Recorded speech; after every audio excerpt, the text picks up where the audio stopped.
Y'all don't hear us. Pull up a seat and motherfucking listen.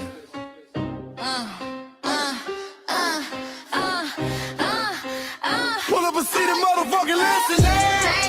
Pack your bag, time to go home. Talking crazy on our soil where our blood and bones grown. This our grind, we outside on it. While y'all fools on the outside looking, y'all show no respect to Black America, so leave. Y'all don't get it, so it's time to go home. Get the hell up out of America, take your disrespect and just fly on. Y'all don't get it, so it's time to go home. Get the hell up out of America, take your disrespect and just fly on. You landed on the tarmac, fresh off the boat. Talking about y'all building nothing, man, you choking on the note. My ancestors the reason that this country even breathes. Picked the cotton, built the White House, planted the seed. Jim Crow laws, redlined the map, we was the target. You think that struggle's a costume, man, you can't mark it. We fought the wars, we bled the blood, we died for our future's chance. And you come here and give our legacy a side eye while throwing shade on the guard. While you benefit from doors we kick down with our last breath. Now you spit on the architects who stared down death. Disrespectful, that's disrespectful, ungrateful, a slap in the face to only people who gave a fuck. So let me show your ungrateful ass to the right place.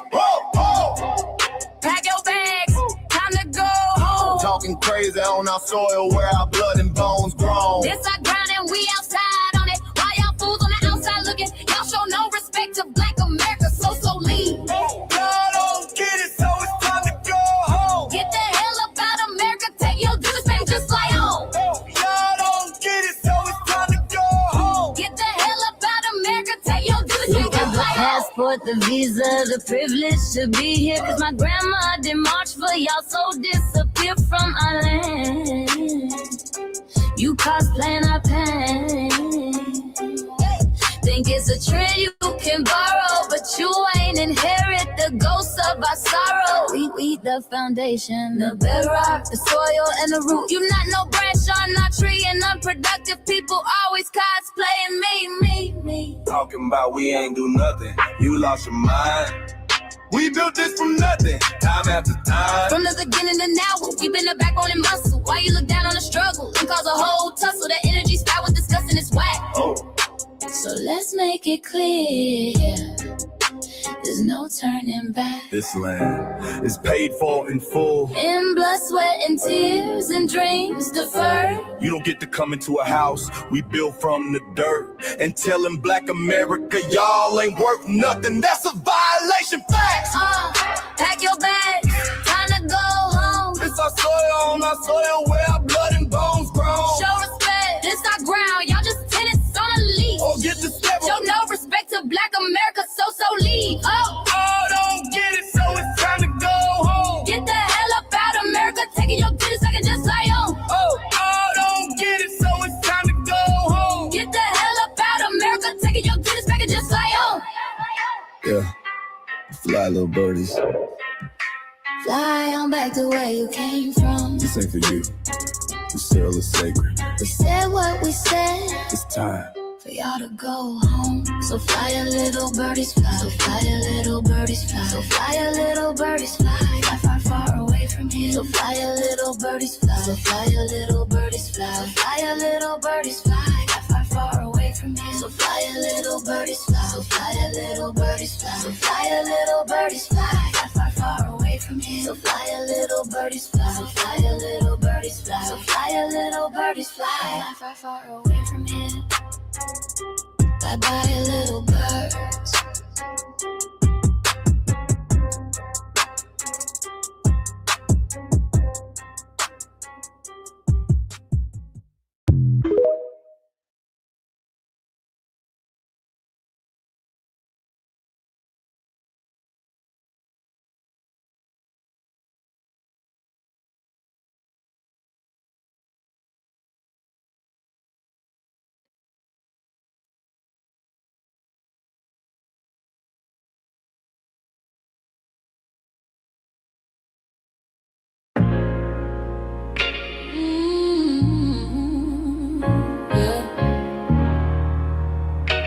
They thought we forgot, but we never forget.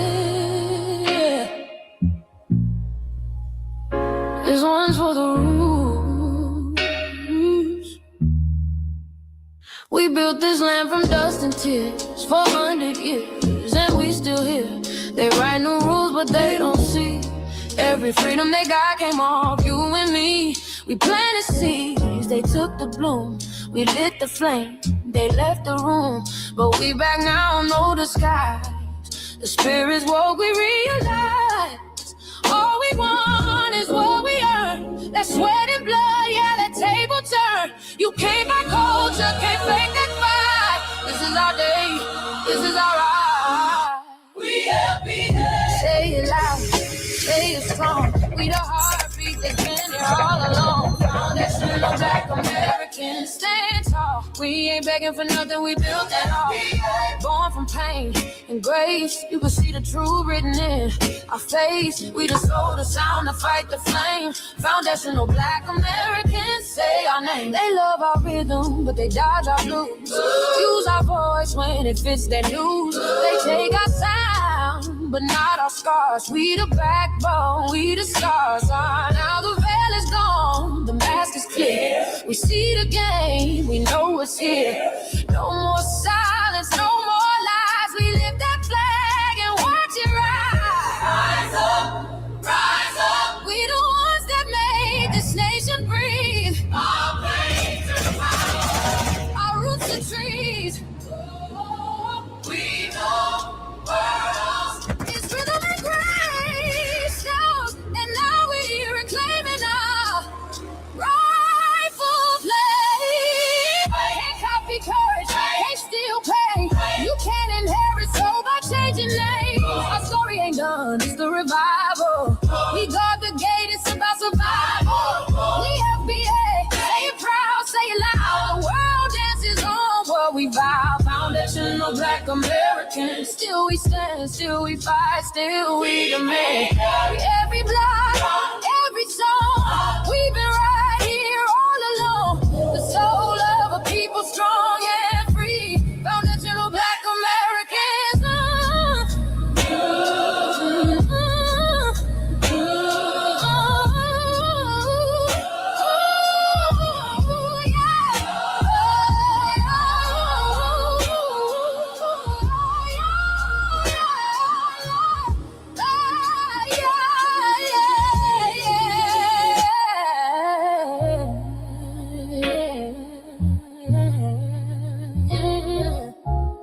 We the first, we the root, we the fire. Still rising, still here. Foundational Black American. We set the tone and they copy the cadence. Dance to our drums and deny the foundation. Wear the style but don't honor the source. Smile in the crowd and you distance and force. Say you not us but you rap like we breathe. Take the rhythm, then fuse the receipts. I ain't mad, I'm just holding the glass. Showing the mirror, now answer it back. I ain't here to cancel nobody. Just keep it honest, keep it solid. If you eat from the table we built, don't act surprised when we guard it. Do you like that? Do you like that? When I flip your sound and I ride like that. Do you like that? Do you like that? Do you like that? Cause that's how it feel when you borrow my culture. Then act like we never matter. Hip-hop. Mike Larry. Now this shit here is what see it is. We're not fighting your battles. We're not carrying your fear. We're not lending our history to people who erased us while we were here. Just cause you're born here, don't make you FBA. That makes you a citizen, learn the difference today. This is lineage, not a look you can wear. Not a costume you borrow when it benefits you there. You used our culture, now like an access card, backstage pass, a straight facade, but now the mirror's in your face. No disguise, and you're uncomfortable looking truth in the eyes.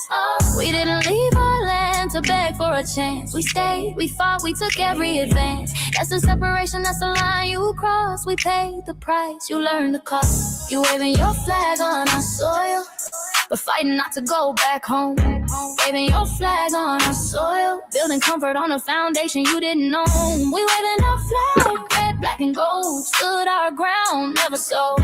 You waving your flag on our soil, but scared to build what you claim you love. Our humor, our style, the way we move, the smoothness, the sound, the things we prove. Music we birth, language we shape, innovation forged under constant escape. Warrior spirit means stay and defend, not flee your land and rewrite the end. You call it success, but don't confuse the two. Ease came after what we went through. You abandoned your land and called it strategy. You waved that flag loud, but won't return to build your legacy. That contradiction tells the story for you.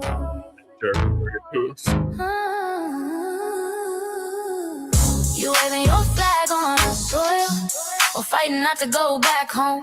We waving ours where we were forged, every inch earned, every brick known. We can't be deported, and that truth changes everything.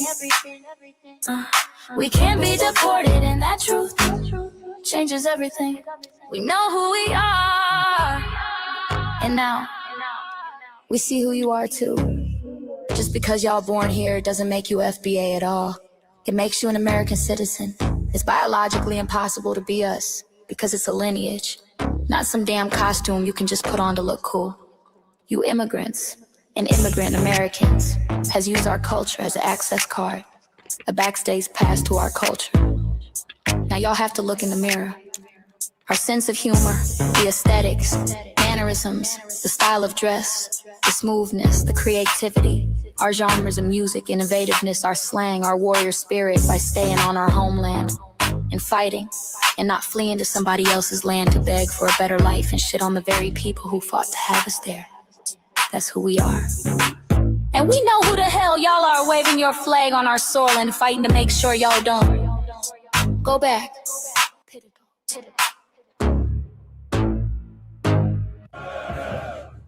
You can't leech off our culture anymore. Beat it!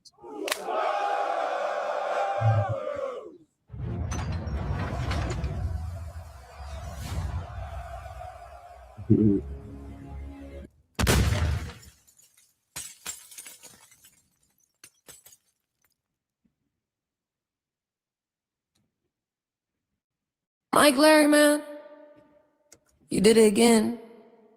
We really making history. Let's go. Do you like that? Do you like that? Flip your sound, how you like that? Do you like that? Do you like that? Say it loud, don't walk it back. Do you like that? Do you like that? You grew up mimicking us, now y'all switch it up. Do you like that? Turn the carbon copy, y'all ain't black, what the fuck? It's funny y'all connecting to our culture like it's Wi-Fi.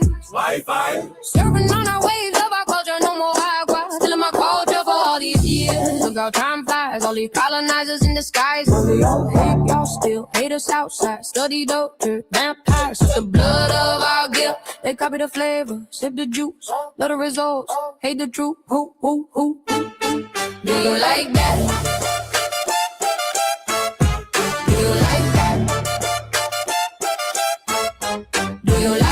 Flip your sound, how you like that?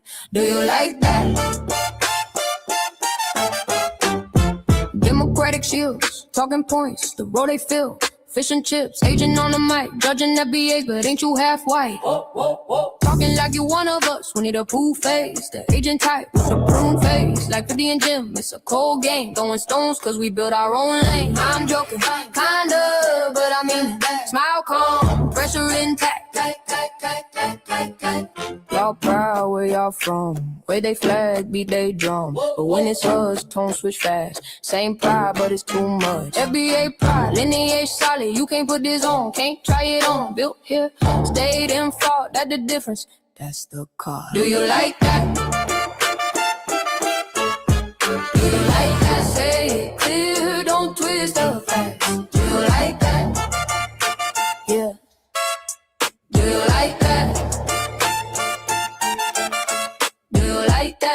Point made. Nowhere to.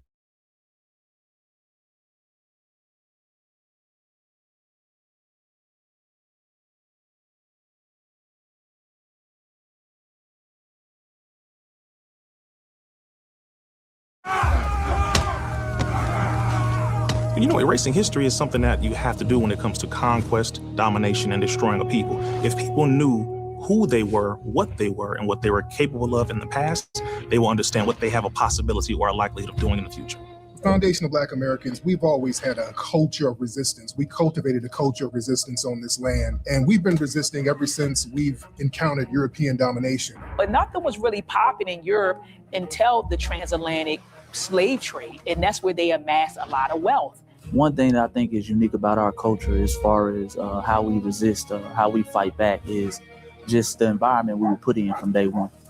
Being only 13% of the population, the white supremacists were very meticulous about keeping that population at a certain amount. There was never a period when we did not resist the encroachment of the white man. They have a natural behavior of authority no matter where they go. That's why they'll step up in front of us in the line at the store. We're not important. They don't even see us. We've never been able to excel. We've never been able to relax. We've never been able to just be, which means that existence is resistance. It must be something in our DNA, our historical background, to when something doesn't sit right with us, especially spiritually, in our souls and in our spirit, we just say no. We live resistance. You know, from the moment we're born, we're in resistance. And it's handed down generation to generation. And so I think that cultural resistance is actually in our DNA, in our epigenetics, and then it blossoms out into the culture.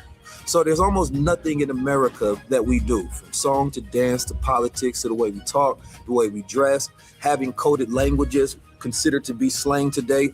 Everything about Black American culture is a form of resistance.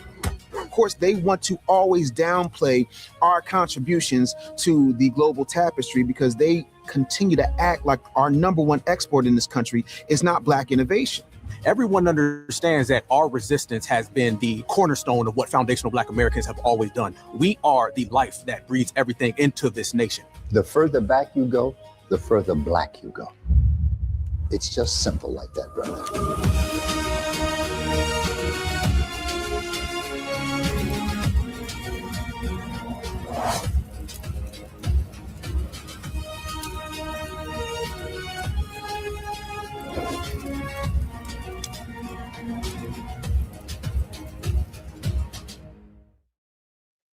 Greetings, Black family, greetings, and thank y'all for tuning in to another episode of the Front Line Blacc News.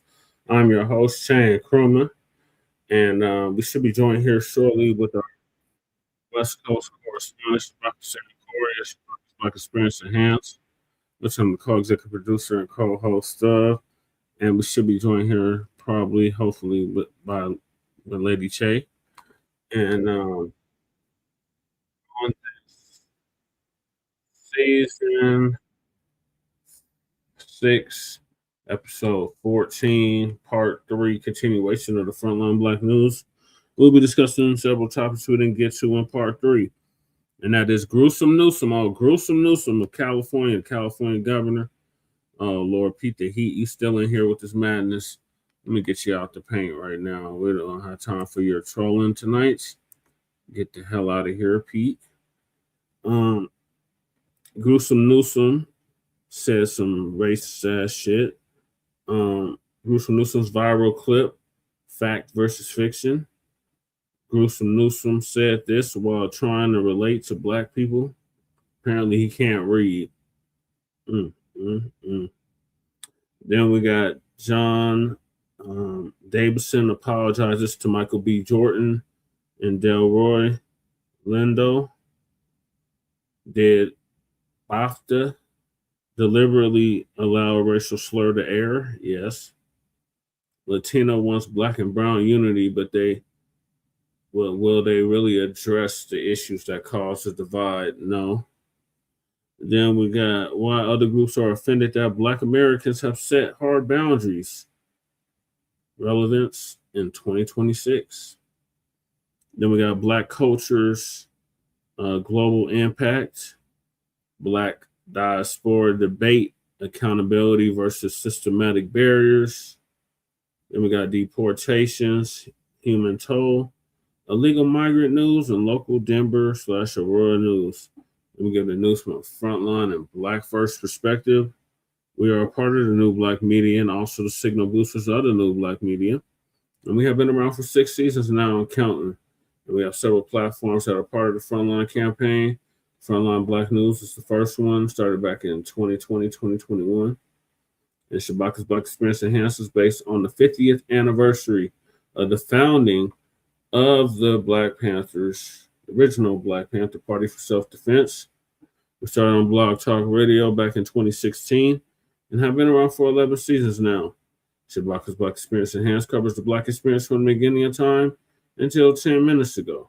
It is also part of the Frontline campaign and has recently, within the last 2 to 3 years, moved from Blog Talk Radio to StreamYard. Please make sure y'all like and share the broadcast, family. Please join us on StreamYard, YouTube, Frontline Blacc News. The links to all of our channels are in the description, including Frontline Blacc News, Frontline Blacc News 2, the backup channel. Just in case you try to take Frontline Blacc News down again, we'll have backup. So please make sure y'all sub it to Frontline Blacc News 2. Then we got my personal page, which is struck right now, Jesse Paris, aka Chan Kruma. That's usually where I stream all the city council meetings, community events, all of that. Okay, I'm glad it sounds crisp so far. That's good to know. And then we got the RBA Lady Chase channel, the Revolutionary Agenda. In addition to that, y'all make sure y'all sub to her Seduction Doll channel as well. Yeah, I got my hair did. Lady Che did my hair. So she put my hair in twists. So I got some twists going on. What was I gonna say?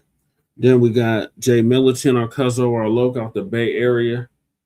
He his channel was Cracking TV with Jay Militant. Make sure y'all sub to his channel. Then we got Kukizi, a brother out the Mile High. He does an intro track for the Frontline Blacc News. His link is also in the description. Thank you. Thank Lady Chase. She did it. And then Breeze Omega, a brother out of VA by way of New York. Meaning Virginia by way of New York City. His channel link is also in the description. He was live earlier as well. And then we got the Church of Black Power, brother out of West California, who's now in Houston, Texas. His link is also in the description. Make sure y'all sub to his channel. Breeze just surpassed 1,000 subscribers. Church just passed 2,000 subscribers. So congratulations to them both. And last but certainly not least, we got our brother Black Truth United. He's taking a hiatus for now, but he did come up with the B1 Rolodex, which is a modern day green book for FBA and B1 businesses. So he said, I don't have to wear a hat. If you tell it, it's exactly crew. And then submit a business to the B1 Rolodex. That link is in the description. The link to the B1 Rolodex itself is in the description. We have the petition for reparations. Make sure y'all sign that change.org petition. If somebody could drop Brooks' link in the chat, that would be great too. For the Freedom Commission out of New York. Somebody could drop that in the description. I'll greatly appreciate it. I mean, in the chat, I'll greatly appreciate it. Then we got a copyright disclaimer. Then we got Lady Chase GoFundMe. Make sure y'all support Lady Chase GoFundMe as well. That link is in the description. We got a copyright disclaimer under Section 107 of the Copyright Act of 1976. Allowances made for fair use for purposes such as criticism, comment, news reporting, teaching, scholarship, and research. And I do not own the rights to the music. And if you don't understand racism, white supremacy, what it is and how it works, everything else you think you understand will only confuse you. In all 9 or 10 areas of human or people activity, and that is economics, education, entertainment, labor, law, politics, religion, sex, and war. And some say health and nutrition, all 9 or 10 areas of human or people activity. And then when you're a Black person or captured by any race soldier, you must never fuss, fight, or flee. Comply and defend yourself in court, also by Neely Fuller Jr., ProduceJustice.com. And when you, and then last but certainly not least, We got racism and white supremacy as conscious and subconscious behavior to maintain white genetic survival to prevent white genetic annihilation. Announced by the late, great Dr. Francis Chris Wilson. Transitioned exactly 10 years ago at the age of 80. And shout out to Tariq Rashid, our FBA brother out of Los Angeles, California, who paid for her funeral, along with several others. So those are the topics. Make sure y'all hit that like and subscribe button. Let me shout out everybody that's in here early. I got Twin in the building. I see you, Twin. I see Mac in the building. I see Black Joe. What up, cuz? Thank you for tapping in. I see Crew in here. Who else is in here? Goddess Nobby's in here. Salute to you, Goddess Nobby. Who else is in here? I think that's it so far. Shout out to y'all for tapping in. I wasn't even going to do a live tonight, but I'm kind of glad I did. Thank y'all for tapping in. He teaches the kids involved in gangs and breaks up fights. Having a whole conversation. Yeah, no trolls allowed. Keep them trolls up out of here. They want war, but want us disarmed. Yep, you already know. You already know, Black Joe. Make sure y'all hit the likes. Yep. So we're going to hop right into it with Gruesome Newsom. Oh, punk-ass Gruesome Newsom. A governor of California, Nancy Pelosi's nephew. Apparently, this nigga can't read. So he made a little joke about him scoring low on the SAT, which is the college aptitude test usually you take before you go to college. And depending on where you score, and that's where you end up going to school at. So he basically said that he can't read, and basically black people should be able to relate to him. Well, Gruesome Newsom, it was illegal for us to read and write. There were whole laws passed to keep us from reading and writing. No other group can say that but FBA. So, in this country at least, no other group can say that. They had passed whole laws to keep us reading and writing. What's your excuse, Gruesome Newsom? You're literally a trust fund baby. Your fucking auntie is the what's the Secretary of State, Speaker of the House, amongst other things. So what's your excuse for not being able to read, Gruesome Newsom? So we're going to get into Gruesome Newsom. It's the same one that tanked reparations in California and calls himself running for president in 2028. So Lisa going to give us the first update. Then we're going to follow up with Tariq.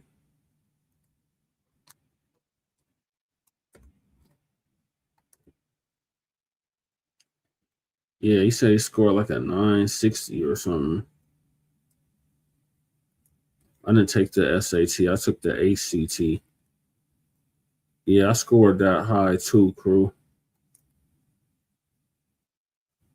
And the first time I took it, I got a 20, and the second time I took it, I got a 24. So yeah, we right on the same page. Newsom said he can't read and he's the governor. I know, that's crazy, crew. That's some crazy shit right there. So Lisa gonna give us an update on this craziness.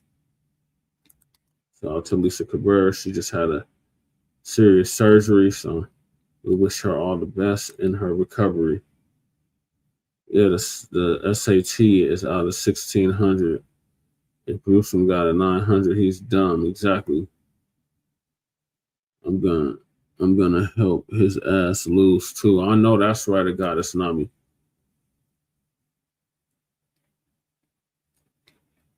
Yeah, she's in Cali, crew. She's in Whackdale, otherwise known as Palmdale. Tethers know more about the 1970s Black America than their own history. Right, Black Joe? Ain't that the truth, cuz? They definitely know more about that than their own damn history. And they surprised that we know they goddamn history. I know they goddamn history, but they know their damn history. They think all Americans are stupid, though. But Lisa gonna give us an update on this. Talk about Gavin Newsom. Oh, Gruesome Newsom. I don't like Gavin Newsom. I don't either. Ever since he pulled that stunt with the reparations, I don't care for him at all.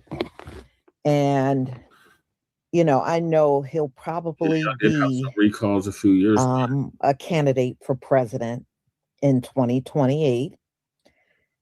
And, you know, it would be a cold day in hell before I would vote for anybody like him. Right, to help. But, Newsom. you know, a lot of times these folks like Gavin Newsom will try to pull stunts right in our face and believe we're not going to catch it. But many people caught how he was addressing a predominantly Black audience in Atlanta for an interview. And you know what else I'm getting tired of seeing? I'm tired of seeing people host these interviews. And when certain things are said, you know, I would expect our people to open their mouth. And these last couple of times, our people, you know, the ones they got interviewing don't seem to push back that hard. And that's really problematic to me. When you are sitting there, you're a melanated man sitting in this interview, and this white man is right next to you telling you, just like you, he don't read. What the hell do you mean, just like you? What the hell do you mean? Many of our people are readers. And for him to get in front of a crowd and make that comment, see, he wouldn't have made that comment if he was in a crowd of white people doing an interview. He would never have let anything like that part from his lips. But many of these folks, they show their microaggressions in many different ways. And yes, I believe that was a microaggression. Because what you were implying is the Black audience is dumb and they don't read. So you sat there and downplayed yourself and then tried to imply it's just like us. That's very insulting. You know, two incidents where you should have told the guests to leave. One was that Haitian woman that said dirty Black Americans. There should not have been an interview. You should have called her ass the hell up on out of there. Right. And two, Gavin Newsom. The interview should have stopped at that point.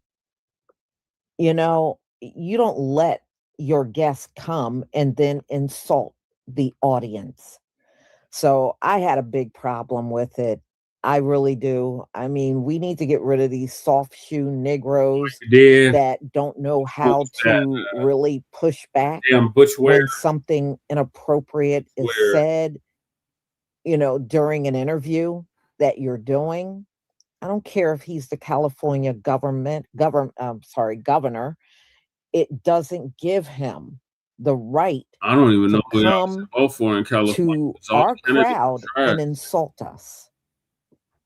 I don't care who he is. The only one I would support in California would be Bill. So y'all, I'm gonna go ahead and show you these videos. I would support. All right. Where's to answer any questions about gun rights? Newsom. Y'all, please give me a 1 if you can see my screen. He's so ignorant ass. He can't even read. He had the whole world given to him, and he can't fucking read. These mugs. Thank you.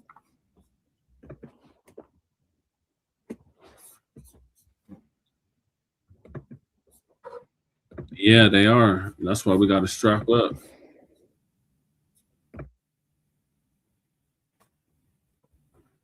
I'm not trying to impress you. I'm just trying to impress upon you.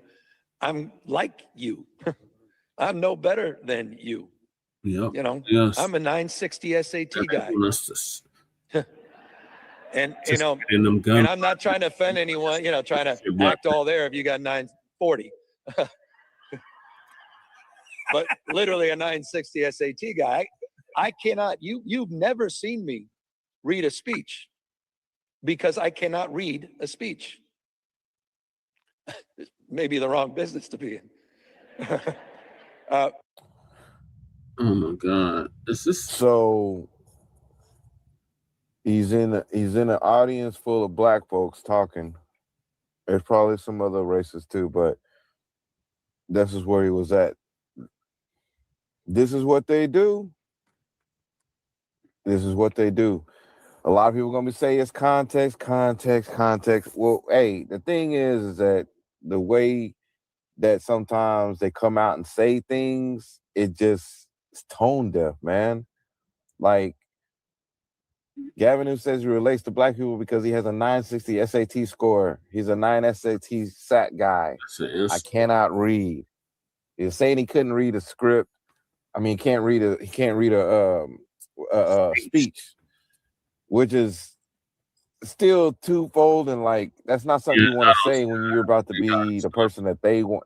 This is who the Democrats think is their champion person. California. The only reason they're thinking that because if you put the exact same qualities, personality into, say, a white woman or a black That's woman, a pitch for the black or a black man, when he changed or a Asian man, or a Mexican man, or Latino man, whatever. They're not. Democrats, Republic, they wouldn't even give these people the time of day. They wouldn't even give them the time of day. But be it that it's Gavin Newsom, the way he looks with the slick hair, the nice manicured suits, the tall, and he looks like a politician. He looks like a Ken doll type of politician type of look. So it's all about image for them, and that he's in the governor's seat. So it looks like, oh, he could do leadership. But the problem with Gavin Newsom, he's never been able to galvanize anybody outside of California. He barely got California. And here we are. So fucking disrespectful. With their, I don't think he racist or anything like that. I don't think it's like that. I just think it's just tone deafness of they don't really understand how sensitive says black people are. And then from Bill Clinton. That's just what it is. They don't understand it. And there's a sensitivity there that's understandable. There's a sensitivity there that's ridiculous. There's a sensitivity that's exhausting. But overall, there is an understanding of a sensitivity there for us black folks when we hear folks talk ignorant like this cat here.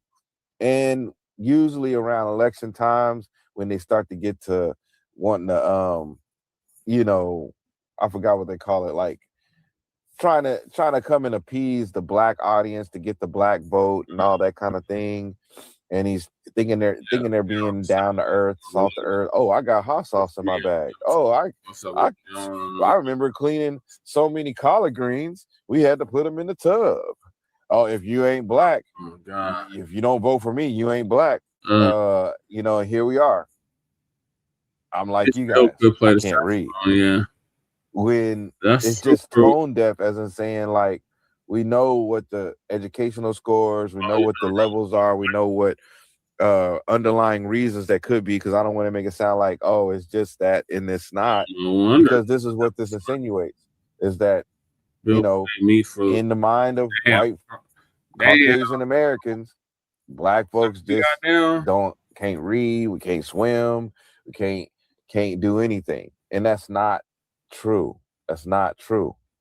All demographics of people, there is a great amount of illiteracy going along in America, period, as far as the educational systems, the resources that they're having, the resources that the American government allows us to have an educational system is the reason why in white, Asian, black, well, I don't know about Asian, white, black, Latino, Indian, Native people, there's educational deficiencies across the board, across the board.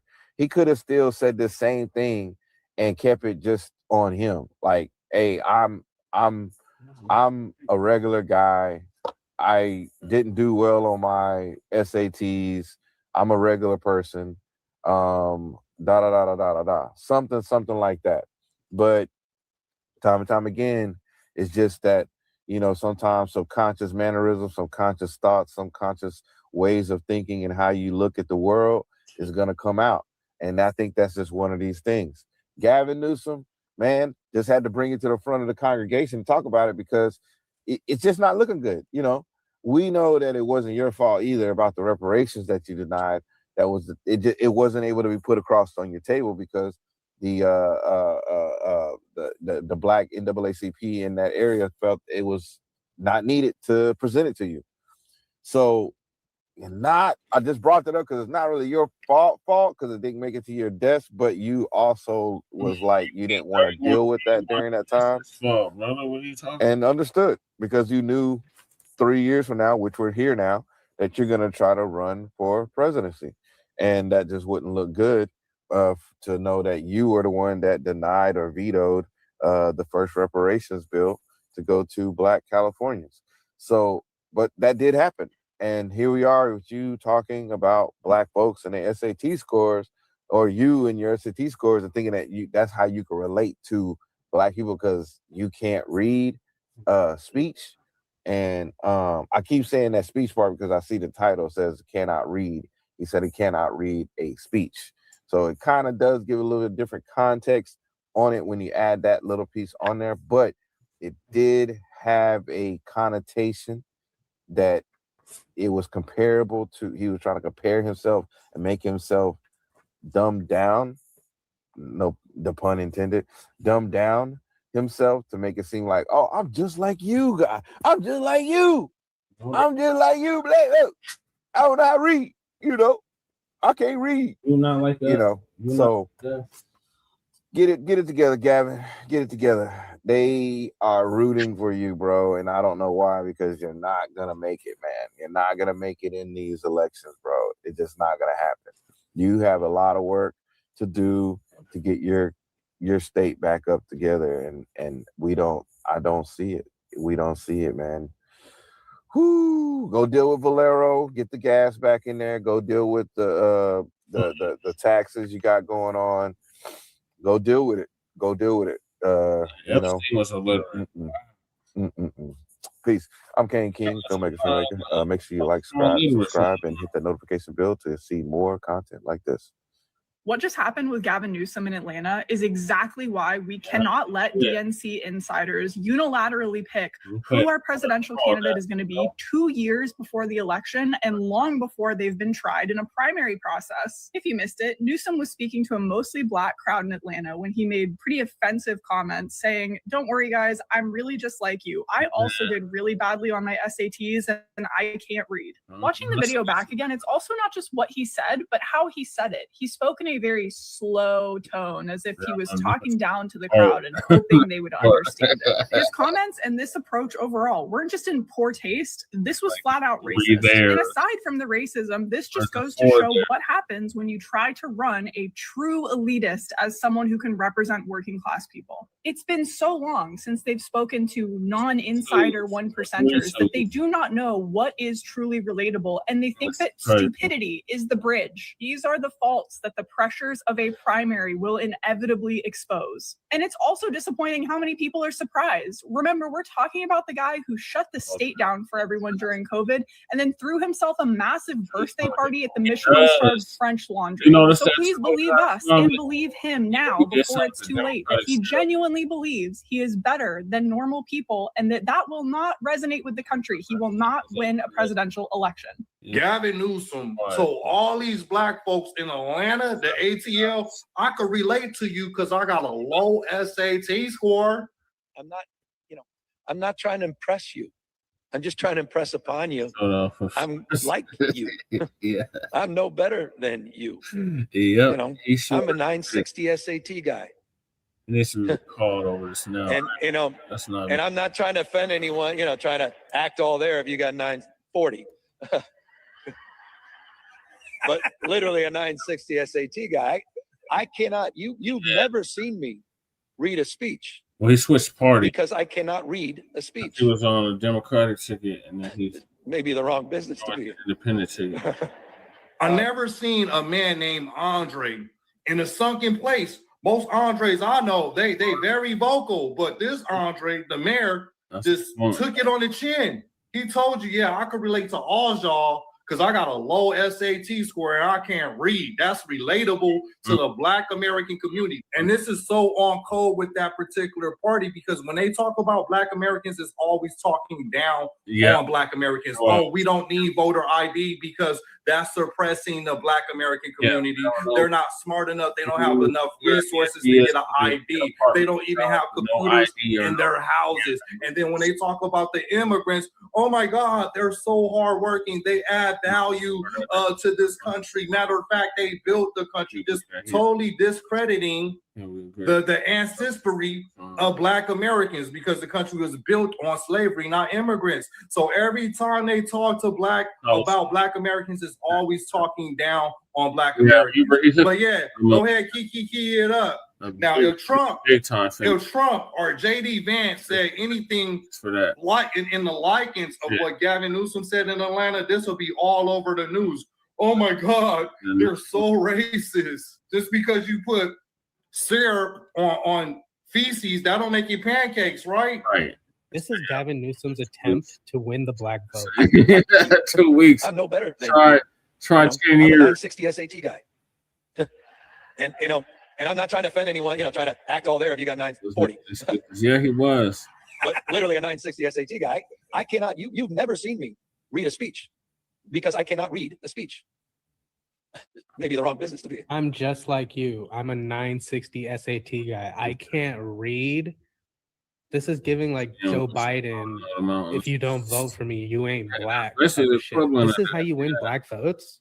This is how you win minority votes, by leaning into the stereotypes. I feel like he knew it as it was coming out of his mouth, but it was just too late and he couldn't put it back. You can almost see in his face that he's regretting every second that he's talking. These politicians that are going to be running for president in 2028, they need to do a little bit more research on what their demographics actually want. I think people are tired of hearing the right things and they just want action. They just want things done. That's crazy to me. In what world did you think saying that I'm just like you, I can't read would work? You've been a governor for years. You've been in politics for years. That's like politics 101. Like you guys too. I'm a 960 SAT guy. I can't read either. We all ain't worth a damn. Did this motherfucker call us stupid?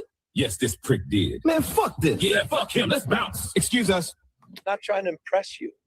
I'm just trying to impress upon you. Bring you on, I'm but like the you. device not connected. I'm no better than you. I'm a 960 SAT guy. You've never seen me read a speech because I cannot read. So to appeal to this crowd, an all-Black crowd, he said that his IQ was lower and not better than you. I'm just like you. I don't have very high SAT scores. I can barely read. Dude, Gavin, that is so cringe, brother. He can't even read? Am I getting this right? This is like that moment when Biden said poor kids are just as talented as white kids. I don't know how else to say this, but the Democrats pander so hard, they try so hard. They don't even see how embarrassing it is. It's total secondhand embarrassment. I think somewhere else in this interview, he said that he grew up eating Stouffer's lasagna too. He said, oh, I got my mac and cheese and I just ate all my mac and cheese and that's all I lived off of. Democrats need to find another way to appealing to people. Maybe it's actually fixing problems and not creating more stereotypes. You guys have done enough of that, okay, buddy? With the adults, I'm not trying to impress you. I'm just trying to impress upon you. I'm like you. I'm no better than you. Epstein, I'm a 960 SAT guy. Literally a 960 SAT guy. Just taking I cannot. You've never seen me Dickens read a speech immediately because I cannot read a from speech. what I hear from the ATL. Maybe the wrong business to be in. He's saying, I'm like you, I can't read the Black people. There's so many examples of this.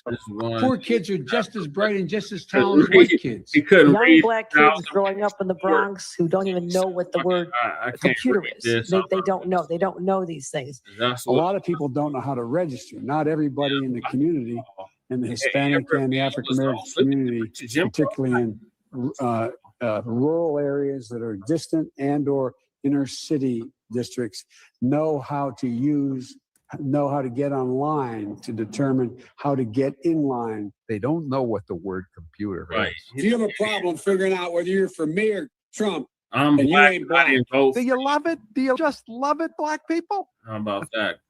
Says Nicki Minaj. It's true. African Americans and Hispanic workers and veterans, you know, and the workers without high school diplomas. That motherfucker's gone. You know this. I'm on the other side.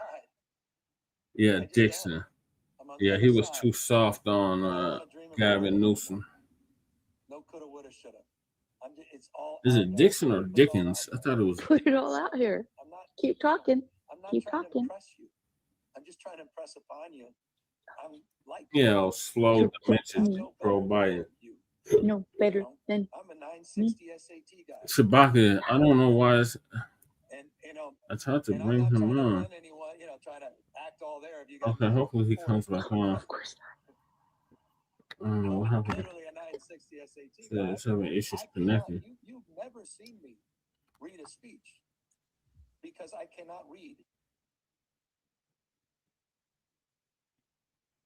Hold on, y'all. Democrat Governor Gavin Newsom then got out there in front of a black audience and told them that he's dumb and can't read just like them.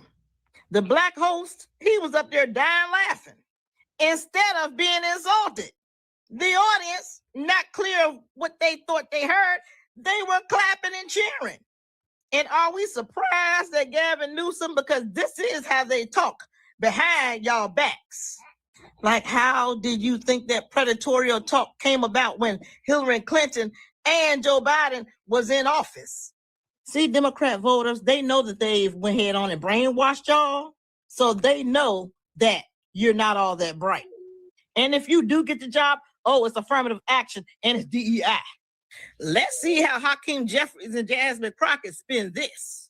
And if Trump said what Newsom said, what will be going on right now? I'm telling you what will be going on. Remember when Trump just posted, it was an accidental post of the Obama thing, pastors spoke out. The news media had it on CNN, right? But this type of stuff happens when the Democrats. I want y'all to understand what he basically Lord, said. not this damn right. A 96 is based. 960 is basically you cannot read. He just went in front of a room full of black people. Gavin Newsom. Can you imagine that being Trump and saying, "Y'all can't read"? Well, it's hard to bring. But they think that of us. They've said that a lot. They've said this to black people a lot. But then we're called coons. We are called Sambos because we vote Republican. We vote for the racist party, but they can tell us, but the Democrats continue to tell black people that voter ID, black people are too stupid to get a voter ID. That if you don't vote for me, you ain't black. That I too got a 960 SAT scores when there's a lot of black people who get way better scores than 960.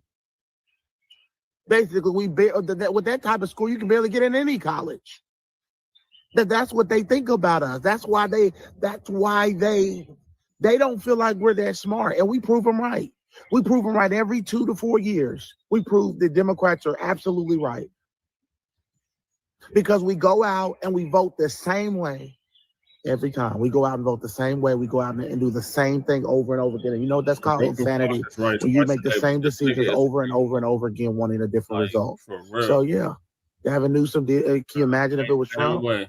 Can you imagine if Donald Trump went out there and told a room full of black people, or a room full of white people, that black people can't score over 960 on SATs? Gavin Newsom told a mostly black crowd, I'm like you.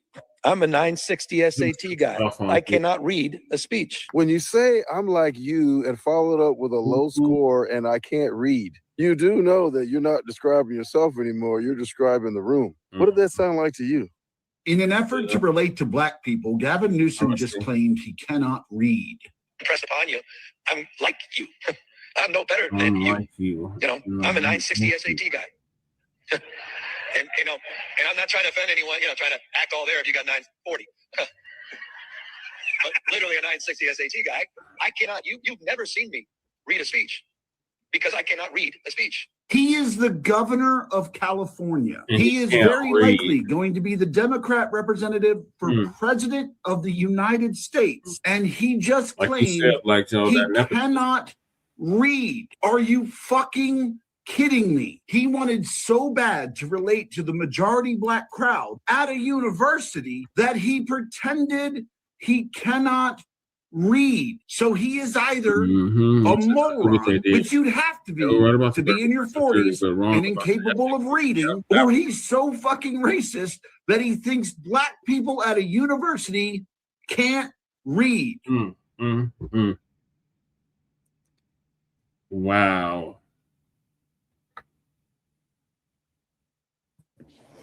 Some racist. No, he meant everything he said. You know, and as for that black guy that was talking, Donald Trump posted anti-black hatred all the picture time of the Obamas as apes. And yes, he meant that mess. You know, and then he turned around and lied and said a staffer did it, but it was on your account. So no, he meant that mess. And Gavin Newsom, no, like I said, he sat there and did that. Yeah, I would have got up and trust me, too. If he was in front of any other crowd, he would not have said anything like that. There's many ways to make yourself sound relatable. You don't have to dumb yourself down in order to be relatable. Okay, first of all. So I don't know what point he was making other than insulting the crowd. I'm dumb and I'm dumb just like you. Talking about how, you know, as far as I'm concerned, he might as well said those words. Yep. Oh boy. Yeah, you can have Gavin Newsom. I am not impressed. You can have that man. So y'all, I'm going to go ahead and conclude. I have another live coming up at 1:45, and I hope to see you there. This headset died. So we're going to, we got a lot to cover today. Trying to bring you on, Shabaka, but it's not connected. You know, I know you will be there, but it's Tucker Carlson. And him and Mike Huckabee did an interview on why don't the people in Israel do a test to prove they are indeed the seed line of Abraham. And we know why they're not going to do no damn DNA test for very obvious reasons. So we're going to really get into that at 1:45. I hope to see you all there. Rich white. See, there is one person here. Thank you, Shadowfly 325, for becoming a new channel member. Thank you for your support for my channel. So I will see you at 1:45, y'all. Yeah, Gavin can go kick rocks as far as I'm concerned. Shalom, family. Just because you're in the underclass don't mean that you're illiterate. But I guess he thought, I don't know what the hell he thought. I know that was some racist ass shit though. But let's see what Tariq got to say on it.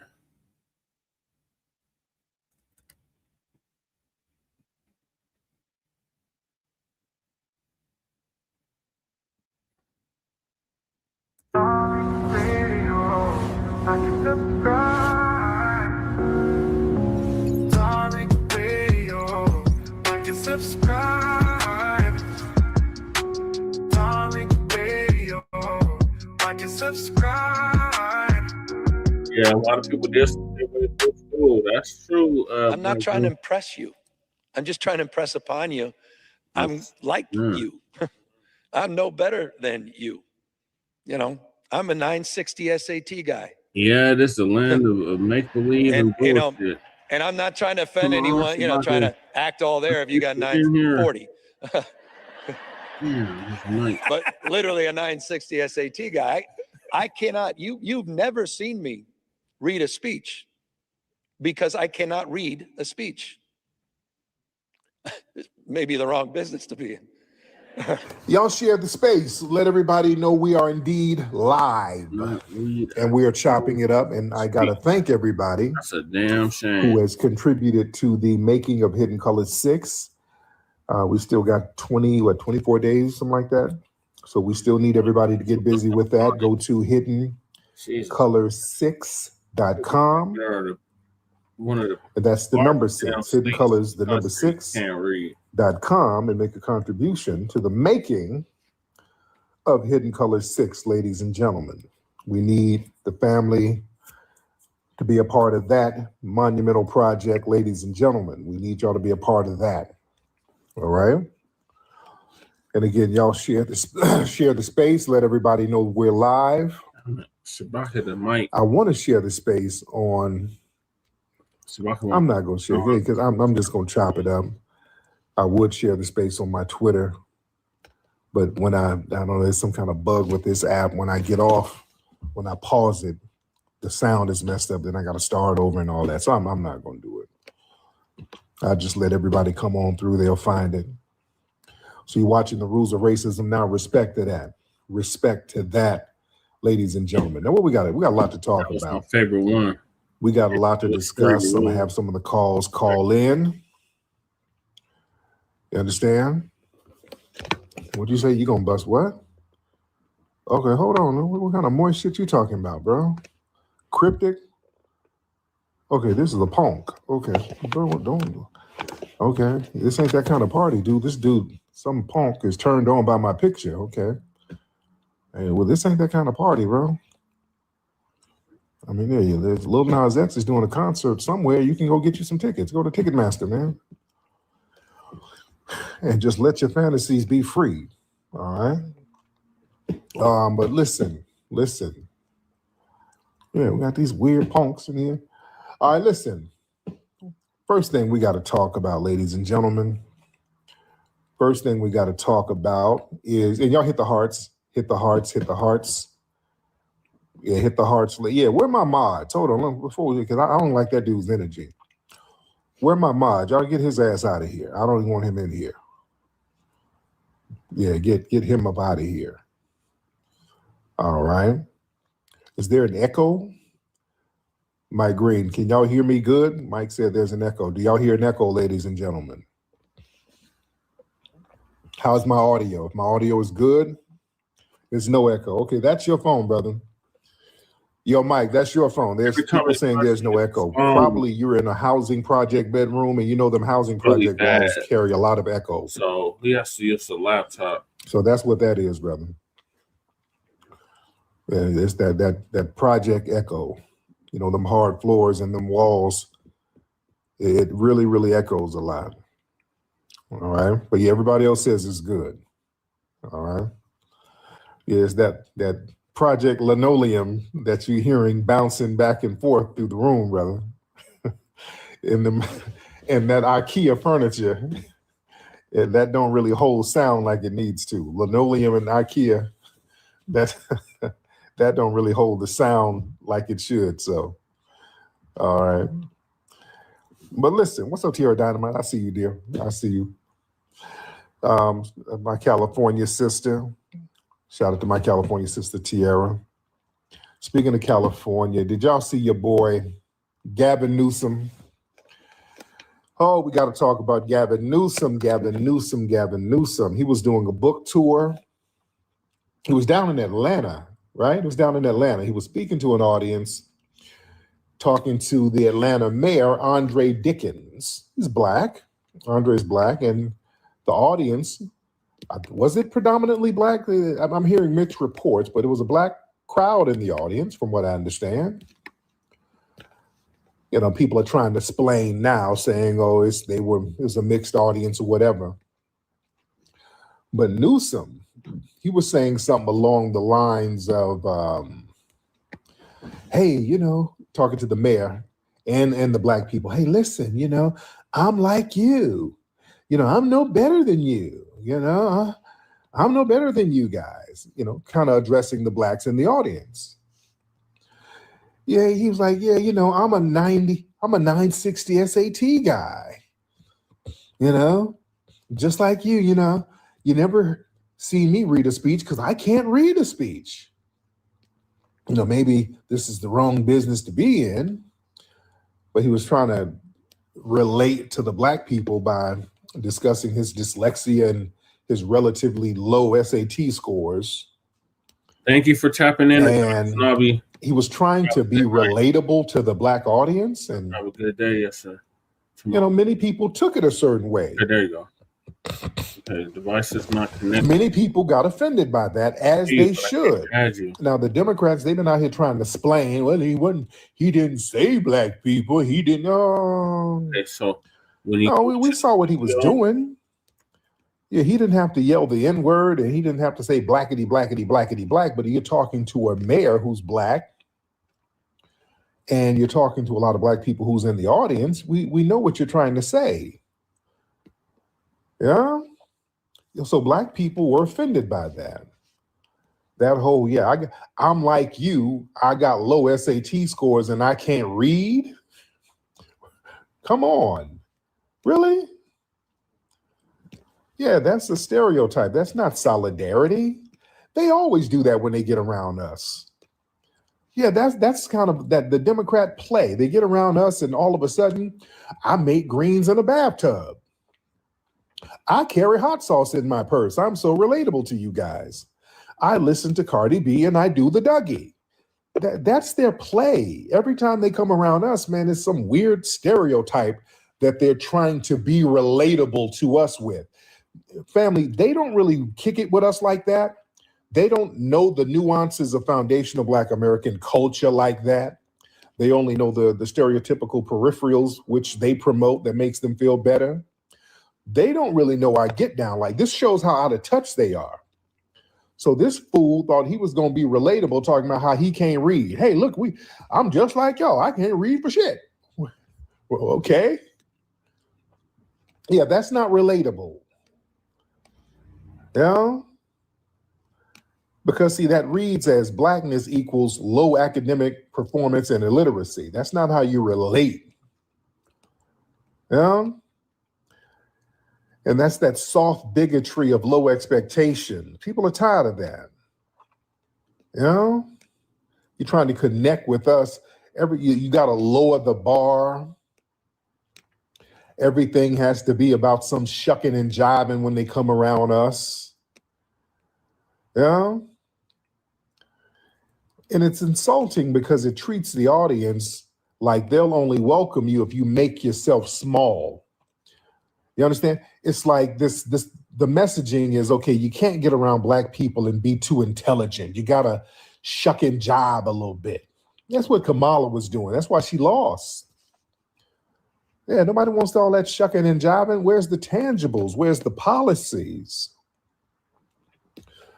Yeah? And it's that talking down vibe. It frames Black people as the benchmark for underachievement. He could have said, hey, look, I struggled. I got dyslexia and I worked through it. Instead, he made Blackness the reference. And that was the reference point when he was speaking down. Like, don't worry. You know, I'm not better than you. Like, no, what? No, just because you can't read, no. He assumed that we would relate the most to an academic deficiency. No. No. Oh, who is this? Hold on, y'all. Who is this? Hold on. Hello, ma'am. Morning. Where you at? Nigeria? Yeah. Okay, well, we'll do a battle later. We'll do a battle. I don't know. These dry Nigerian women, they come in with that dry attitude. I don't feel like dealing with that right now. Got this big old ass bonnet. Got a Powerpuff Girl bonnet on. But listen, Black people often have to decide, do we ignore it? Do we laugh it out? Do we call it out? Yay! Bullshit. You're be accused of being too simple. Okay. I'm gonna hang up. Okay. All right. Talk to you on air. Okay. Okay, Shabaka. So we just got done. We were going over your boy Gruesome Newsom. He said he can't He read. belongs in jail. In that Black people can relate to him because He got a 960 on the SAT. Okay, and Joe is saying is up to 78% of low-income Black third graders read below grade level. That's bad. That and is you want to bad. know something, Joe? That shit is systemic, man. Yeah. You know what I'm saying? That is bad. Michael says hi, Shabaki. Hey, Michael. We had a goddess Nobby in here, but she went to sleep.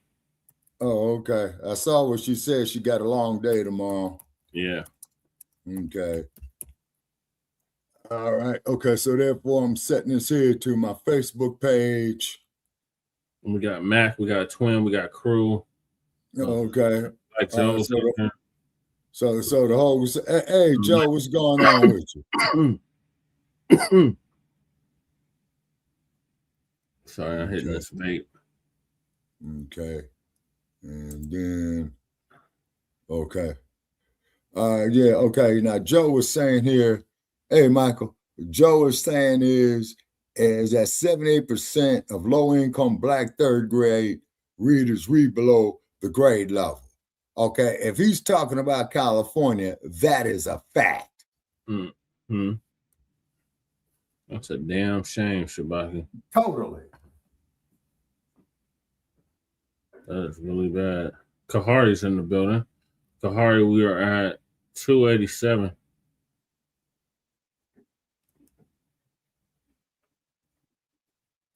Joe says, yo, Shabaki. And this is why, hey Joe. Okay, this is why yeah, California school system's fucked up, Joe. I was educated in the miseducated in the motherfucker. Dropped out of high school and graduated from college with an AA degree. Say, yeah, what's it called? What is the name of y'all school system out there? What's the name of the school system out there, Shabaka? Shabaka? Earth Page and Shabaka. Shit. This mic is acting up. You just lost him. I don't know what just happened. I hope it's okay. I'm going back on. Shabaka? Yeah. Okay, can you hear me? Yeah. What's the name of the school? What's the name of the school system in Los Angeles? The Los Angeles Unified School District. Unified School District. Okay. I couldn't remember off the top of my head. Can you imagine Gavin Newsom code switching by talking like Tyrone to attract FBAs? Oh God. Yeah. I could imagine that. He definitely seemed like the type to do some stupid shit like that.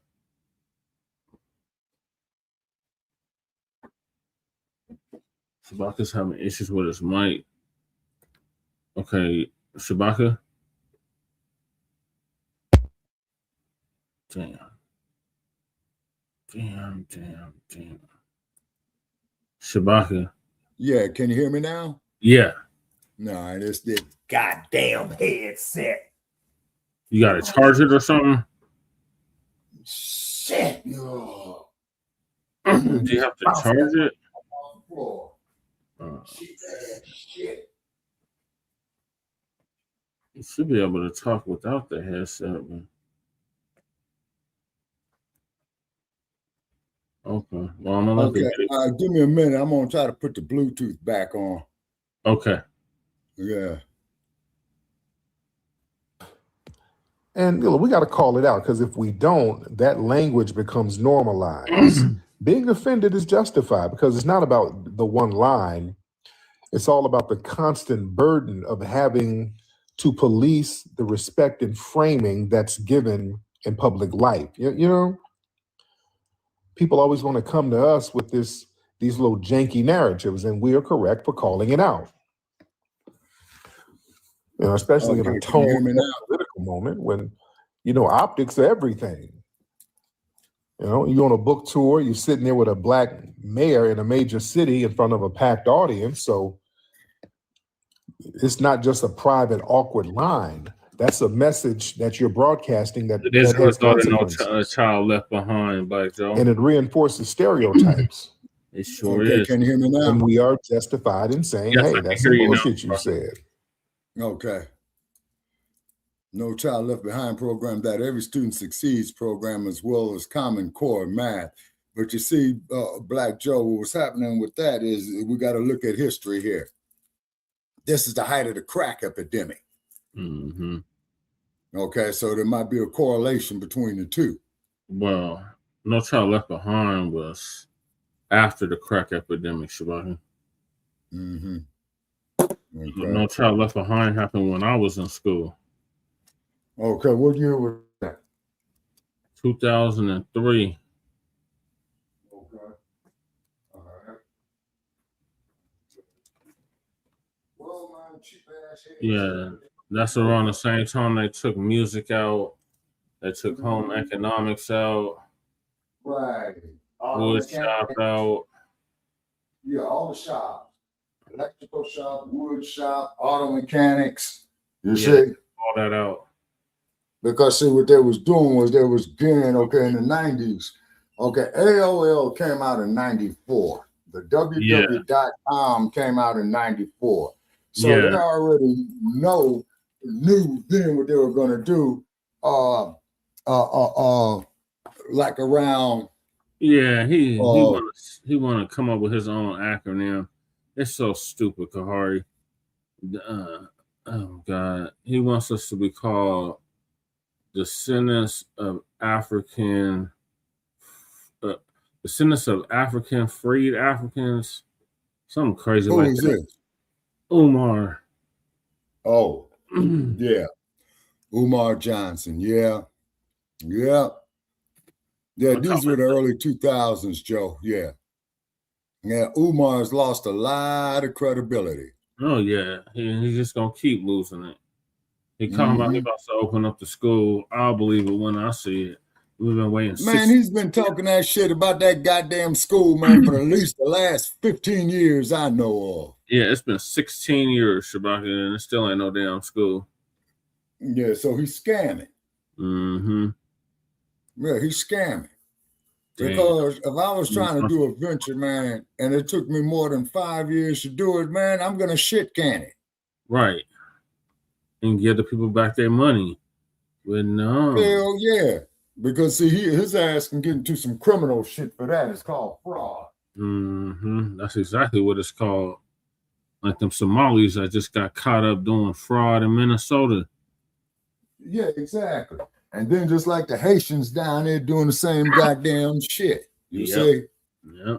And the thing is, I got to say about these motherfuckers here, okay, yo, what that motherfucker tried to call me, man, when we was on PewTube and Akanta, and I said, you African nasty ass scratching motherfucker, go wash your ass. Oh, you're asking me if he dissed us? Yes, he did. He did diss us. I covered that the last Frontline Black News. Well, Lady Che got to it because I think I passed out and Lady Che took over. But yeah, you did pass out. Okay, Somalians are demanding reparations. Who they demanding the reparations from, Joe? The damn government.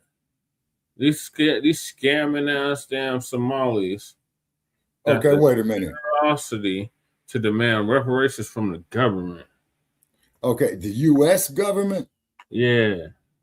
No, wait a minute. Wasn't they colonized by the French? The Somalis? Yeah. It was either I think it was the British. Then that's who they need to go see about for reparations. Right, but they're talking about what happened in Minnesota with the ice. Man. Okay. The only thing I can say about Crew's in the building. I'm assuming it's Ray G. Is that you, Crew? Yo, sir. Yes, it's me. Certified B1. Certified salute. All right, Black. And Shabaka certified. Hey, Shabaka certified. No, I'm gonna get on my old stuff. Certified, man. No, I still rock with you, Shabaka. Salute to you, Shabaka. Yeah. Nah, man, how y'all doing in the shy, man? I'm hearing them Great Lakes winters is hitting y'all real bad. Oh man, it's very nice out here. What's the temperature?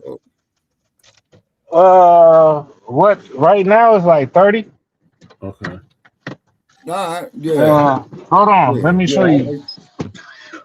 Like, look, this outside the window. Okay. All right, hold on. Okay, because Michael's comment is over Cruz's picture. That's snow on the ground. Oh, okay. All right. And out here, man, it's on the cusp, man, because we get on the warm and tan. Okay. All right. Okay, Hey, so hey, Che and Shabaka. Yeah. Yeah. So I'm with my guy right now, my buddy John. All right. John, what up, John?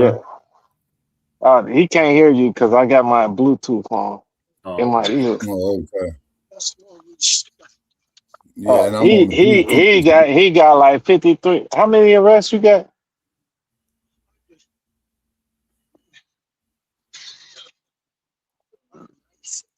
$196. Damn.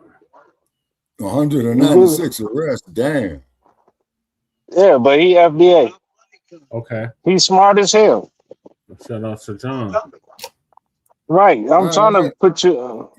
Like, I wish they could hear. Can y'all hear him in the background? Like, I ain't no dummy.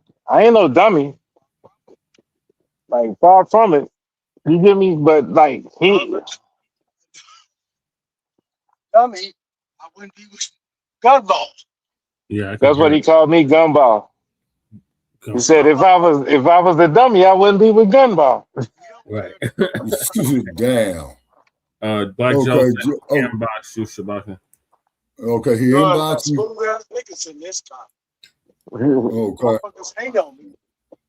Gun don't look at me. Like I wish you could hear this. And say, yeah, I barely hear him in the back. No, I wish you could hear it. Like I wish you could hear it like I could hear it. You know what I'm saying? Yeah. Cause man, like he is a legend. My bro is a legend. Oh, okay. You get me? Like he's known everybody in the Heights longer than I've known anybody in the Heights. You get me? And the Heights is right next to where I live at. But like everybody knows him. Like the Heights is right next to the fields. Yep. You talking about Chicago Heights? Yeah, and it's like Western Avenue. Dissects Chicago Heights from Olympia Fields, right? But we all go to school together sometimes. You get me? And then there's Park 4. Like we all the same hood, right? We just the burbs of Chicago. Yep. Y'all part of the You land. point me the way you getting dropped off. What, 16th? Chicago land. Like we passing a Pace bus station right now and everything. Like, man. So, crew, what are your thoughts on the Bears moving to your neck of the woods? Hey, you know I live in Indiana, so Okay, it's all good with the Bears moving there, man. It's just like how the New York Giants. I just wish they'd have moved. I just wish the Bears would have moved to 2300 Jackson Street. Right. In Indiana, Gary, Indiana. Yeah, in Jackson Gary. 5. No, the Bears are moving to Hammond. They're moving to Hammond next door. Yes, Governor Prince. See, John didn't even know it. They're not Hammond. No, you're right, but they see what he's saying? Yeah. It's like they're going to be Chicago Bears playing in Hammond, just like the Knicks playing Jersey or the Nets. You know what I'm saying? One of them New York teams, they play in Jersey. Yep. There's a whole bunch of teams that don't play in the city that they represent. Yeah, like the Warriors used to play in Oakland before they built Chase Center over in San Fran. Right, across the bridge and everything. I know it's all beef, ain't it? Goddamn. San Francisco versus Oakland. Man, y'all on the other side of the bridge. I'm gonna burn this bridge down, bitch. Nah, damn earthquake, damn, they took that whole motherfucker down in 89. Yeah, that Bay Bridge ain't no joke. No, a nigga built that Bay Bridge, I think. So that bitch ain't going nowhere. Nah, it adjusts. It adjusts. They have what do they call it? Stilts. They have stilts. Yeah, that's what I said. That's what I said. Nigga probably built that shit. That shit ain't going nowhere. Yeah, and then what happens, crew, when a quake comes, it's designed to sway with the quake. Yeah. Unless that motherfucker's a 9, then if it's a 9, then every goddamn thing's coming down. Yeah, everybody's done. Yeah, and like I say, for all you all there who get hit with a 9 in an earthquake, the first thing you go get you some damn water. Go buy it, trade for it, steal it, because your sewage is going to be hold on. I got you. I got you, Shabaka. There's this guy named Water God on YouTube. Oh, yeah, shout out to Water God. Thank you for Shabaka. You know, there's a way you can build 3 sandboxes and then put some rocks and then put some more rocks. And then you don't even need no motherfucking water. You get me? You can take rainwater. You can use toilet water. You can use toilet water and get you fresh drinking water in an hour out of your toilet water. Wow. Yeah, you're right. No, he's right about that. Because when them motherfuckers was doing that gold rush up there in Northern California, that's exactly what they was doing. Yeah, they was doing that here in Colorado too. Mm-hmm. You filter it through the sand. Yeah. With the bacteria at first. Mm-hmm. And then once it go through the bacteria, then it go through the sand, then it go through some more fine sand, which captures every bacteria. And then the water that come out is more pure than, goddamn it, like, man, you could have made that shit on Star Trek Enterprise. Give me pure water. Oh, damn. And the water you get out that sand is even better. Which way, John? Yeah. Yeah. Because I gotta come back. Oh, you right here. You're on this street. Okay, and get out the west. Newsom. Man, they need to impeach that motherfucker, man. Recall that motherfucker. Throw his ass in the same goddamn. Hey, Chad Shabaka. Hey, Chad Shabaka. Yeah. Yeah, go ahead. No, I just okay. So I'm with my. See, he don't even know where he's staying. I'm with the number one dude in Chicago Heights, right? Oh, word. Probably out of Chicago, period. Oh, okay. You get me? Okay. Man, hold on. Stop. Respect. Okay, good. All right, though. Come on. All right. Rolling. Okay, we see. You want some water? You want to grab a cup of them? Yeah, you don't know you need some water as much as you be drinking. Where y'all on the way to grab another one. Shut the hell up, John. Make sure you eat that taco. I got it. Oh, yeah, you better. Since I'm missing one. Yeah, and It's in the fucking air. No, damn. I gave you one of them damn tacos. I only got one right here. This is only one. Yeah. Yeah, I took it out. Right. Just find that shit. Love you too, bro. Oh, that's right. This ride was my birthday. I see you on my birthday. Just say. Yep. Just dropped them off. Yeah. Now it's just me. Okay, I ain't gonna wait for him to get in the crib because he gonna get in the crib. He got a taco in his pocket and a drink. All thanks to me. Look. Like I just left to go get a burrito. They said they didn't have no burritos. They only got tacos. I'm like, what the hell? So what? You ain't got no big ass burrito roll you can put the meat in? Right. Like, oh no, we closed it up. All right. Here's what I'll just buy 2 tacos and I'm not gonna come by here the next time.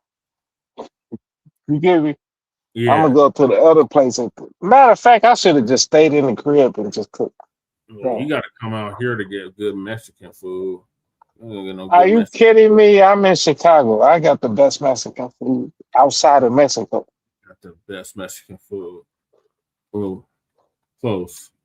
I think California got us beat. I think Texas got us all beat. Yeah, because you got more Mexicans going into Texas than you got into Southern California. You got a border in Texas that's like 500 miles. 20 million with Mexico. California. No, you got a 500-mile border with Mexico. Yeah. In Texas, I think Texas got the best Mexican food. Yeah. Yeah. You give me you walk out your backyard in Texas and fuck around being Mexico. Yep. Yeah, when you cross the Rio Grande River, particularly when you go to El Paso. Mm-hmm. There's But literally niggas can't swim, so they say. Yeah, Aquaman proved that it was a lie. Oh yeah, shout out to Aquaman who put that work in. Right. Yeah, the Montgomery Brawl. And shout out to the chairman of Montgomery. Yes. Who worked that goddamn folding chair. Like I said, see, a folding chair is a multiple purpose device. Yep. You can sit down and rest your ass, and you can fold it up and beat some ass. So, Crew. Hey, no nigga invented the folding chair. Yep. Man, black folks damn near invented everything, Crew. So, Crew, what's your thoughts on what he said about him not being able to read and that we can relate to him? No, we couldn't read. That's why we were speaking a reticence. Yeah. We were speaking Tut language and shit. We couldn't read. No, we're dumb as hell. We couldn't read. And we built the whole country as a bunch of illiterate people. Well, they passed whole laws to make it illegal for us to read and write.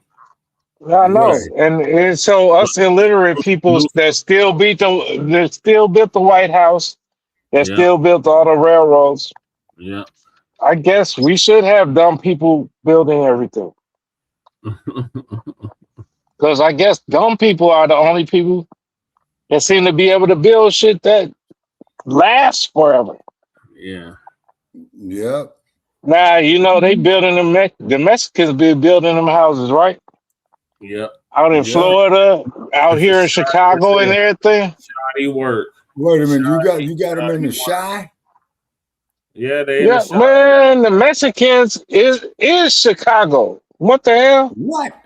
Wait a minute. Whoa. Riddle me this here, Crew. How in the entire fuck that Chicago, the whole Cook County sanctuary city, Cook County jail, bro. They got a whole section for the Mexicans. Wow. Man, no, that hurts my soul right there. Now I can see the LA County jail. I've never been in a cell with a fucking Mexican. Yeah. They say that'll fuck up everything. Yeah, that's why we call them Mexicans. If they put me in a cell with a Mexican, oh my God. I'm the softest nigga on the deck. Nah, Crew, that's what you gotta do. If they put an essay off they in the can't cell, do that to me. Start whooping his ass. I'll tell them. I'll tell them to change where I'm at. Yeah. Well, I got locked up in the old city. You hear me? I'll tell them, Shabaka. I'll tell them. If they put me in a cell with a Mexican, I'll be like, man. But you see, there's a secret about taking that top bunk. You know that, right? Because motherfuckers always want the bottom bunk, but take that top bunk. Yeah, take the top. Because see what you could do with that top bunk, man, if you lay right, man, you could set the motherfucker up, come talking shit and sidekick that motherfucker right straight in his dome. Mm-hmm. Mexicans do shit work. Yeah, they do shoddy work. Yeah. All these buildings they done built in our city alone is falling apart. This shit, the building I'm in right now was built by Mexicans. This motherfucker falling apart. And that's all they got out here in the wild West, Siding is bogus in several places. Shoddy work. And I know it was a bunch of Mexicans. Mm-hmm. You get what I'm saying? Yeah. I can show you this shit out here. Mm-hmm. Like the siding is not correct. Right. And this where my office is. Just take a leveler or two and put it up on the motherfucker and watch how far off it is. Shit, it's all fucked up, Chewbacca. We're getting All back you to need is that leveler. And I dare tell you how fucked up it is, because see, when these motherfuckers do concrete out here in the West, like when they build cinder block walls, a quake comes, man, and it will have the motherfuckers tilt. That's what happened to my mother's-in-law's house, man, up there in the Bay. All right, so is that your final thoughts on Gruesome Newsom? Man, book his ass, man. I Fuck agree. him. Chewbacca saying book a Democrat? Yep. Yeah, man, man, fuck Gruesome Newsom, man. Oh. Gruesome Newsom, man, was fucking his best friend's wife when he was the campaign manager of one of his best friends who was running for mayor of San Francisco about in the late 80s, I think. Yep. I ain't got no respect for a motherfucker like that. Him or her. Right. Hell, there was one motherfucker that showed up there on Facebook about 15 years ago that came back from Iraq. And he went home and found his old lady in the bed with another man. You know what he did? He killed both of them. He did something even worse. You're going to love this. He had both them motherfuckers walk out his house ass naked. Oh, yeah. and put pictures of them up there on Facebook. I said, whoa. I said, whoa. But I'm going to tell you that there's definitely a case of controlled anger right there. See, I always remember, like I say up on Facebook, right? It takes 6 guys to carry a man to his grave, and it only takes 1 woman to put him there. You're going to have the sisters cuss you out now, Chewbacca. Well, put her up. Come on up and let's argue. We had one sister in here, Goddess Nobby, but she had to step down. We lost crew. Hopefully he comes back. Yeah. All right, so I'm gonna move to the next topic, and that is Michael B. Jordan and Delroy. Davidson apologized to Lindo and Delroy Lindo. Yeah. You know, fell up there calling them niggas and shit like that. What was that there? The Image Awards, I think. Yeah, it was something like that out there in UK. No, wait a minute. No, it was the AFTA Award. American Federation for super healthy, gorgeous hair. No, the acronym was BAFTA. FTA is American Federation of Television. BAFTA. They have a whole line of amazing hair growth products, including hair growth. Federation Television Artists, National Academy Federation of Film and Television Artists, I believe, something like that. Well, sometimes people watch and learn what people are saying and how they feel. And that is exactly what John Davidson did, the man that have Tourette's syndrome. He went online and he said he didn't like what white people were saying to Black people. He was quite upset. White people were all over the internet telling Black people to forget about an apology. Yeah, I remember that. This man had Tourette's syndrome and he didn't need to apologize for using the N-word. He disagreed. He should have got his fucking teeth knocked out, like Franklin said. He does not support what racist white people are saying on the internet. And he decided to come out and apologize to Michael B. Jordan and Delroy Lindo. He said, even though he's got Tourette's syndrome, it did not excuse using the N-word. So he has since issued an apology. And, you know, and he was saying those white people online don't represent him. He did not feel comfortable with what happened. So, you know, he did apologize. So we're going to get into that, ladies and gentlemen. All right. Here were your comments right there. So I do have a video, and I already showed how people were responding, and of course it went right down So racial our lines like comments it are on the always right, does. Shaka. You know, Hers are on the left. it doesn't matter if you are a handicapped person or you have a Tourette syndrome. When you do something wrong, the right thing to do is apologize for it. You know, because there are white people on here that act like if you got something wrong with you, you don't have to apologize. That's a load of BS. That's a load of Well, BS. sister, that's why they You got do. something called the right cross, and it So will no, get he your can't help mind it. But right. you know, shouting out the N-word to somebody is wrong. I don't care whether you're a I would have healthy been person arrested. or somebody that's sick. Right. You know that mess No, is I would have been wrong. arrested. So one thing I do like about us, we are no longer accepting things that we accepted before in the past. Mm-hmm. We are now standing up and speaking out, and I'm glad we are doing that now. Too, Lisa. And people are not just sitting back making up excuses for accepting bad behavior from people. So let's get into it. Let's get it. Okay.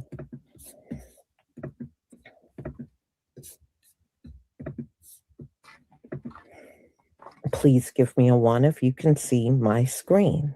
Yes, Lisa, we can see your screen.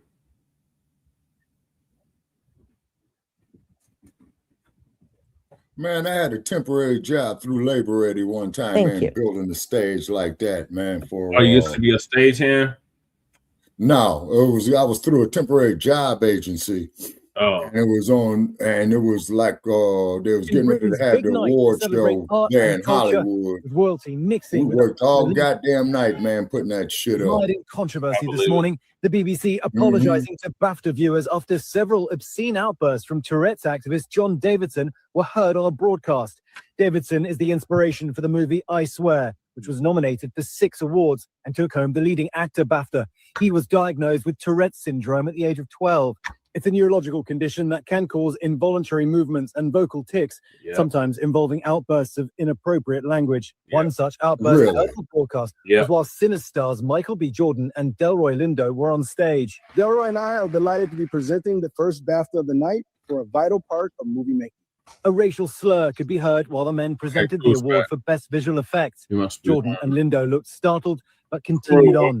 Host Alan Cumming later asking the audience for their understanding. You may have heard some strong and offensive language tonight. Tourette syndrome is a disability, and the tics you've heard tonight are involuntary, which means the person who has Tourette syndrome has no control over their language.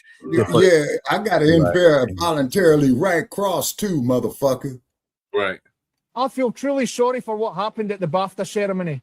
I want to be clear, I had absolutely no racist intent. I've spent my whole life trying to challenge prejudice. For 30 years. Consciously, you're still firsthand what it racist. feels like to be misunderstood and labeled. I'm pretty Because sure of the that, I would British never knowingly hurt any didn't mean to be community or stand racist behind against the any form of Irish. discrimination. I really hope people won't judge I don't me give a or the fuck Tourette's about neither community one of them. based They're on this still one crackers incident. to me. Tourette's isn't acting out, and it's not trying to offend. It's a neurological condition that deserves understanding and compassion. Yeah, The I got words a are neurological condition. It's called a- subconscious racism. That's what Yeah, it that's is. exactly what it is.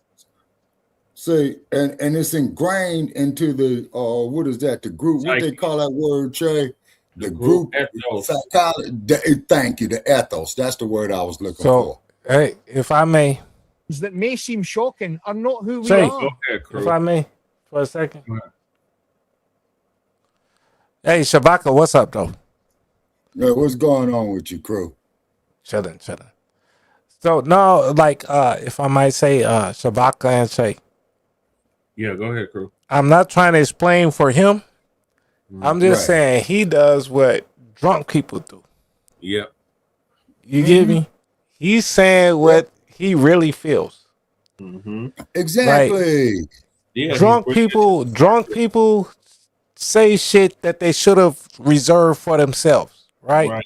Because normal people, we might have some shit that man, Shabaka old nigga. You get me? Like I might have that pop up in my brain. Shabaka's an old nigga. Fuck you listening to him, right? But I am not gonna say that shit out loud. Right. You get what I'm saying? Right. Right. Yeah. Because it's disrespectful, and I might need to think on what I'm saying. This might be an emotional thing that I'm saying that I probably shouldn't say. But I was just gaslit or something. You know what I'm saying? Well, I lived with somebody that had Tourette's. He never called me a nigger. Right? He was one of them Sephardic Jews. Oh boy. Yeah, ain't that they're the same crew that had that dungeon down there with them women in New York? Yep.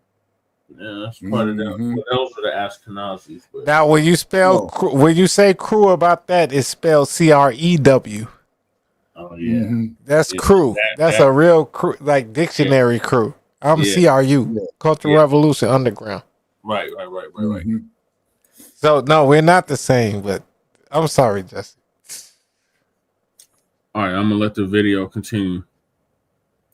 Okay, and I'm trying to see, man, was this in Hollywood? I hope that through the film, I swear, more people might take a moment to learn about Tourette's. London. It was in London. Okay. It was in London. Yeah, because them look familiar. Is it in London or Durban? And get to know our community a little better. We're just like everyone else. We want respect. We want understanding. And we don't want to feel ashamed of something we never chose and can't control. Finally, I want to once again offer my heartfelt apology to anyone who was hurt or offended. And your apology. I acknowledge I was wrong. I sincerely apologize to Michael B. Jordan, Delroy, Lindo, and everyone offended by my outburst last night. My behaviour at the awards ceremony was unacceptable. While driven by the neurological impulse of Tourette's syndrome, hurtful words were spoken in a solemn setting, and the harm they caused is real. I take full responsibility.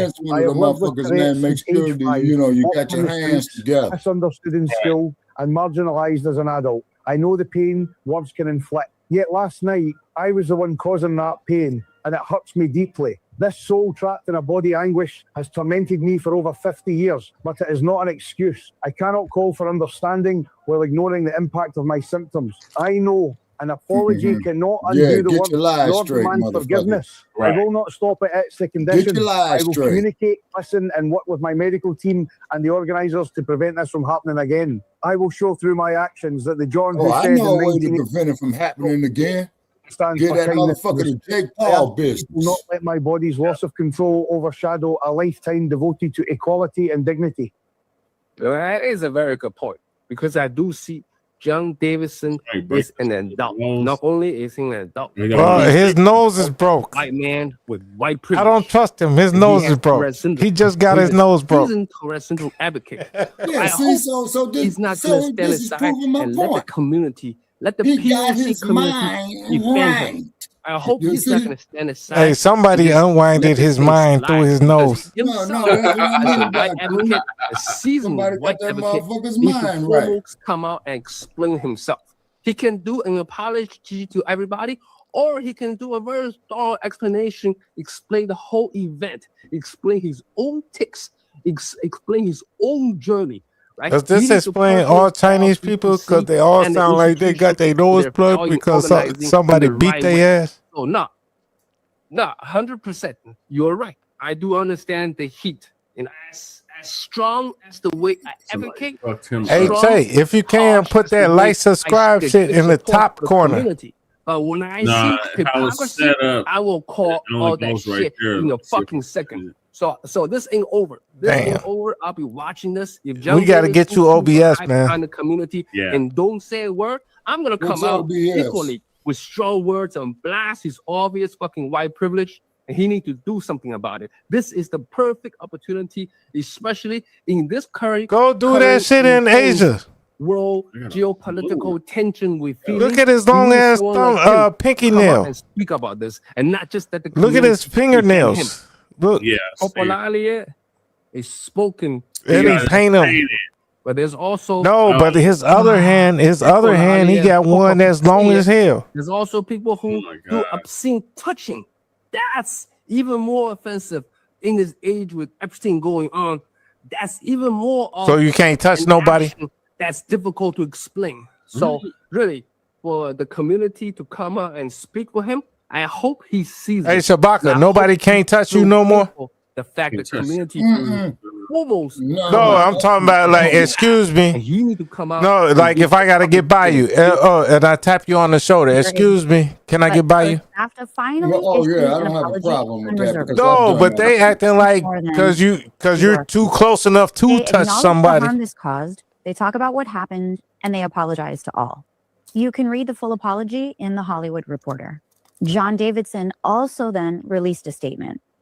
I wanted to I got a thank black BAFTA and dog, everyone so involved in the awards I'm not racist. I got a black dog. and inviting me to attend the broadcast. I appreciated the announcement to the auditorium in advance of the recording, warning Run that everyone back, my Jesse. tips are Like you involuntary see that? and are not a That was reflection the of my optics they was trying to I was give. I heartened got by a the round black of dog. applause that A followed black this is blacker, announcement, but blacker Welcome dog Davidson than also anybody then else. released a statement. Ain't no nigga got a I wanted dog to blacker thank than BAFTA that. and everyone involved in the awards last night for their support and Nobody understanding got a and dog inviting me to blacker than attend the that. broadcast. I And appreciated the he announcement to the trying auditorium in to. advance of the He recording, got a black warning dog. everyone that my tics are involuntary and are not a reflection of my personal beliefs.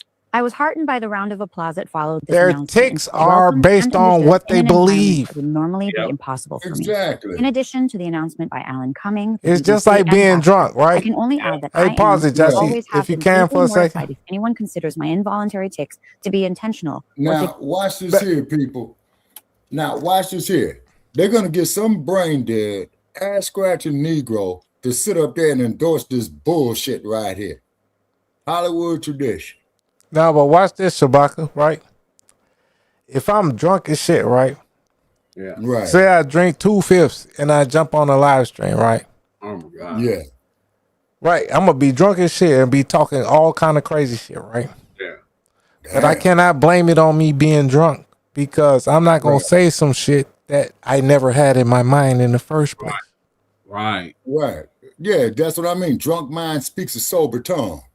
Exactly. So if I don't care if a motherfucker was drunk or anything, that's what they actually thought. You get me? I be getting drunk and I be like, man, I wish you was my brother. I wish, you know what I'm saying? Yeah. Oh, you know what I'm saying? Like, I do that type of shit. Sometimes I offend people. Yes. But, you know what I'm saying? Yeah. Like, that motherfucker is actually a racist Yeah, he is. that you cannot deal with. But the Yeah, newest exactly. racism is the denial. Not on no ally shit or nothing. That person is really really doesn't like us at all in their soul. Exactly. Yeah. And I And that bet dog you probably dollars to donuts. And I bet you dollars to donuts that motherfucker paid black prostitutes out the nose. Oh yeah, no. So they don't like dealing with us because we're so cold. Right. You know, it's like if you maybe the BJ Armstrong to Michael Jordan. Yeah. You all got all the rings. Yeah. But BJ Armstrong they ain't getting the hoes like Michael Jordan. Right. Right. You know what I'm saying? So like I still would be great with being BJ Armstrong because I'm hitting in threes and shit. I'm the one that won this shit too. Right. You get me? Because it wasn't no Jordan without BJ Armstrong. Nope. But also, you could be the BJ Armstrong talking about, man, Jordan's girls got bigger booties. You know, people be hating. Yeah. Because they not on the same level. Oh, I'm the vice president, but I'm not the president. Right. That type of shit. Yeah. You know, I'm the commander, not the admiral. Yeah. Who cares? You still had your own episode. You still won the shit. Right. Just chill out. You won this shit. Jeez. Carry any meaning. I was in attendance to celebrate the film of my life, I Swear, which more than any film or TV documentary explains the origins, condition traits, and manifestations of Tourette syndrome. I have spent my life trying to support and empower the Tourette's community and to teach empathy, kindness, and understanding from others, and I will continue to do so. I chose to leave the auditorium early into the ceremony as I was aware of the distress my tics were causing. His movie is called I Swear, and it stars Robert Aramayo, who actually won Best Actor last night. This is who he was up against, and he had a very emotional speech. So there you go. There means it was some apologies. Hold some on, statements. say. Clearly, You this see is who a he was very up hot topic. against? It's very complicated, and some commenters were saying that we should Leonardo, all have like more he was empathy for against all the John, great imagine white what he's feeling, actors. which I completely agree And with. he won. Also Leonardo imagine Man, Michael that shit. Jordan, Delroy Hey, Lindo, go back to Hannah Beachler, and the many, who he many was up others against if you were can. also feeling. Like, Empathy man, goes he went both up ways. against everybody. He had a very emotional speech. So there you go. There were some apologies, A little bit, some a little statements. bit more. Clearly, this is a very hot topic. It's very complicated, and some commenters were saying some apologies, some statements, and it stars Robert Aramayo, who actually won Best Actor last night. This is who he was up against. Right. Yeah. Jesus Christ, these are all our great actors, and I ain't gonna say R, but you know what I'm saying? Yeah. R's as Americans, Mm-hmm. not as Black Americans, but just as Americans. Yeah. Come on, man. You got Leonardo right there. You got Michael B. Yep. Like, come on, man. So then that's how you know they're trying to force somebody through there. So there you go. There Mm-hmm. were some apologies, some statements. Clearly, this is a very hot That topic. Harvey? Very complicated, and some commenters were saying That's that we should all Weinstein have in more the. empathy for John. Imagine what he's feeling, which I Could completely agree be. with. Also imagine what Michael B. Jordan, Delroy Lindo, Hannah Beachler, and many, many others were also feeling. Empathy goes both ways. And although Tourette's takes away the Lady, bad you ain't intent black. of the You don't know word, how the it doesn't fuck just we magically feel, erase bitch. the Shut harm up. of hearing that word out loud. You don't know what So the this is fuck his we feel. apology. Because all y'all on the And he I hate to didn't have mean to it. say it His like that. intent wasn't Really, there. I do. Intent matters. And you know, if you look at the intent, don't be mad N-words that he called you an N-word because he's not racist. His intent. But even in his apology, he could not even call out the people that he knows he harmed. And the crazy part about it is this is an intelligent man. I mean, he has a whole movie about him. He's been an advocate for Tourette's. The whole point of the movie was to, you know, highlight Tourette's. White He's racist. not unintelligent. He knows who these two Hey, people start are. doing that at So the why city would hall Gavin meetings, do Jesse. this, Oh yeah. stating I am I got Black sorry Tourette's. to Delroy Lindo and Michael B. Jordan Yeah, and try all that of the there at the black LA people City that Hall were and in watch the how fast audience that The knife white that did flies supremacists. service and the black outside. people I Yeah. said at the dinner Race and soldier. all That's of the all. things, Yeah, all the that's all the phrases that he LAPD said is. it. Start Why coughing. weren't those things named Start instead coughing. of Race an soldiers. excuse for his involuntary Yeah. tests? It's an excuse. Mhm. The apology is not an apology. It's a hey, I know I called you the N-word, but this is Coon nigga. why. As opposed to Coon saying, nigga. You I sneeze have it. this condition, as you all know, Coon nigga. makes me say things, but I'm deeply sorry to these people for harming them. You coon nigga. I'm deeply sorry for All the into pain the this has mic. caused on a marginalized community that has been burdened with this word for hundreds upon hundreds of years. I can't stand these He said girls none of that, and you know that be why? Because he ain't sorry. And y'all need to realize, like I said before, you can still be disabled and still be racist. And he can say it's not his intent or his personal beliefs, but when you actually can out your mouth say, I'm sorry, Michael B. Jordan and Delroy Lindo and all of the black people that were in the audience and had to hear that, I apologize He for not saying sorry. those words, even He though it was just sorry he got involuntary, caught. then you don't mean it. And I need y'all to miss me with the whole we don't understand Tourette's. We understand it just fine. We also understand racism better than any of y'all ever could. So y'all trying to If tell I us be what drunk as racism hell is, in your crib, you get rocks with that. Because whatever I say is how I feel, you right? experience racism. What racism is when you never experienced it in your life. And don't white people don't experience racism. So get out the comments with that shit. He ain't sorry. Yo, there's reverse racism. Racism is only For John Davidson to anti-black. apologize to Michael B. Jordan and Delroy Lindo for his actions at the 2026 BAFTAs. Oh, You may not look, have he said got it his hairline intentionally, filled but you in. still said it, Yeah, and he you does. owe Michael B. Jordan and Delroy Lindo a He got a public wig apology like my the way wife you used to publicly get. called them. Damn. I was called ableist. Look at and I his was called hairline not be understanding changing. of Tourette syndrome. Look at how in his the comments. hairline be Two changing. things that are not Yeah. true. So I'm going to tell you guys something that I never Damn, that ever shit. disclosed on my social media Wow. pages, and that's because I don't like this defining me me as a person or a creator. But when I was 7 to 8 years old, I Define was your hairline. diagnosed with attention deficit hyperactivity disorder. While it's not the same thing as Tourette syndrome, it's underneath the same umbrella of a neurological disorder. So yes, got I am very ADHD. familiar with disabilities and He how got they the work gap because teeth. He I fall under African. the ADA. Now, I say all this to say, so yes, I am very familiar with Jesse, disabilities. that gap teeth is 7 to 8 years old, I was that shit is diagnosed not American. with hyperactivity Very disorder. few So while it's American not the girls same thing have as that Tourette shit. syndrome, it's underneath the same. Huh? So it's the same thing as learning disabilities, and ADHD, and autism, and ADD. And what's this Dracula shit I'm seeing? So, but what's wrong with ADD or ADHD? That means we just can't focus on one thing. Mm-hmm. Like we'll focus on one thing and then we'll go to the next thing. Yep. And then come back to the first thing. And you know, attention deficit. Yeah. Hyper disorder. Yeah. I guess that's what this says. Yeah. But everybody I know that got that shit. It's definitely not Tourette's. No. Like we might get pissed off sometimes too, have PTSD. Yeah. With our ADHD. Mm-hmm. Like, man, if you don't stop talking to me. Right. You know what I'm saying? But then we'll be mad at that person and then still go do something else. Like we ain't even worried about that person no more. So these are all brain conditions. No, I wouldn't say brain conditions. Brain and social. Yeah. You know what I'm saying? It depends on like the social circles you was raised in. Like if your parents wouldn't let you do that shit, then no. You probably got Tourette's. But if you're in the streets, you get me, now you probably one of them guys. Mm-hmm. So they just saying, he just, you know. Yeah. You never know.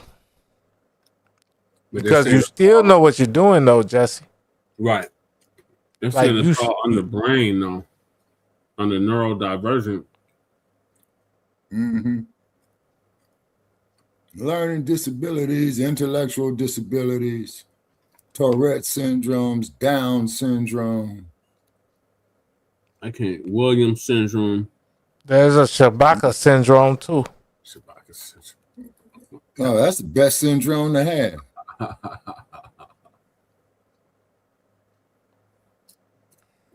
Then you just be eating Whataburgers all day in Las I'm Vegas. very familiar with disabilities and how they work because I fall under the ADA. Now, I say all this to say, when I was younger, really in middle You fall school, under the FLED. I was given an FLEED. IEP stands for Individualized Educational Program. Now, this is for people who have learning disabilities and need additional help in school. But also during my time in middle school, I was put into a resource room throughout certain times of the week. The resource room is basically where people with, and I know this may be a dated term, so I apologize if I offend anybody, but this is what it was called, special needs, were placed into this class so that way they can all be in the same area and catch up on their schoolwork. In this classroom, I had a kid, I don't remember his name, but he had Tourette syndrome. And similar to John Davidson, he suffered from coprolalia, which is when you say things involuntarily. We actually had a very important lesson on Tourette syndrome at some point in 7th grade because of this kid, and so we could better understand him. During class, sometimes he would shout words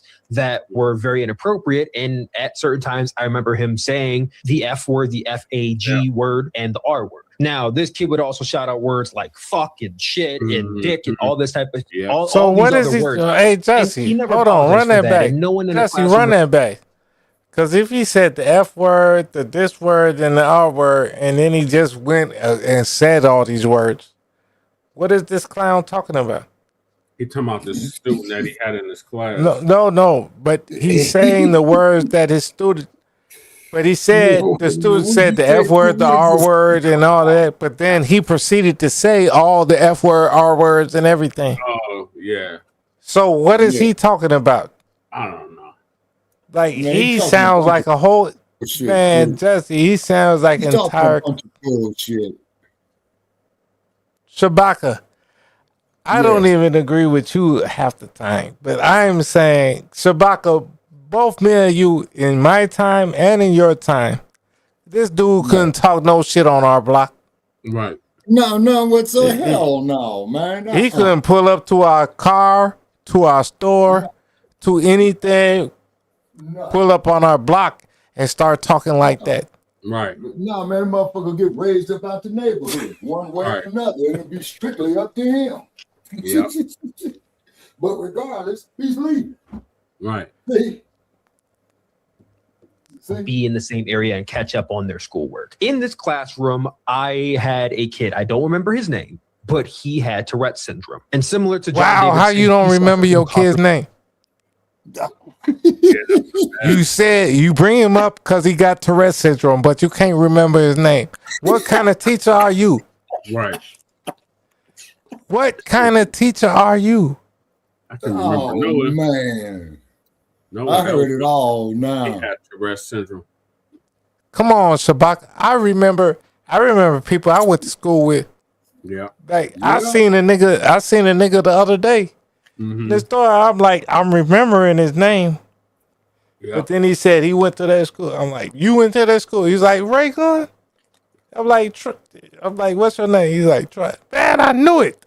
I snapped my fingers and shit. Like, cause man, I know who I grew up with. Right. Yeah. You get me? I just don't want to. You know, I don't want to run up on you, Jesse, and call you Shabaka. Yeah. You get me? Yeah. But I'm still like, man, I know this motherfucker. Yeah, I have moments like every day, especially since I moved back to my old neighborhood. Man, so you seen people you grew up with, right? Yep. Yeah. But you don't remember their names per se, but you do. Yeah. But once you see them, they look you in your eyes, you look them in, oh, what's up, bro? Right. Where's the Super Soakers? Like, I can't place you. Like, I know you, but I can't place you. Like, I can't place you where I know you from, but I know who you are. Or I can place you. Right. I just don't know your name. Or I don't know your name, right? I can place you, but can't know your name. Or I know your name, but I can't place you from. Because I've been a lot of places, like not New York, but Chicago, North Dakota, North Carolina, Minnesota. Yeah, well, that was I considered Minnesota and North Dakota because I was in Moorhead. Oh, okay. And that's where I met them girls that gave me Moorhead. Damn.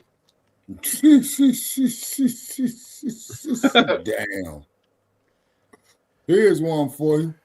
Me and some of the homies who we ain't seen in about 20 years, man, bumped into each other, right? Yeah. So somebody decided to open up some alcohol and we sitting in the car. The car ain't moving now, right? Yeah. All of a sudden, man, we get here with the spotlight. Then it was dan, dan, dan, dan, you know. Yeah, so, you know, they over the loudspeaker, guns drawn, driver, get out, passenger, get out, motherfucker in the backseat, get out, and I'm the motherfucker in the backseat.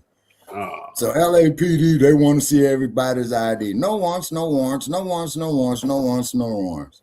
Well, why are you guys out here at 2 o'clock in the morning? Well, we ain't seen each other in 10 years, officer. You know what I'm saying? Then they said, oh, okay. You know, then they got in their car and drove the fuck back off. However, that same situation could have went real, real bad, you know, because LAPD, I could tell you a story like that, Shabak. Yeah, the LAPD a fabricated case against you. Oh, you don't know about Chicago Heights police. Uh-oh, enlighten me. So I went to my buddy's house, right? This was like, 15, 20 years ago, right? Yeah. Right. So my buddy over there in Chicago Heights, like probably about 2 blocks away from me, but I live in Olympia Fields. Yeah. Right. He lives in Chicago Heights. Mm-hmm. He said some people finna roll up on him. Crazy. Mm-hmm. So I had like 2 or 3 guys with me. Mm-hmm. I said, all right, we gonna go over to his house to make sure everybody can't roll up on him. Right. Mm-hmm. But this dude said, oh, it's a blue car that rolled up on me, and it's a green car that's helping me. Man, you shouldn't have never mentioned none of these car colors. Right. Because the police don't care. They're getting everybody. Right. Yeah. Yeah. So they pulled up on us, like, guns out and everything. Like, don't make a move. Like, I wouldn't even scratch my nose or blink my eyes. Yeah. You get me? But I looked at, and then I saw one guy, Jesse, you remember I told you about my guy Jared who died? Yeah. It was his uncle, who's a sergeant on the Chicago Heights Police. Oh, wow. I looked him dead in his eyes. Mm-hmm. And he told all of them stand down. Mm. You get me? Like they came in damn raided the car and shit. But they wasn't shooting. Okay. And it's like, wow. You get me? But even the uncle's dead. Yeah. You get me? Like he was like 53, he died. Damn. That's what I'm saying. Like Shabaka, you lucky. And I don't mean to be joking with you. But like you lucky, man. There's people, man, I done lost a bunch of my friends. 40 years old, 38 years old. Yep. A nigga done died on my couch in North Dakota, in Fargo. Died on my couch while I'm playing the game. And I look back, I'm like, oh, what the fuck? This nigga ain't moved at all. Damn. And he died on my couch. They raided my shit. Yeah. Took all my shit. Mm-hmm. You know my smoking on that. Yeah. Mm-hmm. They couldn't charge me with it. But they, you know what I'm saying? Mm-hmm. All that shit is crazy though. Yeah, it is.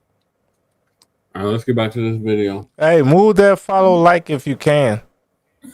It's that's the only spot it lets me place it. Dang. Relilia, which is when you say things involuntarily. We actually had a very important lesson on Tourette syndrome at some point in 7th grade because of this kid, and so we could better understand him. During class, sometimes he would shout words that were very inappropriate, and at certain times, I remember him saying the F word, the F-A-G word, and the R word. Now, this kid would also shout out words like fuck and shit and dick and all this type of, all these other words. And he never apologized for that. And no one in the classroom really expected him to. But when he would say the R word or the F word, thankfully he never said the N word, he did apologize for that. No teacher forced him. No assistant forced him. Nobody forced him to. He would. The teacher even said one time, you don't have to apologize for that. And he insisted that he does because words hurt people. And that's what his parents told him. Disabilities vary, right? My ADHD is not the same severity as someone with Tourette syndrome. I understand that. And I said this multiple times in a video. I understand that John Davidson has a disorder. He has a disability that causes him to say things involuntarily. I did not call him racist because I don't know him. He may not be racist at all. And I also said that people who have Tourette syndrome shouldn't have to hide and shouldn't have to stay away from the public areas because of their disability. That's not right. And that is ableist. Because of my ADHD, I say that sometimes my mouth moves faster than my brain does because my brain doesn't always filter what I say exactly when I say it. And if I say something that offends somebody and I know good and well that's not how I meant for it to come out, I apologize. I have done this multiple times to friends, family, strangers, because that is just what I feel. He never got punched in the face. When you unintentionally cause harm to somebody, you you can apologize all you want to. Get punched in the face. I believe that he did not intentionally get punched in the face for saying some stupid shit. And then watch how you watch your words. This notion that I am seeing from certain white people that just because this was done unintentionally, that black people need to have understanding and not take offense to it. Do not ask the black community to have understanding of the situation in which they were marginalized, but then not acknowledge the fact that they were actually attacked. His wig is coming off. Because I see a lot of comments. His wig is coming off. Understanding, but not understanding his of the wig victims is that were in off. the situation. It is common decency that if you cause unintentional harm to someone, that you should apologize for it, whether you meant it or not. You said one word that caused harm to two men on that stage, and to many who were offended by your actions. All you need to say is 3 words. I am sorry. I don't really think that's too hard to ask. That's not what he got to do. Does not prevent you from voluntarily saying things. And some of the analogies I saw in the comments were absolute bullshit. One of the analogies I saw is that if someone with epilepsy drops glass and breaks it, should they have to apologize? Let's not compare the feelings of Black people to inanimate objects. I don't think your analogy works at all in this situation. Let me give you a real analogy that actually works. Let's say you're driving a car because you're in control of the vehicle that you're behind. While you're driving this car, you're drinking a bottle of water. You drop this bottle of water, it falls underneath your brake. You cannot stop your car. You are no longer in control of the vehicle. In the midst of you no longer being in control of your vehicle, you accidentally hit somebody. You don't kill them, you don't severely injure them, but you still hurt this person. As soon as you hit this person, the water comes from behind your brake and now you can stop your vehicle. Would you then decide to keep driving because, well, I hit them by accident and I didn't mean to hit them. I can control the vehicle, so I'm going to keep going. Or would you get out of the car, check on the person you hit, and apologize for hitting them? If you answered A, that shows the true person you are and the kind of character you present yourself to be. So Jesse, I do what the apologize fuck is if my wrong with comments this came nigga? off as ableist because that was not my intent. You see how hard that Real was? guess. It wasn't hard at all. But what I will Oh, say on top of that, John Davidson, you still owe Michael B. Jordan and Is this Delroy the type Lindo of people public you apology, or and at the very Shabaka least, hang private with? apology. But you still should apologize for your actions. If you choose not to, you're well within your right to do so. But don't expect sympathy, empathy, or understanding from anybody who is Black in this situation. That's all I'm going to say about that. John David This apologized for fucker what is a happened at fuckboy. BAFTA 2026 after the shocking moment at the BAFTAs. He said he was deeply mortified if anyone believed the racial slur he shouted was intentional. He stressed that his words were caused by involuntary tics due to Tourette syndrome and do not reflect his personal beliefs in any way. Lies. Davidson thanked BAFTA and the BBC for supporting him. He said the audience had been warned beforehand that his tics are uncontrollable, and he felt welcomed after they applauded. My tics He are also revealed that uncontrollable. He chose to leave the ceremony early. White because people he are the realized devil. his tics were causing distress. Oops, He I added didn't that say he has that. spent his It life was just my supporting the Tourette's uncontrollable tick. community, promoting White empathy people are and the devil. understanding, and he will continue to do so. During the broadcast, host Alan Cumming apologized to viewers for any offense caused. The incident has since Donald sparked Trump's a wider wife sucked conversation dick. about awareness and understanding of Tourette syndrome. And not There his. were a few other loud disruptions during the show as well. She had Even though another the career explanation was before she given, fell. the incident has sparked major told me debate that. online about live events, accountability, and Is awareness Donald around Trump wife neurological on conditions. Pornhub? I don't know. I don't know. Ain't wrong. Why the fuck do y'all not know what apologies are for? Oh Why the God! fuck do y'all What not the know hell is apologies this are for? sassy ass? Involuntarily causing harm means that no apology is needed. Hey Tay, Apologies are for when you cause harm. what and if that want was to make you and amends Lady for Tay's harm son? caused. Oh my God. It doesn't My matter son if will it was not have no involuntary. goddamn It body. doesn't fucking matter if it was involuntary. Why the fuck Man, do y'all not know you when you you would have apologize stuffing when you back up cause in Lady harm? Tay Even kindergartners are Gucci expected and to said, "Try apologize again, when they nigga." cause harm. Yeah, no Even son of if, mine is gonna shocker, be wearing shocker, it. Hey you don't Shabaka, actually mean to do it or Yeah. if it was involuntary. what if this was your son? Even if a kindergartner This involuntarily motherfucker right knocks here, over their What if that classmate was your and that son? classmate starts crying, he wouldn't be that wearing that kindergartner shit. is expected to You is apologize to their stuffing back in classmate your girl being coochie. involuntarily harmed. No, he wouldn't be So, wearing that Taking shit, man. accountability for harm that you caused is something that we expect He wouldn't be kindergartners wearing to no do. shit like that. Why are y'all incapable of doing that when it involves disability? He's so Why moist. do y'all infantilize disabled Yeah, that people nigga moist. more like to a point below kindergartners? We expect better of kindergartners. Now, where is What this is wrong with motherfucker out of? San Francisco? Probably This is Atlanta. Jay Miller too. Probably Atlanta. Yeah, he's probably out of. Yeah, I heard they got it real bad down there in the ATL. Thank you. Yeah, you know, After after that, man. this happened, there was a big back and forth online between us Oh, and, you that's know, the Lisa. usual white community. Talking about a back and forth. And, you know, the message that I'm getting from our people is stop expecting us to accept being called the N-word Right. and act like Can we we just just go on with get a line? No. no. I Mhm. think being called that word is Well, fighting you word. know, and Right. I Like, I get it. you know, they say that, You know, hey, even, Jesse. and I agree. Even Please, if you'll handicapped pause it. people can do things wrong. It's almost over. So, It's like a you minute. know, this is where it stands. So this is just the latest update on it. So the bottom line is it caused a lot of pain. But see, my problem is really with the BBC. They aired it instead of editing that whole segment out.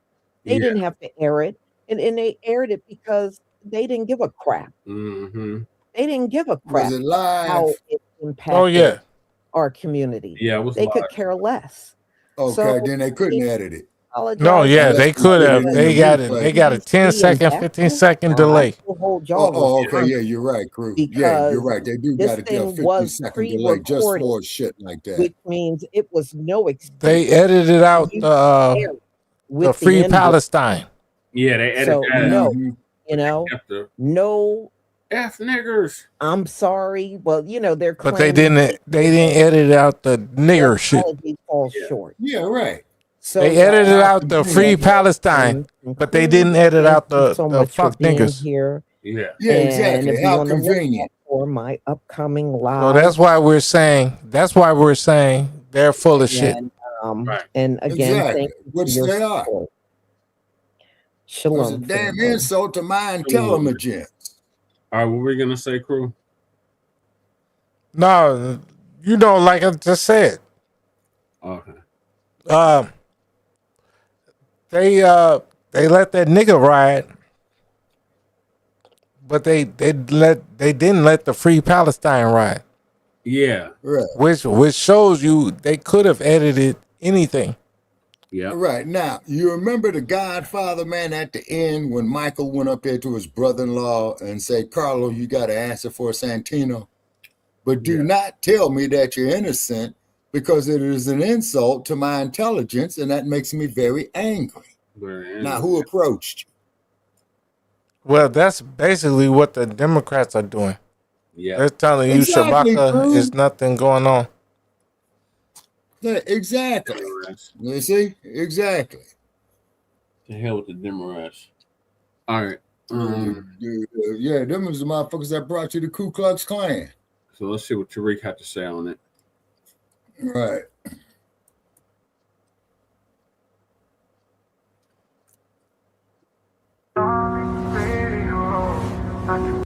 BAFTA award show. Everybody's talking about that. Let's touch on this BAFTA situation. For those who don't know, the 2026 British Academy Film Award, BAFTA. British Academy.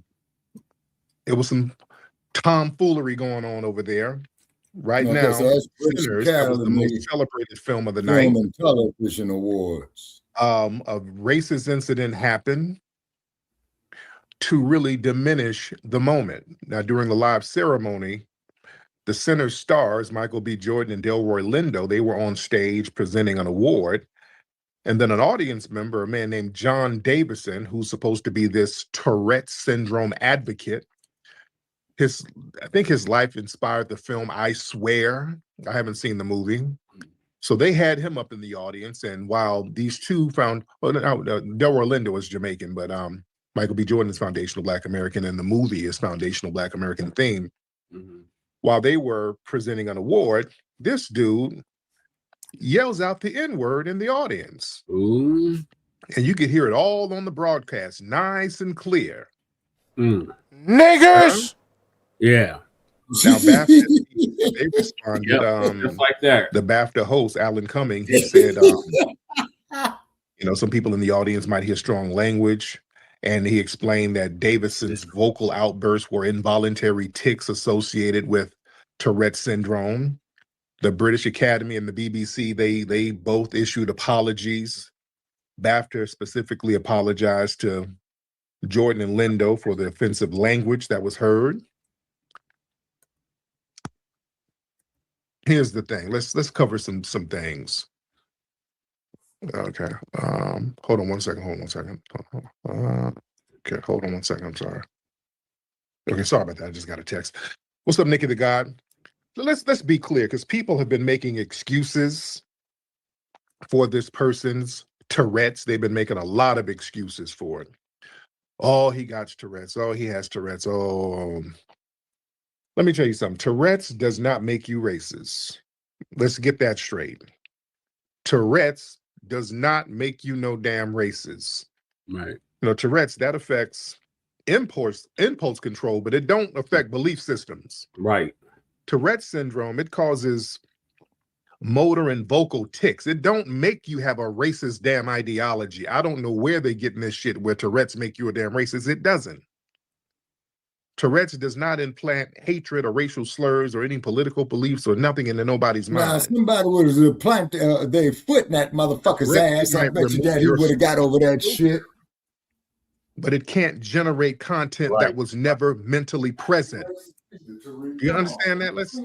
Don't let nobody give no excuses for that. That was racism. The dude is a suspected white supremacist. All right? Many neurological conditions, it might reduce inhibition. And when the filter drops, what surfaces is what's already internally stored there. All right? So they've been making excuses for this dude. His racism was already there. And here's the thing, when there's some white supremacist person with a disability, they twist themselves into pretzels making excuses. Yeah. Notice black people with disabilities, you're never given that grace. Never. If a black person yelled out something, hey, that damn Tourette's, they would have put a hate crime charge on them if they yelled out some kind of epithet towards any other group. They would have a hate crime charge put on their ass. Black people don't get no grace for any type of physical or mental disability. Just like Jordan Neely. Yeah, he was on the train. He had a mental disability. He's just yelling at himself, and they sat there and unalived him and justified it. Yep. Yeah, we don't get no excuse for no mental disability. So this guy, this white supremacist suspect, they've been splaining for him all day. Mm-hmm.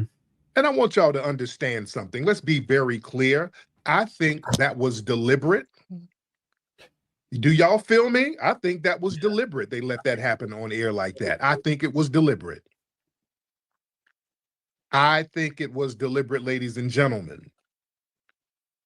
You understand? I think that was like some kind of institutional soft sabotage. Let me tell you something. Live broadcasts, you don't accidentally air slurs. You allow them. Listen, major award shows, they all operate on a broadcast delay system. These shows have a delay. There's at least a 6-second, even a 10-second, sometimes a 20-second delay. You can stop whatever's being said in the audience from being broadcasted. Do you understand that? They can stop that stuff. You understand?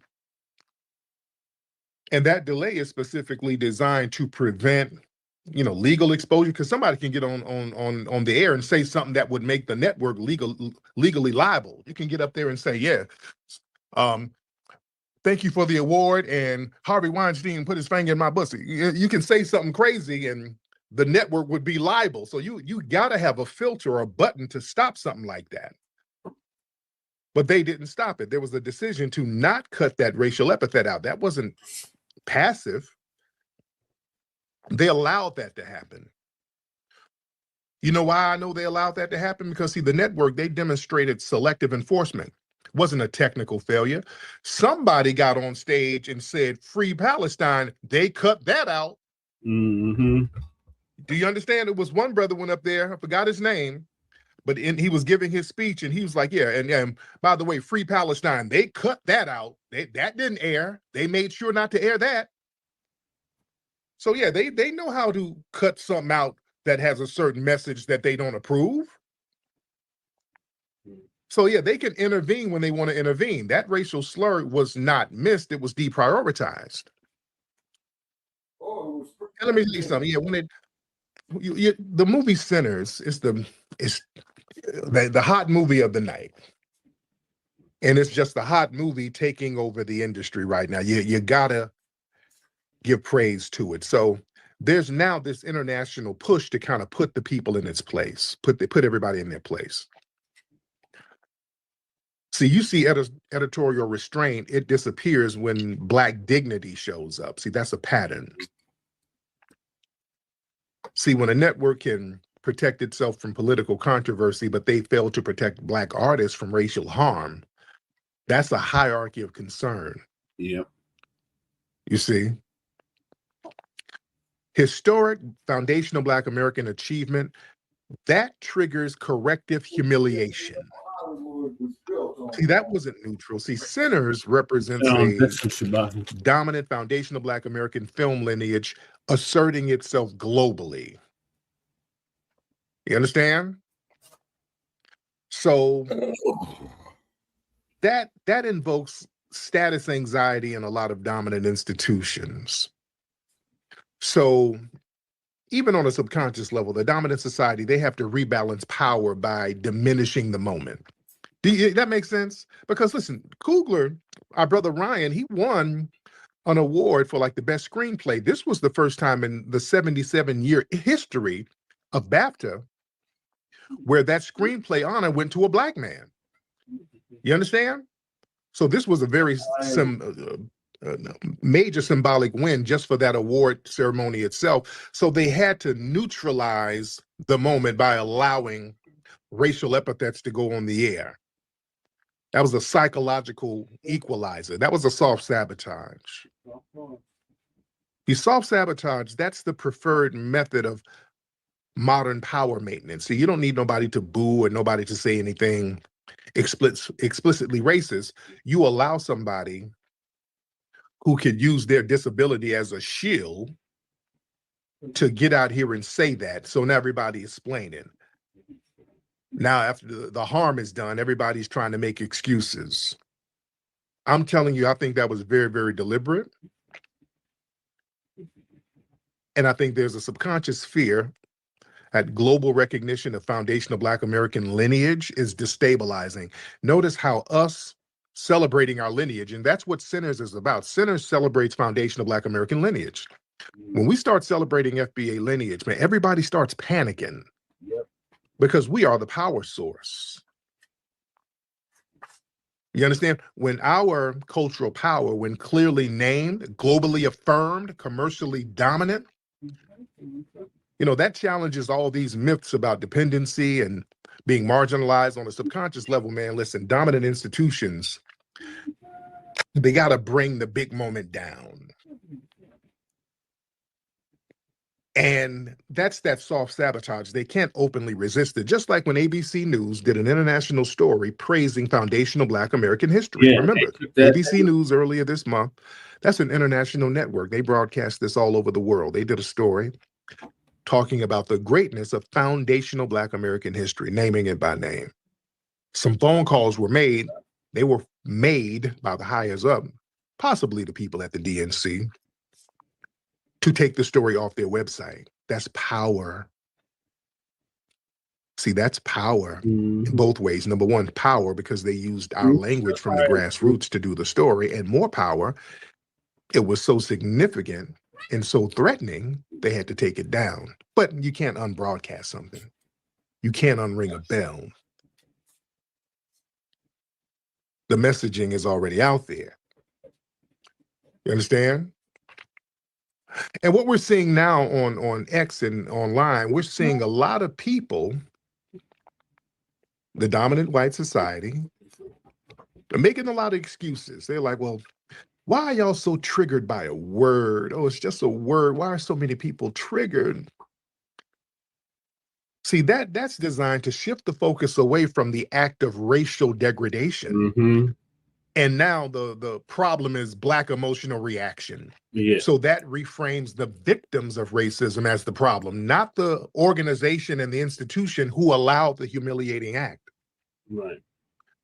But now the problem is us who refuse to just take it. You see, that's psychological warfare. They're trying to dress it up as rationality. No, we're going to keep calling it out. See, they want Black people trained into a non-response because, see, when non-responses protect power, a community that publicly rejects humiliation, they become harder to control. So the real demand underneath, don't be triggered, is stay socially submissive. Don't disrupt our comfort. Don't force consequences, because now we're making consequences happen. We're not sitting up and saying, okay, yeah, he just had a disability. He didn't know any better. No, we're saying, hey, the BBC is responsible. BAFTA is responsible. Whoever allowed that to air is responsible. We're looking to see who the producers are. Who let that happen? We're not going to let y'all explain. Everybody's going to be held accountable for letting that happen. Wasn't no damn accident. Because, see, they'll try to rebrand racial degradation as free speech so they can make accountability look authoritarian. Making it seem like, yeah, this dude blurting out a racial epithet on a live broadcast, well, that's just uncomfortable free speech. No, it's not. No, that was anti-Black racism. That was a hate crime. I don't give a damn about him having no Tourette's. Yeah? So anybody who objects to that, oh, you hate free speech, oh, you're too sensitive. No. They try to protect the white supremacist suspect offender and then delegitimize Black boundaries. And see, when they try to minimize it, that opens the door for repetition. You see, if society admits that the harm was done and they take responsibility, that creates a standard. Consequences, removal, apology, ban, stigma. Excuses, that keeps the whole environment permissive. Many people want to dismiss the outburst because they want a world where they can yell the N-word whenever they feel like it without any consequences. Yeah. Yeah. In the right hand. And that disability thing, no. No. Yeah, right hand gracefully upside his motherfucking head. Watch how fast he get cured of that but shit. using it as a blanket. Motherfucker be cured of that real quick. A moral laundering system. Yeah. And Black dignity is not optional. Right. No, we're going to have dignity and we're not going to allow that. And again, they allowed that to happen at a moment praising Black artists. During Black That was like their little humiliation ritual. Yeah, exactly. Yeah. What a coincidence. We're not going for that. But another thing, have y'all been seeing? Guess who else has been making excuses for it? Guess who else? Have y'all seen online? Who else has been making excuses for the racial outburst? Tethers. All you Tethers. Yeah, we see you Tethers. Oh, they've been making a bunch of excuses whenever you see these, quote, melanated faces online. Oh, hey, why y'all tripping? He got disability. He didn't know that. Yo, you see them damn Nigerian last names. Every time you see some melanated face making excuses, it's the usual damn suspects. The goddamn Tethers. All right, some of these Africans. All right. Oh, here they go. They're like, oh, it wasn't that bad. He didn't know no better. Oh, we shouldn't trip on a word. We shouldn't be like that. So what they're really trying to do, they're trying to say they're trying to campaign for the white supremacists. They're trying to say, look, I'm not like those angry Black Americans. Hey, look at me. You see how mad they are? I'm Black and I'm not mad. See, white daddy? See why I'm preferable? I'm not even mad. I don't know what they tripping on. I ain't tripping. That sounds like, what's his name? Emmanuel Acho. No, he said something, some old tether ass shit.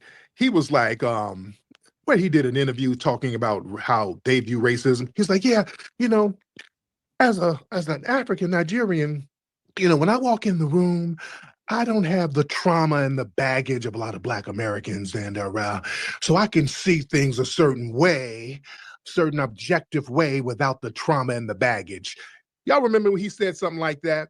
See, a lot of them have that mentality. They want to go to the white supremacists and say, hey, listen, I'm your ideal Negro, because those FBAs, boy, they got a lot of hostility because of the way y'all brutalized them. But, we got a little deal going on. And yeah, I can be the Black face of whatever you need to be the Black face of. And I'm not going to have all that little negative baggage and anger and trauma. So I'm a clean slate. So it would behoove you to choose me. So they're using this to audition. The Tethers are really auditioning right now. Yeah, they're using this to basically score points against us and get rewarded with some attention from the dominant society. That's why we delineate, and that's why we stay on everybody's bumper. So when people try to use the whole, why y'all checking Africans and Caribbeans, the white man be doing this, the white man be doing that. Well, if you're sitting up here aligning yourself with them while acting as a representative of us, well, you're going to get the equal smoke. You're going to get the equal damn smoke. You're not going to get a pass. So yeah, everybody who's against foundational Black Americans will get equal smoke. That's where it is. Let me chop it up with the family. Let me see who's in here. Let's chop it up. We got Dr. Davinsky. I haven't heard from our white supremacist brother in a long time. Dr. Davinsky, brother. Hop on, Dr. Davinsky. He is a white supremacist. Assalamu alaikum. Yes, Tariq. How you doing, man? I'm good. Are you in the Dominican Republic or are you back in Australia?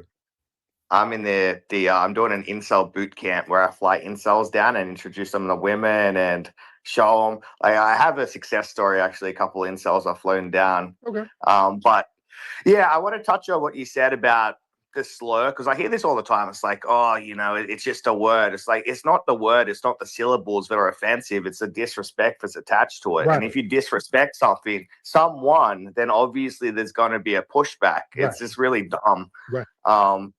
But yeah, one more thing I wanted to say was about what's happening in Mexico, because you've got these far right groypers like Nick Fuentes, and the entire country, it's a failed state. So I don't know why they pretend that they're such a peaceful society and like blacks in America are, so criminal. If you look at the top 10 cities in the world, 8 out of the top 10 for the most murderous cities are in Mexico. Mm-hmm. And we're seeing that right now, what a failed state these mestizos create. So I wanted to touch on that too. But it's good to see you, Tariq. I hope you're doing well. I've seen you on TikTok. You're doing numbers on there. So yeah. All right. Well, thank you so much. Yeah, Mexico. They are turning up down there in Mexico. That's why, I was down there last month. And shit was getting hot down there. That's why when I was down there, I'm like, let me get the hell up out of here. I knew the shit was about to go left out there. I told y'all last month shit was about to go left in Mexico. I was down there. I was down there last month. I said, man, let me get the hell out. It's about to turn up down here, man. And it did. So I knew that was coming.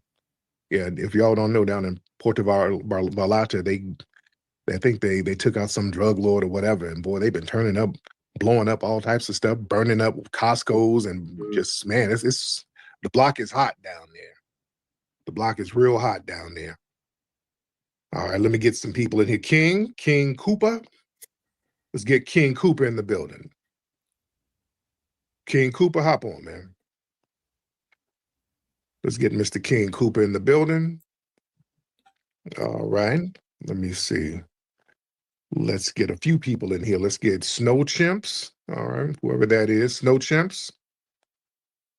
Yeah, what's going on, Mr. Tariq Nasheed? What's going on, I'm good, Mr. Snow Chimp. How are you, sir?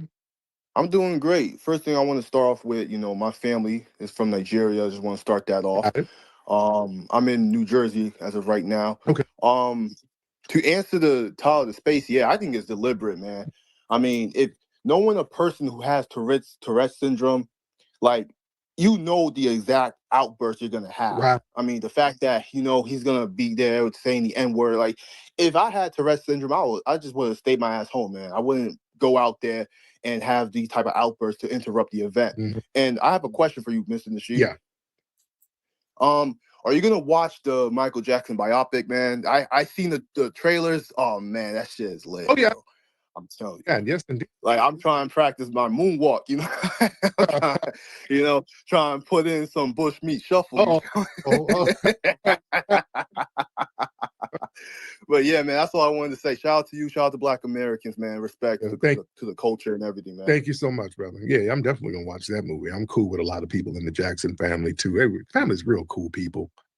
The Jackson family are hella cool, man. A lot of folks don't know how woke they are too. Like Janet Jackson, she was, Janet be rocking with the Nation of Islam. Y'all know that? Janet, she's clicked in heavy with the Nation of Islam. And the whole family, Jermaine, I used to see Jermaine at some of the Nation of Islam speeches back in the day. I would see him there all the time. And yeah, Janet rolls with them heavy. Yeah, the family rolls with them heavy. Let me see who we got. Astro, what's up, Astro? Sorry. How far? How you doing, brother?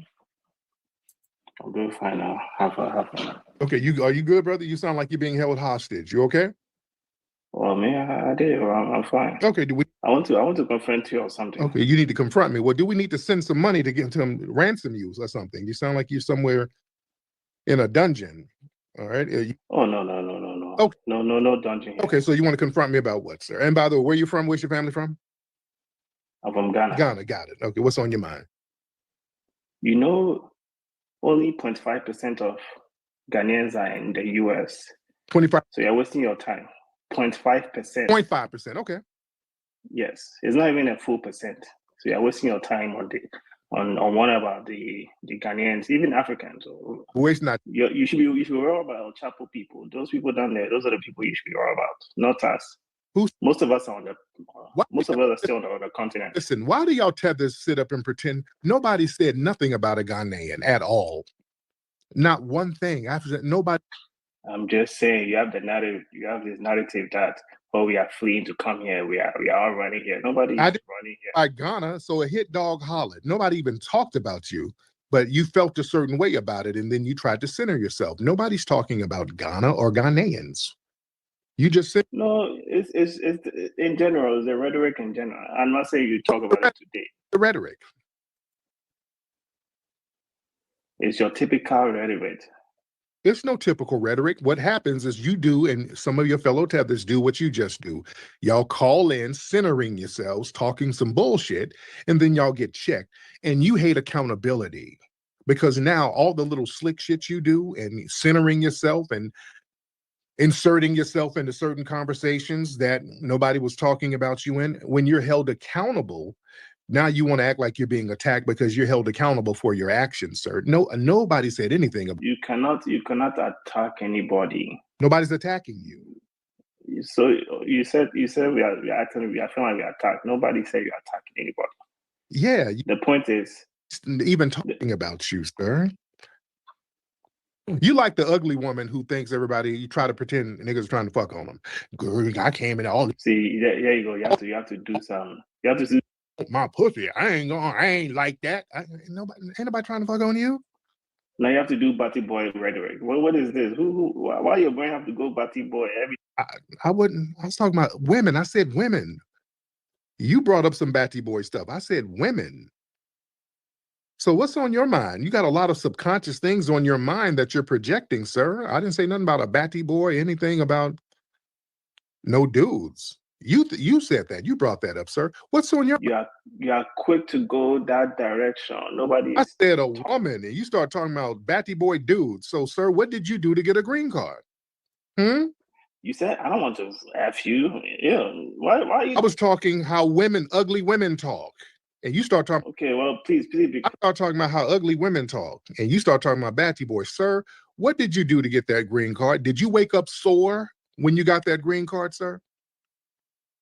Here we go. Hey, I don't want the batty boy session that you typically do. I don't do batty boy session. So if you are going to, well, yeah, you brought it up, sir. Nobody was. That's coming from your subconscious mind. I didn't say nothing about batty boy. So you got some of that Bantu bussy is tingling because there you go. That's your Bantu bussy tingling. Yeah, your Bantu bussy is tingling, sir, and you're doing a lot of projecting. You couldn't wait to say that. Yeah, you couldn't wait to start talking about batty boy, sir. You just whining. You're trying to center yourself. You're just trying to center yourself. You know why? Because nobody's thinking about you, sir. Nobody cares, and you know that. So you try to make yourself seem more important than what you are, sir. You're sitting up there in an Uber, musty, smelling like onion rings from Burger King or wherever you're making the delivery. Nobody cares, sir. And that's the reality, right? Try new jokes, my friend. Try new jokes. Those jokes. That's a reality. That's a reality, sir. Not even a joke. That's how you live. Nobody's thinking about you, sir. All right. Thank you so much, sir. I don't want to hear tether whining. That's what the immigration office is for. Y'all like to have people to whine to. I don't want to hear musty whining. I don't want to hear that shit. That's what you got nonprofits and NGOs for. They hear your grievances. Oh, I need food. I need a malaria shot. I need bushmeat. Yeah, whatever. Go take that shit to them. They get paid to hear that. I don't want to hear that shit. But listen, let me get out of here. I got some repair people at my crib. Y'all follow me on TikTok. Y'all follow me on TikTok and join me on TikTok. I'm gonna go on TikTok live later. Everybody go to the Kickstarter page for Hidden Color 6. Everybody contribute to Hidden Color 6. Go to my profile here or go to hiddencolor6.com. Hidden Colors, the number 6.com. And everybody get involved with the making of Hidden Color 6. All right? I'm out of here. Papi Akute, Lalavuve to the family. Peace. You know, erasing history is something that you have to do when it comes to conquest, domination, and destroying a people. If people knew who they were, and what they were capable of in the past, they will understand what they have a possibility or a likelihood of doing in the future. Foundation of Black Americans, we've always had a culture of resistance. We cultivated a culture of resistance on this land, and we've been resisting ever since we've encountered European domination. But nothing was really popping in Europe until the transatlantic slave trade, and that's where they amassed a lot of wealth. One thing that I think is unique about our culture as far as how we resist, how we fight back is just the environment we were put in from day one. Being only 13% of the population, the white supremacists were very meticulous about keeping that population at a certain amount. There was never a period when we did not resist the encroachment of the white man. They have a natural behavior of authority no matter where they go. That's why they'll step up in front of us in the line at the store. We're not important. They don't even see us. We've never been able to excel. We've never been able to relax. We've never been able to just be, which means that existence is resistance. It must be something in our DNA, our historical background, to when something doesn't sit right with us, especially spiritually, in our souls and in our spirit, we just say no. We live resistance. You know, from the moment we're born, we're in resistance. And it's handed down generation to generation. And so I think that cultural resistance is actually in our DNA, in our epigenetics, and then it blossoms out into the culture. So there's almost nothing in America that we do, from song to dance to politics to the way we talk, the way we dress, having coded languages considered to be slang today. Everything about Black American culture is a form of resistance.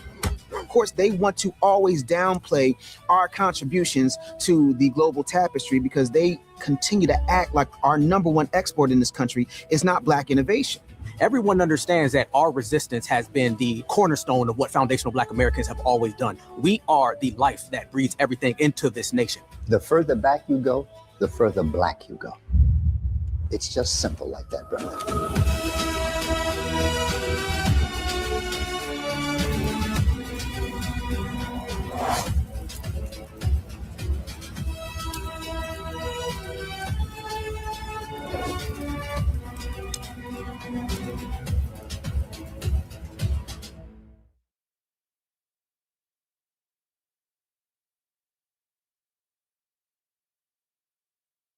You know, there's a lot of people that's been addressing, you know, some of the shock that a lot of people are having toward Black Americans these days because Black Americans actually set boundaries. And this shock is kind of sent a shock wave through the whole country because everybody is talking about why Black Americans are just kind of not taking much anymore. But why don't you play with this has to say? Let's get into People mad at me because I said Black folks ain't letting the N-word slide. And we not. We not letting it slide. You know? Stay mad. Y'all can stay mad. See, I think the problem is that traditionally, Black people have been very forgiving. Black Americans have been very forgiving. Our culture is Christianity, and it's been turned the other cheek and all of that. And we're not doing that no more. Okay? We're like a scapegoat in a family, in a narcissistic family unit that woke up and decided they're not taking it no more. And if that makes us the villain, so be it. Like, I don't know what to tell y'all. I really don't care. I don't care because we've been taking it for far too long. Far too long. People do stuff to us and we supposed to apologize. Like, what? We're supposed to just be like, oh, it's okay, you know, we understand. No, we don't understand. I don't care what your reason is. I don't care if you got a disability. I don't care. I've taken it for far too long. It's over. We're not forgiving no more. Now, the sisters are 100% right. A lot of us are raised in the church, and it was really drilled into our head about turning the other cheek, being forgiving, 70 times 7, in the area of forgiveness. And because of that, a lot of people took advantage of Black Americans because they'll do us things and then, you got to forgive. And while people just took advantage of our good nature. And for years they were doing that. And then now you have a generation of Black Americans say, no, this is done. I'm going to treat you the way you treat me. If you respect me, I respect you. If you disrespect me, I'm going to disrespect you probably a little bit more. And the part of Black people retaliating in that way, a lot of people are shocked by this, even including the white folks. They're shocked because Black folks is not putting up with it no more. See, that preacher in that Black church had us hoodwinked in a lot of ways. There's nothing in the scriptures that teach us to just take disrespect from people and be treated any kind of way. No, I mean, come on, that's not even healthy. I mean, if you're not going to treat me right, well, just leave me alone. I'm cool on that. But Black America has finally set boundaries, and these boundaries should have been set a long time ago. Boundaries on how you access our culture, boundaries on just how you even talking to us, boundaries on, having access to the money that we're giving out, boundaries everywhere, boundaries with our children, boundaries with how we want to be educated. We have to set those boundaries to be respected. And have y'all noticed, ever since we have set boundaries, notice people's difference of reaction to us now? See, now they're literally begging us to talk. They're literally begging us to be in a coalition with them. Before we were begging them, notice they didn't want no coalition. Notice that? Nobody wanted a minority coalition. We were begging for one. Well, when we got to the point as a collective of people say, we good. We don't need that. We fine. And everybody now like, whoa, wait a minute. Hold on. I'm used to you begging to be my friend. And now you like, I don't need your friendship. I'm good. Well, what are y'all doing? You understand what I'm saying? What are y'all doing? As Black Americans, we don't like that. That's what it is. They don't like it. They don't have access to us. Then the main thing they don't have access to anymore is our ability to fight back against white supremacy. That's what they don't have access to. And that in itself is the issue. That in itself is the issue. Because we have been the only group that have been successful in fighting white supremacy. And when they lost access to us fighting white supremacy for them, I believe that is what bothers them a lot more than anything else. So getting mad at certain things we say, that's just, a byproduct. They're upset that they can't call us up. We run out there like a superhero and fight white supremacy while they just hide behind us while we taking the slings and arrows and rubber bullets and everything else that we taking from them. You know what I'm saying? Because when Black folks get out there and fight, a city about to spend $1 billion. When Black folks are good and done with that city. That's why they really don't want us out there too much about the system. But we're not coming out like that no more unless we're coming out for ourselves. That's it. We're coming out for ourselves. We are good. We are so good. We're coming out for ourselves. But we're not going to put up with that from nobody. I'm definitely not. But I don't tell any of you to put up with anything. Don't put up no disrespect. Now, I'm going to say this. Get along with all people. I'm a firm believer of that. I want to get along with everybody. But if you don't want to get along, okay, that's cool. Just leave me alone. Don't disrespect me. But if you disrespect me, well, I got some disrespect for you back. It's just that simple. Black folks are nobody's slaves anymore. Black folks aren't nobody's doormat anymore. Black folks aren't, no one's attack dog. You can go buy you an attack dog, that's what you want, but that's not us. We have neglected ourselves and neglected our community for far too long. And because we neglected ourselves and our community for far too long, it's the main reason why we have to look out for self and do for self. The Honorable Elijah Muhammad told us that a long time ago, look out for self and do for self. Do for your community. And if Black folks would have got on what the Honorable Elijah Muhammad was talking about a long time ago, we'd probably be in this position because we would have been doing for self as a collective. We'd have been focusing on educating our children as a collective and not allowing our education to be outsourced to these folks. Because if they don't treat you right, they're not going to educate you right either. We should have been feeding ourselves, growing our own food. You feel me? The way we get to that is boundaries. Because us doing all these side quests and side missions with these other groups, and then in the end, they don't even respect us for it. They don't even like us for it. You would think that, okay, man, yeah, that's my people, right? No. You do all that for them, and they still don't like you. They still go cut for the same people. They got their homeland messed up. So that's why Black folks say, yeah, we good. We set boundaries, and that just, it is what it is. But it's a new day, and y'all gonna have to get used to it. Just that simple. Yeah, well, he's got a point on that. Brother Che.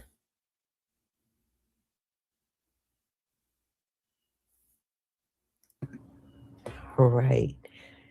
Shalom, family. Hope you're all doing well. We got our blizzard here going, and man, the wind is really kicking up. You can hear it. And hey, Brother Che. And the thing is, we just saw the sidewalk, the grass and sidewalk again. Now it's back covered with snow. All right. So what we're going to talk about today is the Congressional Black Caucus, or some people call it the Congressional Immigrant Caucus, because they focus on immigration a lot more than people in our community. In fact, they outright ignore us. And we know why. They were hoping that one day in this country, the immigrants could replace us. And they won't have to deal with us anymore. We would be irrelevant. But that's not working out the way they planned, because it doesn't help if you got one president in and he's letting everybody in the country, and then an election happens, another president comes in and he shuts it all down. So, at that pace, yeah, you're not going anywhere with it. So we know they never address our issues. They don't talk about reparations unless they're screaming for us to stop talking about reparations. And, the George Floyd Policing Act, they tried to pretend like they were going to get that through. Everything for us is, it can't be done. It can't be done. But for anyone else, especially immigrants, everything can be done. Money can be found. Anything they need, it can be done. It's only when we open our mouths, it can't be done. Since Donald Trump took office, they don't address anybody. They stay completely silent, almost like they're scared. And when they do come together to speak, it's always about immigration. It's always about immigration. And it's never about us. I don't even know at this point why they even call themselves Congressional Black Caucus, because they never pay attention to us. Maybe you need to change that to CIC, Congressional Immigrant Caucus, because that's the only thing you love talking about. And I don't agree with all those foreigners up in there. That's why our issues don't get looked at. But they feel very comfortable talking about being in a congressional seat and their Jamaican community or their Haitian community or this community and that community. They weren't born here and they shouldn't be there. That's how I see it. They don't focus on our issues, and we don't need to have them part of the Congressional Black Caucus. At this point, do I think it can be fixed? No. I know I don't. And as far as what they do for us, the damage is done. They don't do nothing. And it's a lot of people that are not happy with them. And if anything, they don't want any ties with them. Yeah, so I don't rely on politicians because they will always let you down. They will always let you down.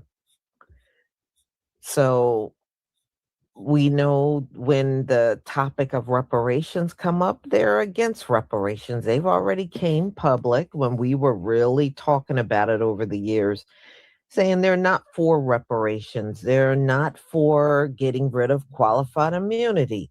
In fact, they're not for anything when it comes down to us. But if you say the word immigrant, they got some money for you. They can help you with your housing. They can help you with food. They can get you some free health care. They can do everything under the sun. So the way I see it, then get the immigrants to vote for you. What's the problem? Next time midterms and other elections come up, get the immigrants to vote for you. That's all I got to say. All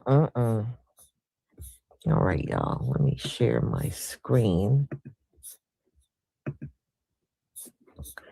And I love how these young people are speaking up because they're seeing straight through these CBC members. They know and recognize y'all don't do anything for us. That's why y'all will never get a bunch of young people and have their support. You're not, because they can see right through you. Thank you, y'all.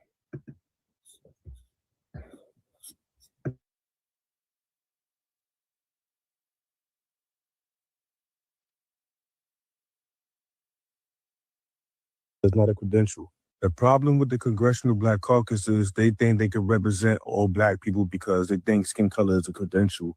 When no reality, their mission don't even align with the missions from back in the days. So they just overlook the plight of Black Americans. So for being honest, Yvette Clarke is Caribbean in descent. She's also in the Caribbean Congressional Caucus. Like, it's like when you read their mission statement, you read ours, it's like everybody is for the best interest of themselves but us. When it comes to us, we just got to siphon out what the fuck is supposed to be for us and just put it anywhere else. It's like, if you really stand on the shoulders of Shirley Chisholm, it's like, you would do for all. Like, it's weird though. It's mad weird. It's like, how don't you want to help these group of people because it doesn't help you. It doesn't benefit you directly. It's like, do you really fuck with those people? I don't like no funny shit. We need to remove like any like type of like misrepresentation in the Congressional Black Caucus. Honestly, my nigga, like we don't need nobody to think that skin color is a credential. Skin color is not a credential. Skin color is not a credential. I don't give a fuck if you're doing community work. You can't do community work and then let that be your credential for your skin to be a credential. I don't give a fuck about none of that. Like, you can't pull that shit over my eyes, my nigga, because at the end of the day, the root is the root, my nigga. Because how the fuck Kamala Harris in the Congressional Black Caucus? That bitch is Indian and Caribbean descent. I'm like, cause skin color cannot be a credential, my nigga.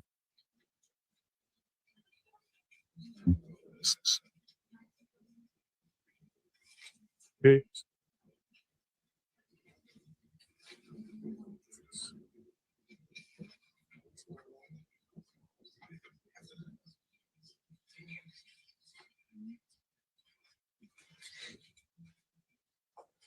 Good afternoon, and thank you for joining us.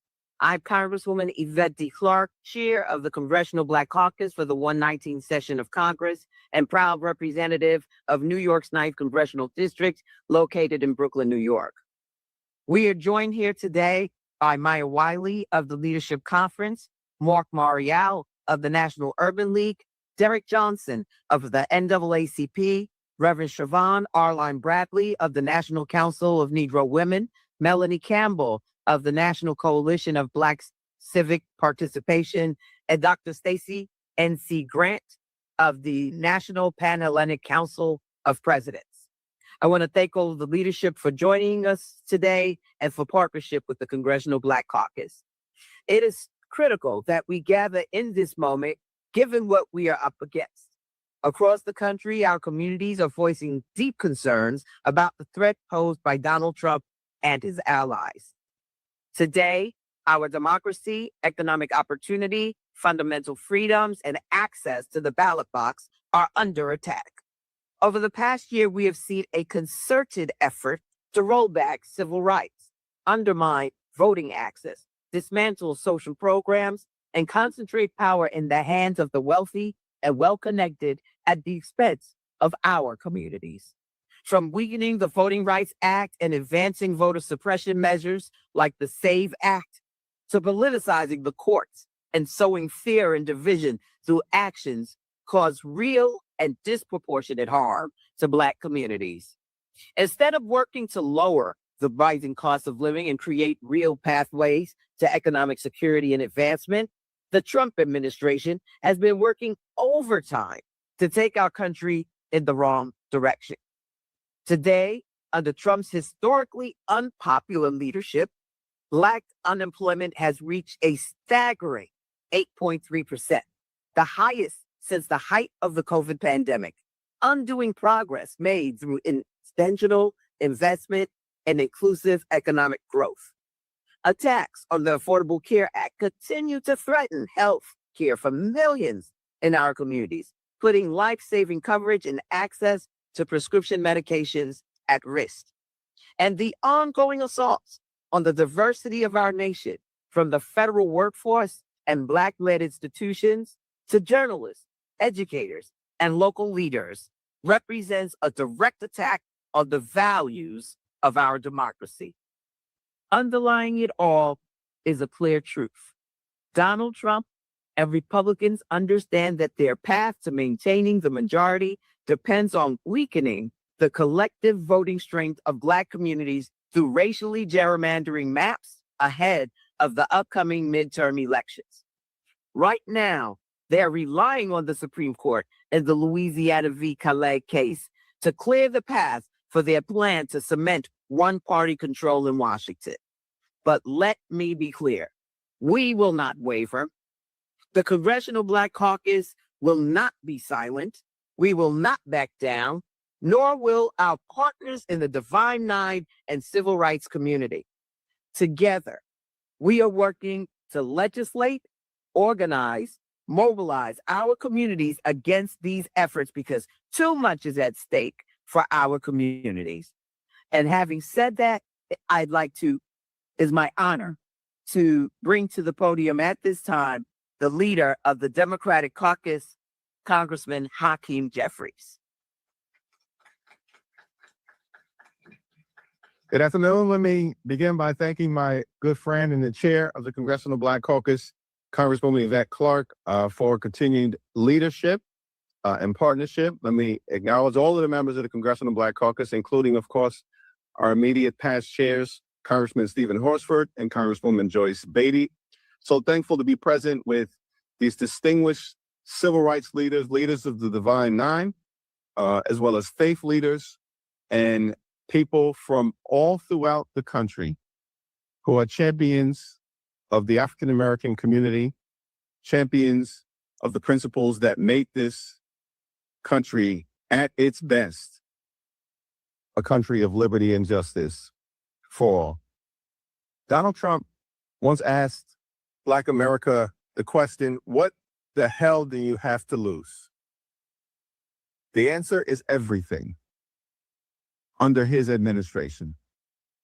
We know that under the Trump administration, civil rights is under attack, voting rights is under attack, reproductive rights under attack, racial justice under attack, social justice under attack, economic justice under attack, Black entrepreneurship under attack. What the hell does Black America have to lose under Donald Trump? The answer clearly is everything. Black America is under attack. The United States of America has been under attack by the failed policies of a failed president and sycophants in the Republican Party who continue to act like nothing more than a reckless rubber stamp for Donald Trump's extreme agenda. Under the Trump administration, the Black unemployment rate is up, the Black home ownership rate is down, and healthcare is being ripped away from millions of Americans, disproportionately impacting Black and brown communities and lower income white communities throughout the nation. But we're here as members of the Congressional Black Caucus, civil rights leadership, faith leaders, leaders of the Divine Nine organizations, standing together to make clear that we're not going to step back, we're here to fight back, and to make sure we protect the interests of Black America and all of the United States of America.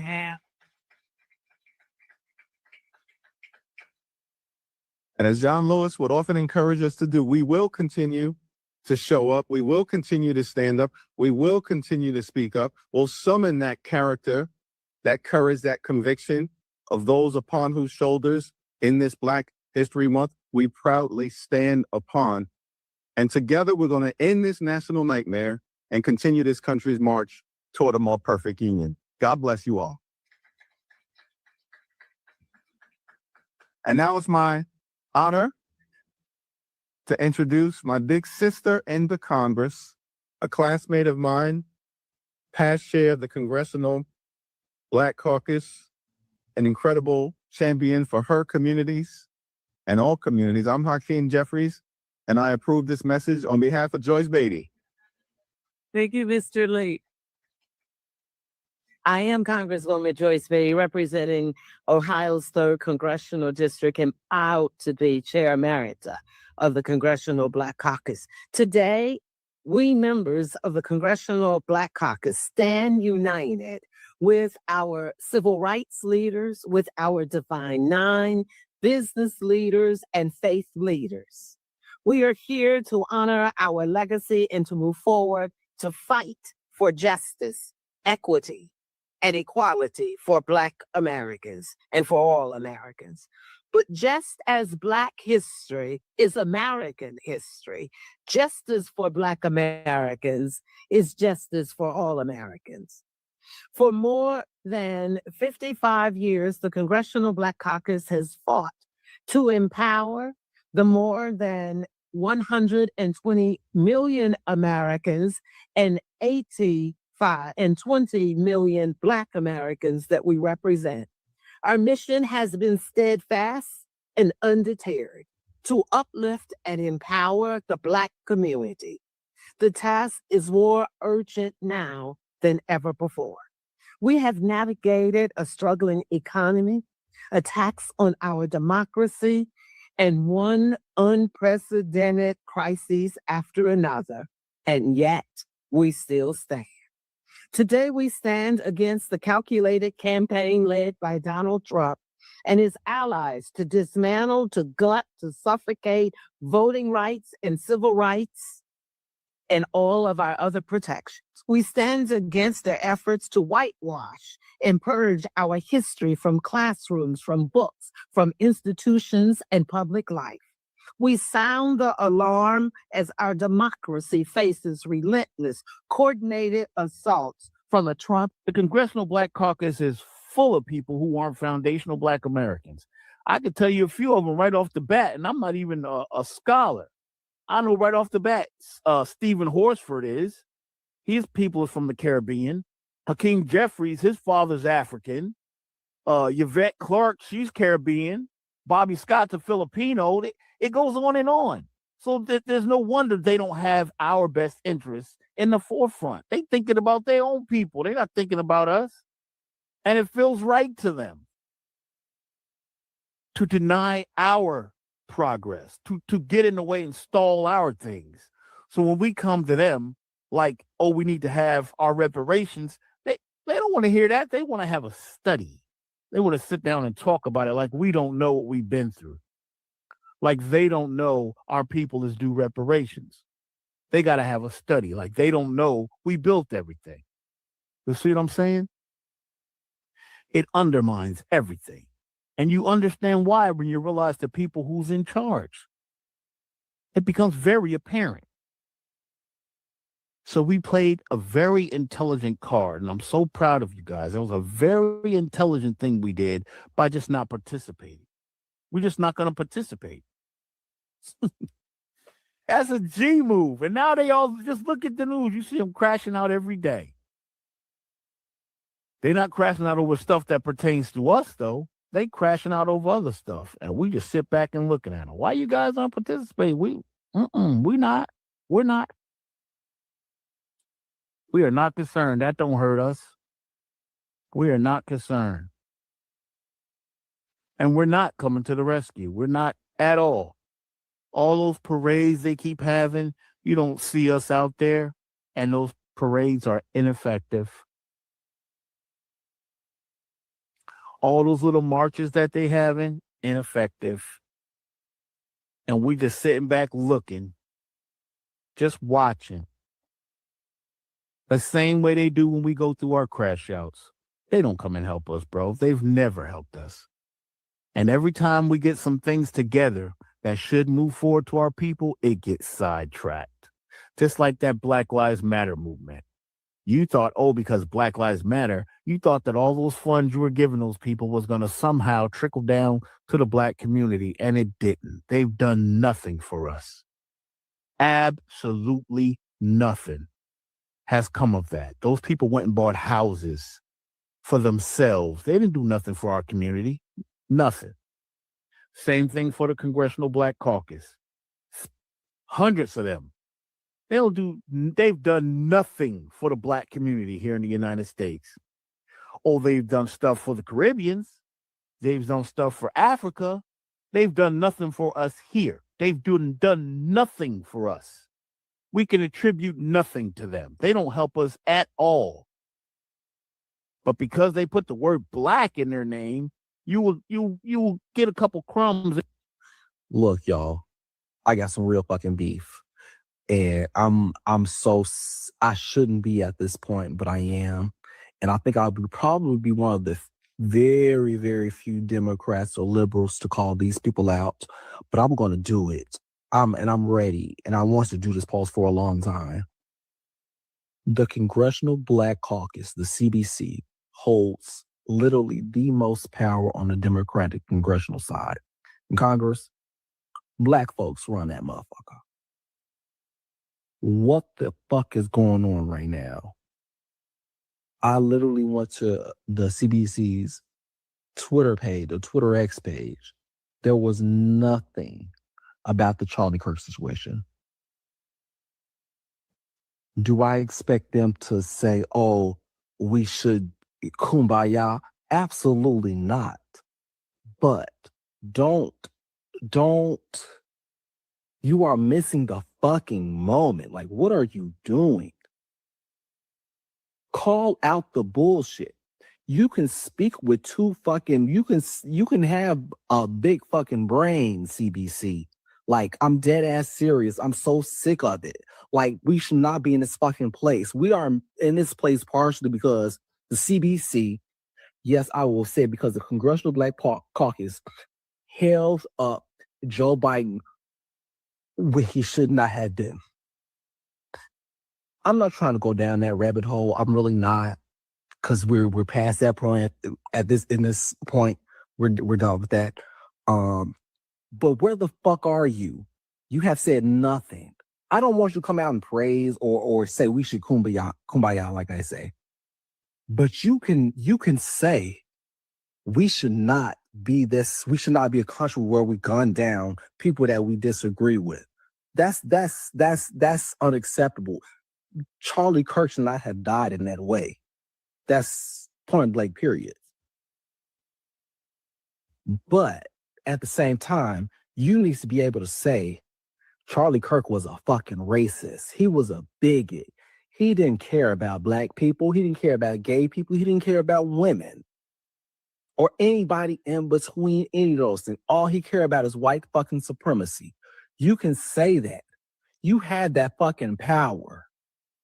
But you know what? Y'all are failing right now. And I'm being so dead ass, and I'm probably the only fucking Black person on the fucking social media that's willing to call y'all out right now. Because it's a whole lot of tiptoeing. It's a whole lot of fucking tiptoeing. Listen to me. I listened to Jasmine Crockett's interview on The Breakfast Club today or recently. I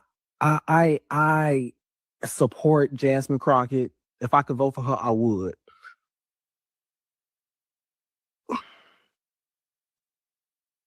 she was keeping it a bug as much as she could. And I get her stance, and she's not wrong on what she was saying. But the time is now. The time is now where people like Jasmine Crockett, Rep. Jasmine Crockett from Texas, needs to call out leadership. And that's not just Hakeem Jeffries who needs to go. He needs to be booted the fuck out. Kick that motherfucker out. He is not meeting the fucking moment. Hakeem, a representative from New York City, Hakeem Jeffries needs to go. Bye. And Jasmine Crockett needs to be the first one to say it. The CBC ain't gonna like it. They gonna hate her for it. But you know what? Somebody has to fucking do it. When are you gonna meet the fucking moment? People. It makes no fucking sense.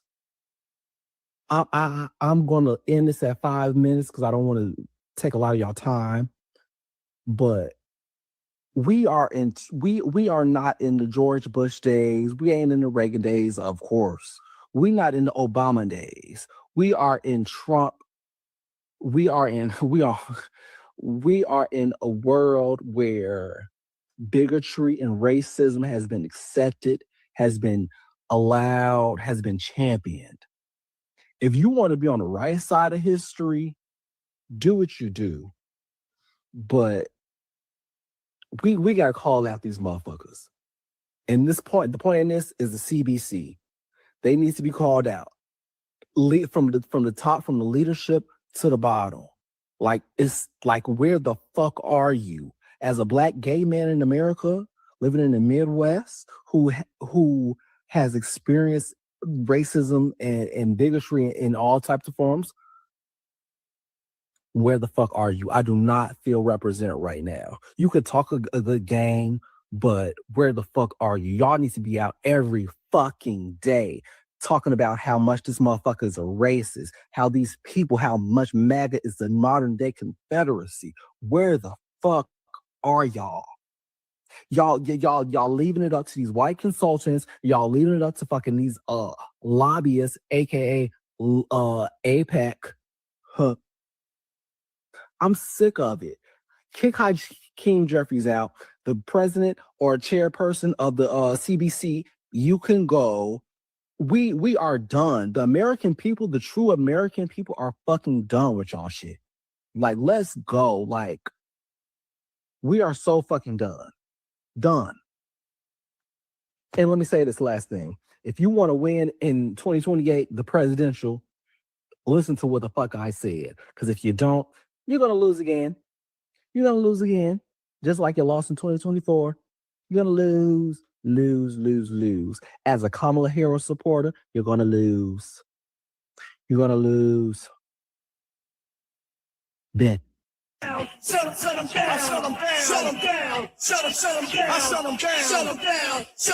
down. The reason why Black Americans do not have reparations is because you have an enemy from within that is giving all of your money to Israel. They're supporting Israel over getting you reparations. Let's read this. Yet to this day, the Congressional Black Caucus, the long-standing core of lawmakers dedicated to safeguarding civil rights and known as the conscience of Congress, has not issued a formal declaration condemning Israel. It hasn't even produced a statement calling for a ceasefire. The CBC's silence isn't accidental. More than half of its 61 members have been endorsed or funded by the American Israel Public Affairs Committee, the powerful U.S. lobbying arm of Israel's agenda. And in the year 2023 through 2024 election cycle alone, AIPAC endorsed 26 of the caucus's members, raising $4.6 million for them and another $3.5 million for Black Democratic candidates. Your problem isn't the fucking white supremacy alone. Your problem is motherfuckers in high places looking like you, selling you out for fucking pennies on the dollar. $4.6 million And $3.5 million is pennies on the dollar. These motherfuckers owe you $20 trillion. Do you hear me? $20 trillion is what this entire planet has stolen from you, freedmen. Solon, what are you doing? Black man, Hebrew, I don't give a fuck what you call yourself. If you got bones here from chattel slavery, you have been sold out by those motherfucking lawmakers called the Black Caucus. You don't have reparations because these motherfuckers are draining you.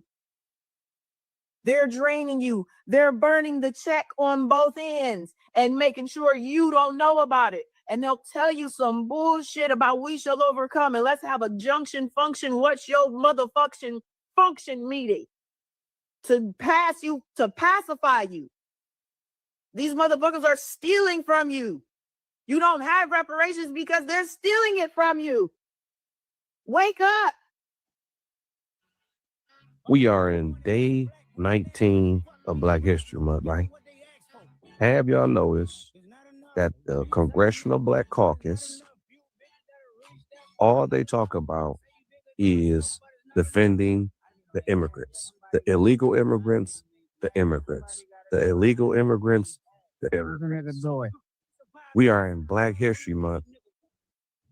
And what is the Congressional Black Caucus doing for us Black Americans? Have they put forth a bill, an anti-Black hate crime bill? Have they put any reparations bill? What have they done for us Black Americans? And a lot of them Congressional Black Caucus members, they not even foundational. A lot of them is immigrants themselves, Haitians, Jamaicans, yada, yada, yada. So I think we need to do away with the Congressional Black Caucus. Black people have to have a Black agenda. If Black people don't have a Black agenda, then what's the point?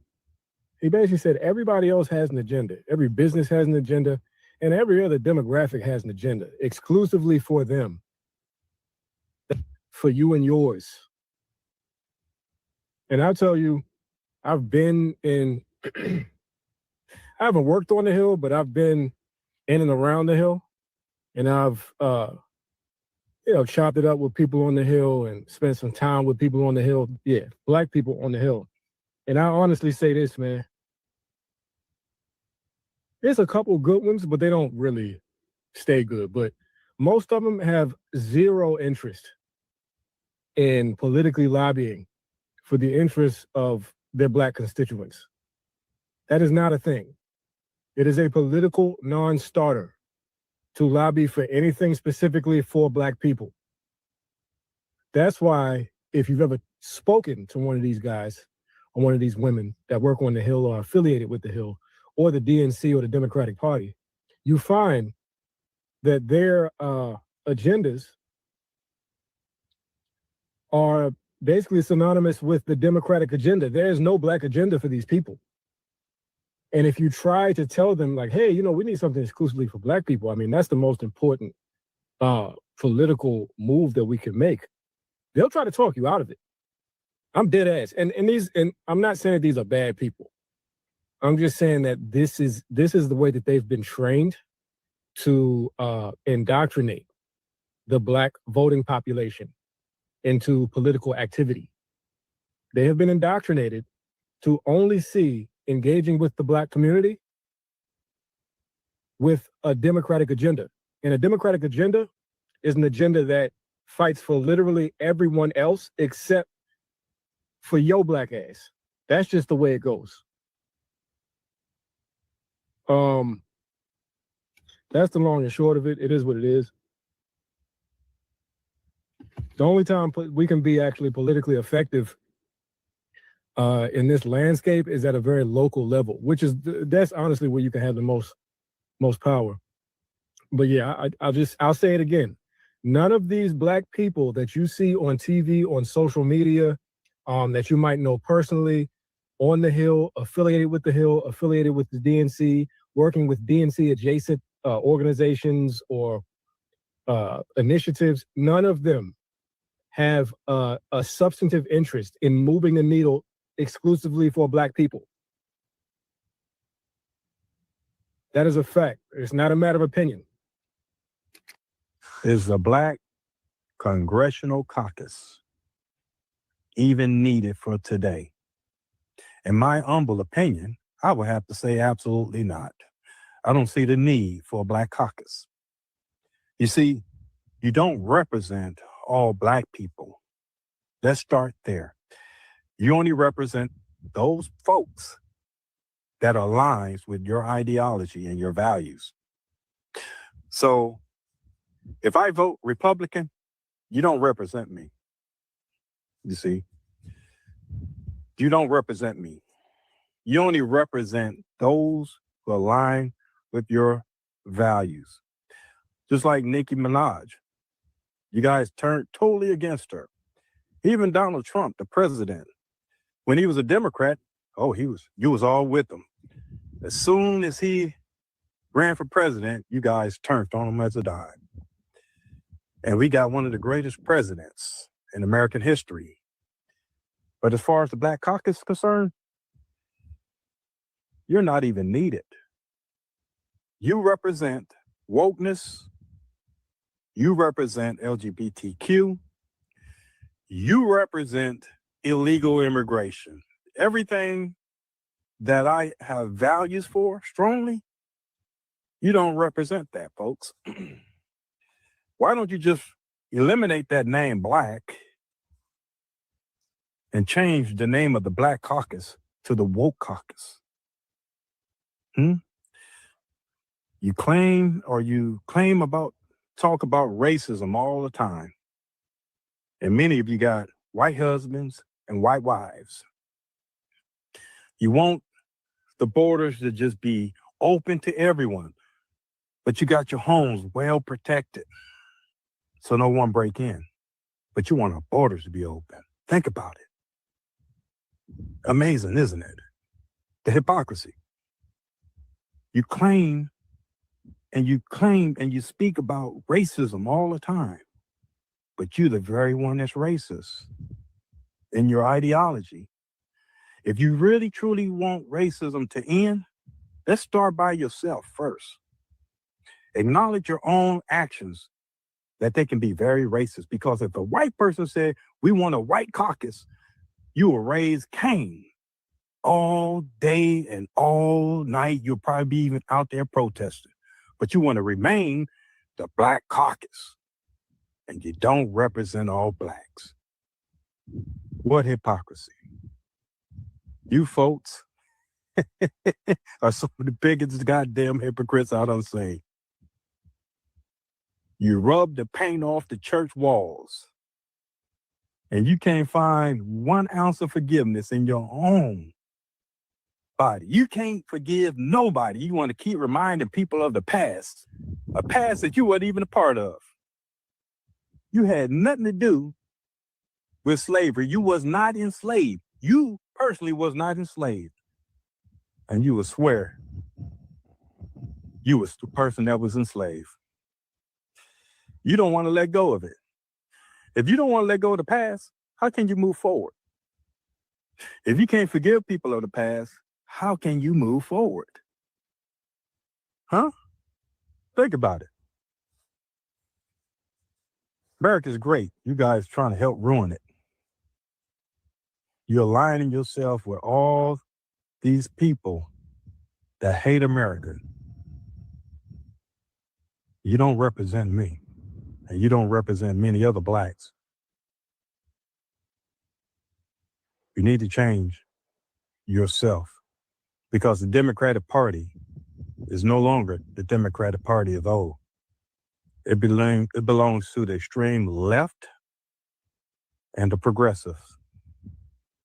You see the actions that they're taking? I don't hear you guys crying out about that. The hypocrisy of you people is disgusting. Let's get this correct. Okay, I need everybody who is melanated and indigenous to the lands of America only When did the Black Caucus become immigrant only? Don't get me wrong, you got a couple of old immigrants. No, not old immigrants. You have a couple of old melanated people who are indigenous to this land of America trying to represent us. But at the same time, when you mix them with the immigrants overpower. So that's how bills is getting passed for their people.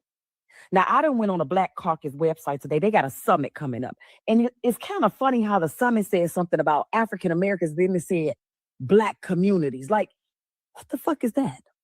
So either they African Americans or Black communities. I mean, you can't be both at the same time, right? So when you speak of African American, you're speaking from Africa. You're speaking for them. You're not speaking for us.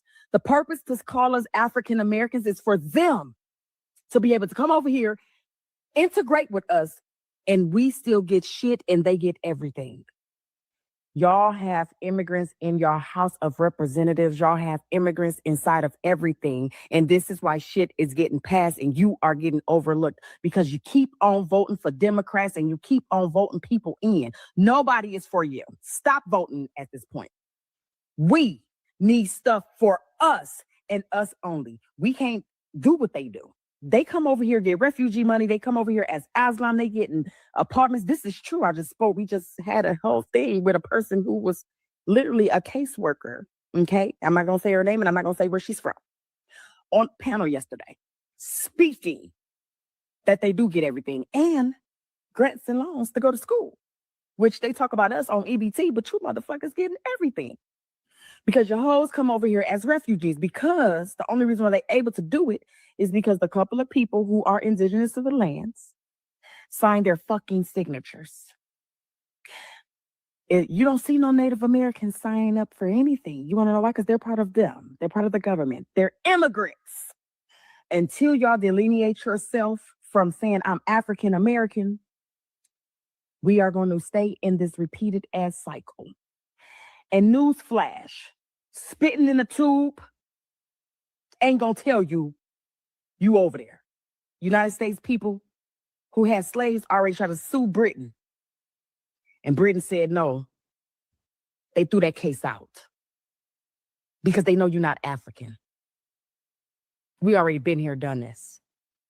Time to wake the fuck up.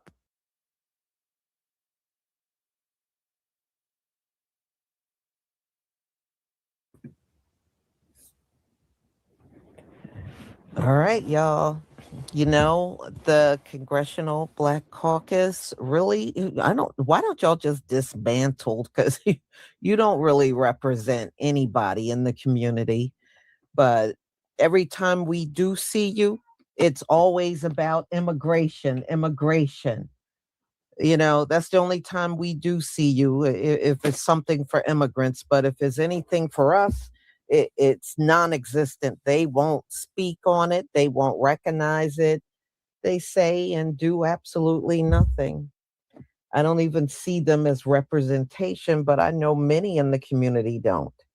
You know, if anything, you know, a lot of people will say, get rid of them, vote them all out.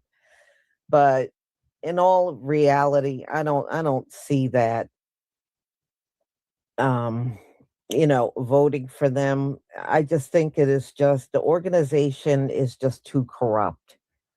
You're not going to be able to do with, you know, anything. And voting all of them out, that takes time. That is not something you can do overnight.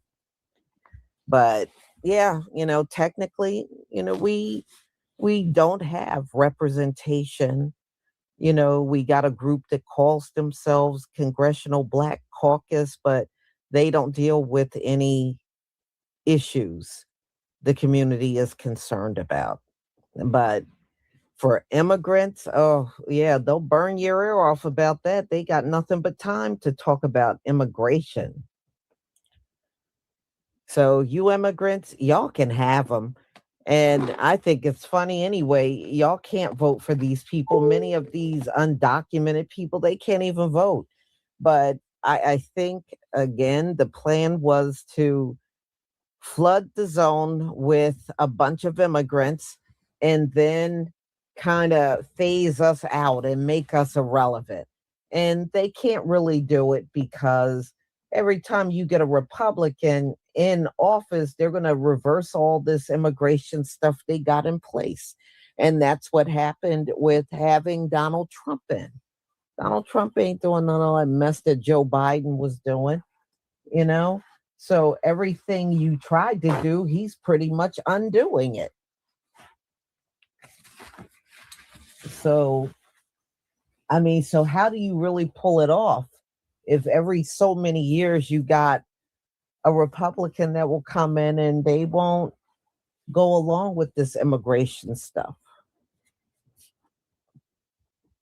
So, hey, it is what it is. But I don't trust the Congressional Black Caucus, and whatever they do, oh, well, you know, let them do it. But I don't trust them, and I don't see them as representation for no one but immigrants. You know, every time you do see them on TV, it's always something about immigration. You know, it's never anything that we want to hear about. It's never anything like that. Mm-hmm. Yeah. Yep. So, y'all, this is my final live today. Thank you so much for being here. I appreciate it deeply. Let's see here. Curly Locks, thank you so much for the super chat. Shalom, y'all, at Miss Lisa. Thanks for your work. Thank you. Thank you also for your support from my channel. I deeply appreciate it. So y'all have a wonderful, wonderful evening. And if you're in one of these areas where it's snowing, stay safe. And I will see you all tomorrow on all different topics. Shalom, family.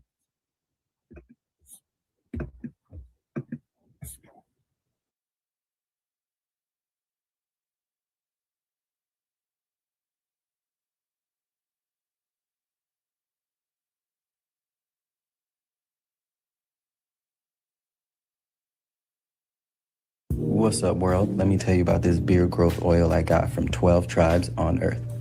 8 ounces of oily goodness with a nozzle that prevents sprays and spills, and soft ingredients that make it perfect addition to anyone's morning routine. From coconut to castor, all these oils are hand chosen. After using this herbal blend, the biggest thing I noticed is how soft, how strong my hair was, and how good I feel. Pick up your bottle today and make your beard the star of the show.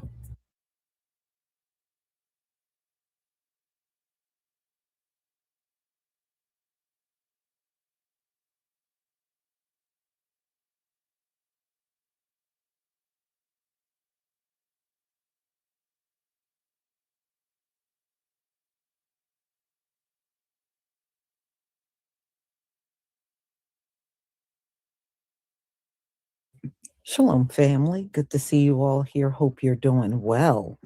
We know, like, over these last several months, we have all of these outsiders from different nations here. And one thing they have not done is hold back on how nasty they are to us. And one of the big things they have been saying is, we have no culture. But I notice all of the people that say this, nobody on the planet is copying any of their cultures. I don't see anything that people are doing on the continent that's being duplicated worldwide. I don't see it happening from any nation in the Latin world, okay, or anywhere for that matter. But we do see ourselves being copied and duplicated everywhere globally. So I just find that interesting. The people that no one is duplicating their culture are telling us we have no culture. Okay, if you say so. And you know what? And I want y'all to also notice another thing. While they're telling us we have no culture, they're sitting there dressed like us. They're not dressed in their traditional African attire. They're telling us we have no culture while sitting there dressed like us. Go figure. So I'm going to show you. Let me get this video here.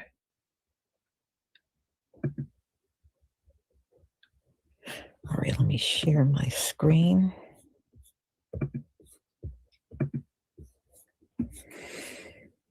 Please give me a 1 if you can see my screen.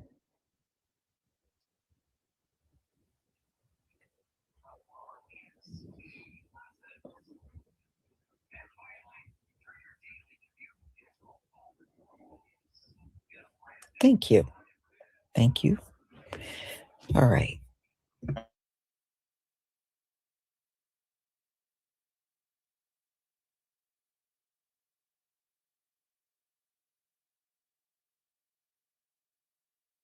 Unk does not mean uncle, guys. Unk does not mean uncle. Does anyone know unk does not mean uncle? What does it mean, Maya? It means uncool, but like, I just found out what unk means. It means uncool. Did anyone else know that unk means uncool? I just found out that unk means uncool. And respectfully, shut the fuck up. God damn. Do you ever shut that trap of yours? No? I say that. We absolutely need to start gatekeeping our culture. It's gotten to a point where white people feel so entitled and comfortable taking Black culture, especially AAVE, and whitewashing it to the point where they think they own the terminology and the uses of something to redefine what it means. Unk means one thing, and I'm not going to explain what it means to y'all because y'all don't need any further explanation to try to steal and regurgitate it back to us. But I know one thing unk doesn't fucking mean, and unk does not mean uncool. You know what's uncool? That you guys can't come up with your own slang. Back in the day when I was growing up, you guys had some cool ass shit you would say. You're on thin ice, pal. Oops, I'm just gonna scooch right past you. Get a load of this guy. Newsflash, pal. You guys have so many cool things that you could do and come up with yourself, but you are stealing Black speak, trying to make it something else, and telling us that unk means uncool. On the first day of Black History Month, please stop.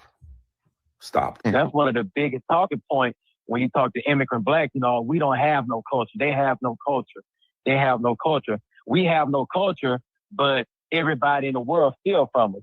You got Asians trying to get afros. You got Asians doing trap music. You got Asians doing Black spiritual music now. They got band choirs over there in Asia singing like Black people. You got African people, Dido and Burna Boy and all these people that try to emulate what we do, Nasty C. The list goes on. But we have no culture, but everything y'all do, it comes from We are the culture, man. We are the culture of the world. They sell a cereal, they sell a Pop Tart, they got hip hop music in it. You know what I'm saying? Like everything comes from what we do, but we have no culture. We are the culture. Yeah, we are the drumbeat of the culture. Straight up. Like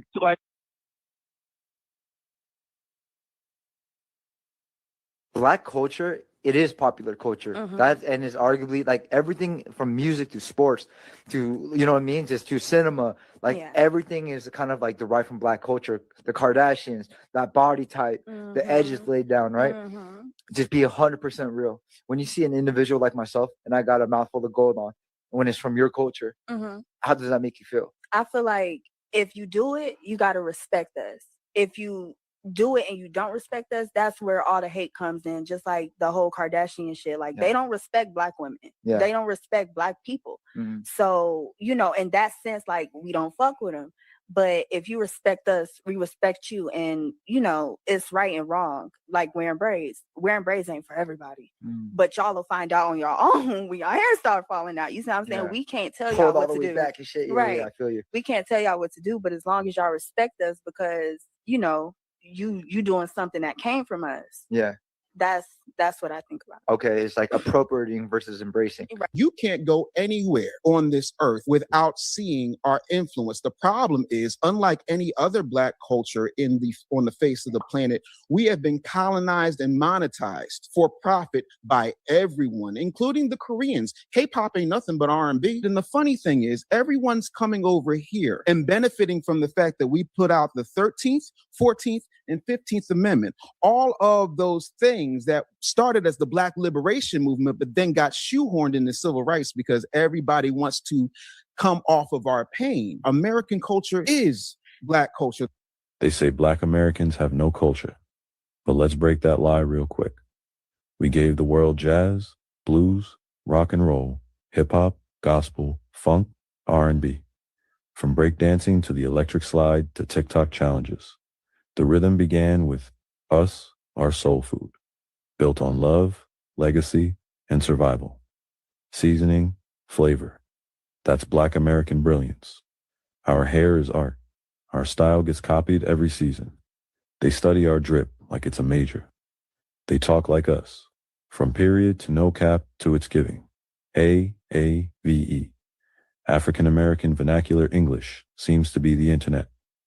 We built movements, invented solutions, redefined greatness, and we did it while fighting to be seen as human. No culture? That's funny. Nope. We are the culture.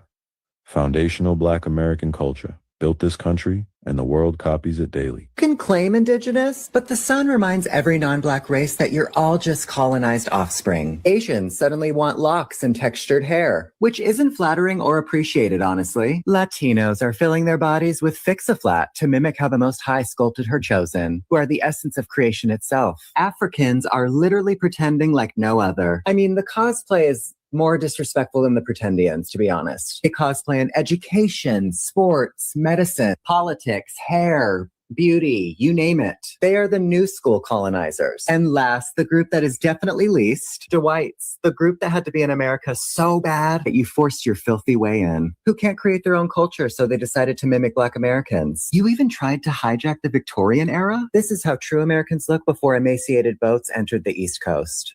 You still managed to make things look even worse. You came over here and learned how the indigenous Black Americans lived, not the other way around. They taught you about Thanksgiving and how to eat as a family. Black culture is American culture. As an Indian man that was born and raised in America, I'm telling you right now, every aspect of American culture, sports, fashion, art, music, all of it, it's all Black culture. Black culture is American culture.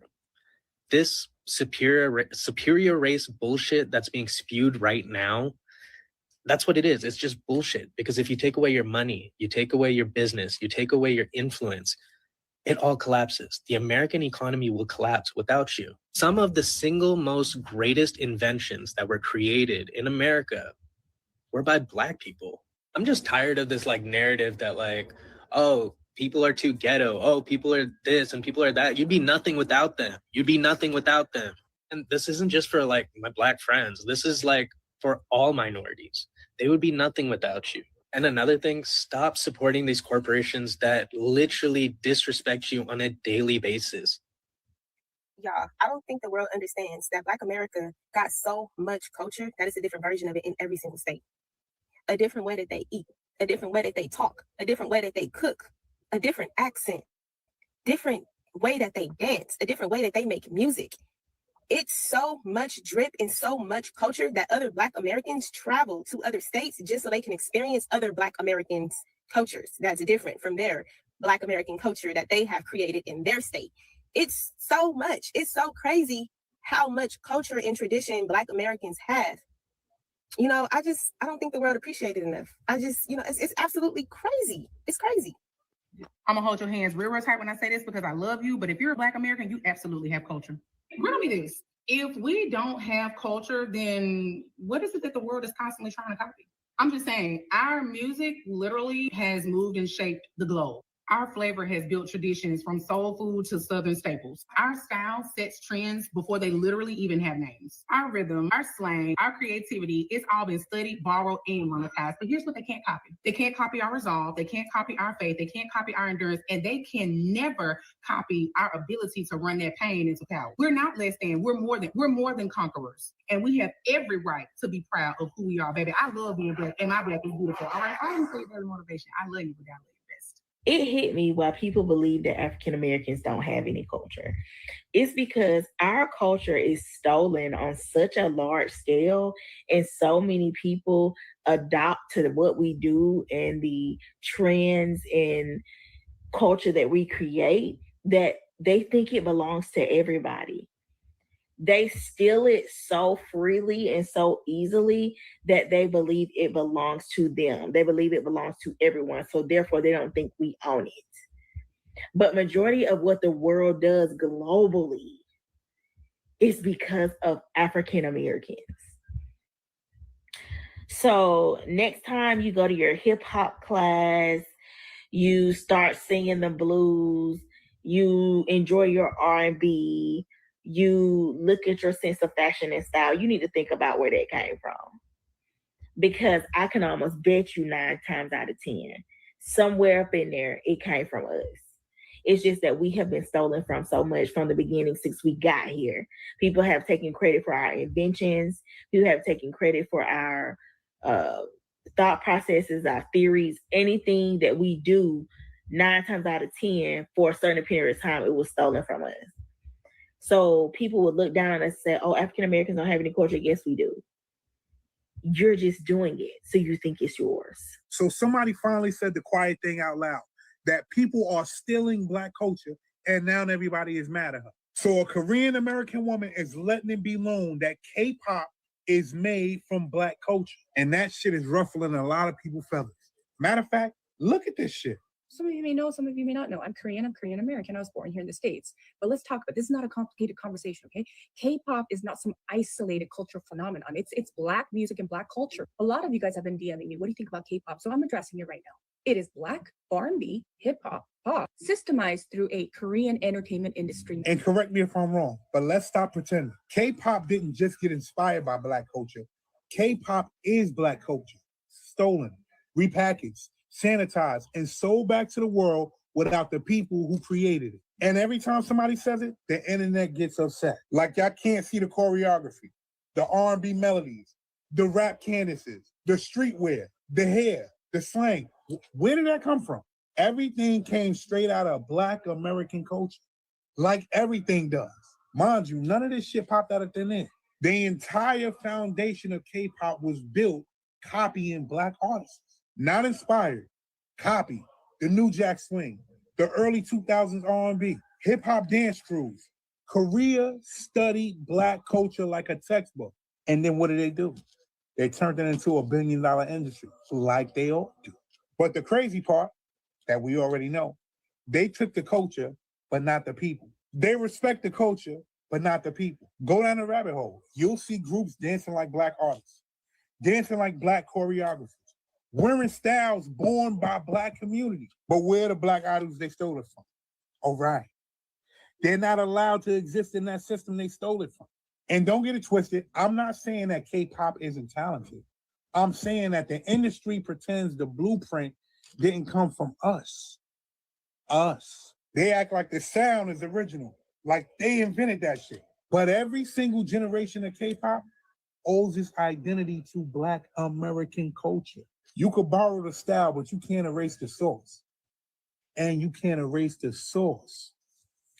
For real. For the people who are in denial about K-pop appropriating Black culture, right? The K-pop fans, I don't know. Something is very special with you. And I really want to know what type of la la land you be in. Because like your country's racist. Okay. Everybody, like we all understand that now, especially with this whole like thing that's happening on X where like South Koreans are saying racist stuff about Southeast Asians based on like how they look. They're calling us monkeys.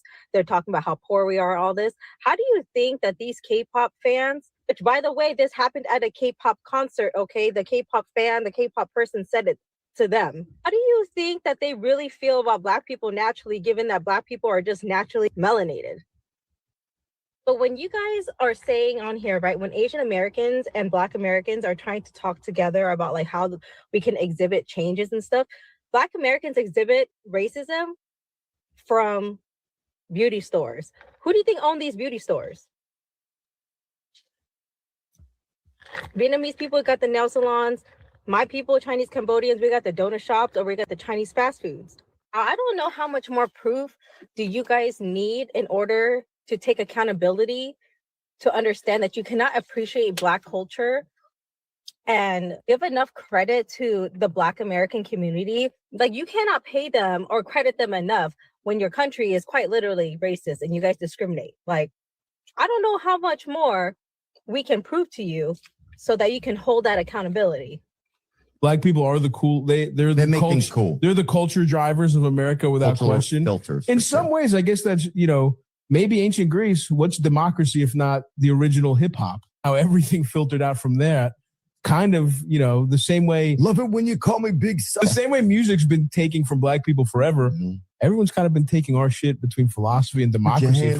It happens every single day. People steal our style. They steal our culture. They steal our words. They steal how we dress, how we feel, what we drink, what we eat, everything. And we can't allow that to be a point where it's like, oh man, we ain't getting the credit. It's almost like you got to be like, oh shit, we got to do it even harder. Exactly. Like everything that we do, we move the needle. And we got to continue to do that. People love the culture from Black people, and then when they see Black people go through the worst injustice ever, they quiet. Exactly. And it's like, we need that love. We need that. Give us that credit by standing with us so we can stand together, all nationalities. But you see us going through it, say something, because we're here. We're giving the world our sauce and all of that. And it's like, if you want to take that sauce or whatever you want to call that thing we give out to the world, then be there with us. Speak up against the injustice. I'm Jewish and Irish. I wish I was Black. Every white Jewish guy wishes he was Black. Like, this world's amazing. I mean, let's also just be real. Like, I wanted to be Black. Listen, all the best players in the world were Black. All the best. Oh, why do you hang out with so many Black people then, huh? What do you want to be Black? Again, a little bit. It's so much cooler some of the time, okay? Every white person wishes they were Black a little bit. Any white person who says they don't is a fucking liar or a cop, okay? Do not believe that to be Black. I want to be Black. We live in a society that emulates Black people. We want to be Black, dress Black, talk Black. We text Black. I sent out a text this morning. I was like, yo, what up? Where you at? I've never said that sentence out loud in my life. Oh, like for me, I think my family's been trying to be Black for a long time. You're like the Kardashians in here.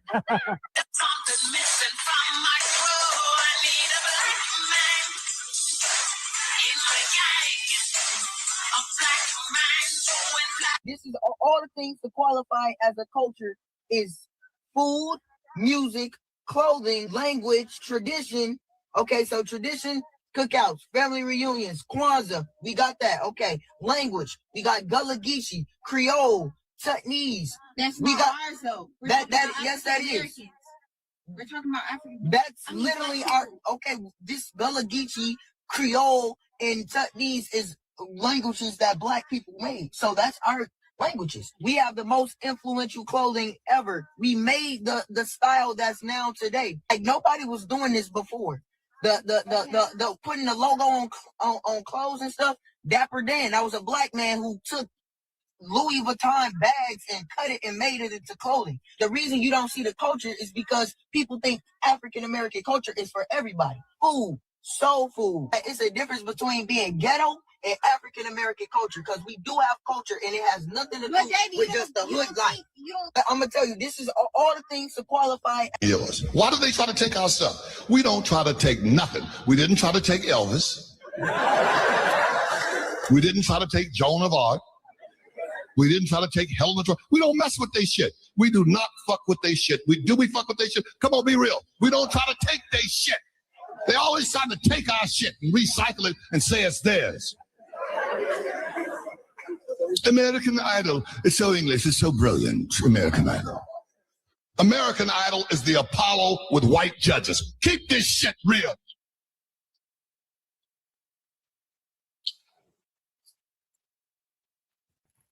But always trying to take our stuff. Ain't that a trip? We just loved us some Tina Turner, remember? They took her.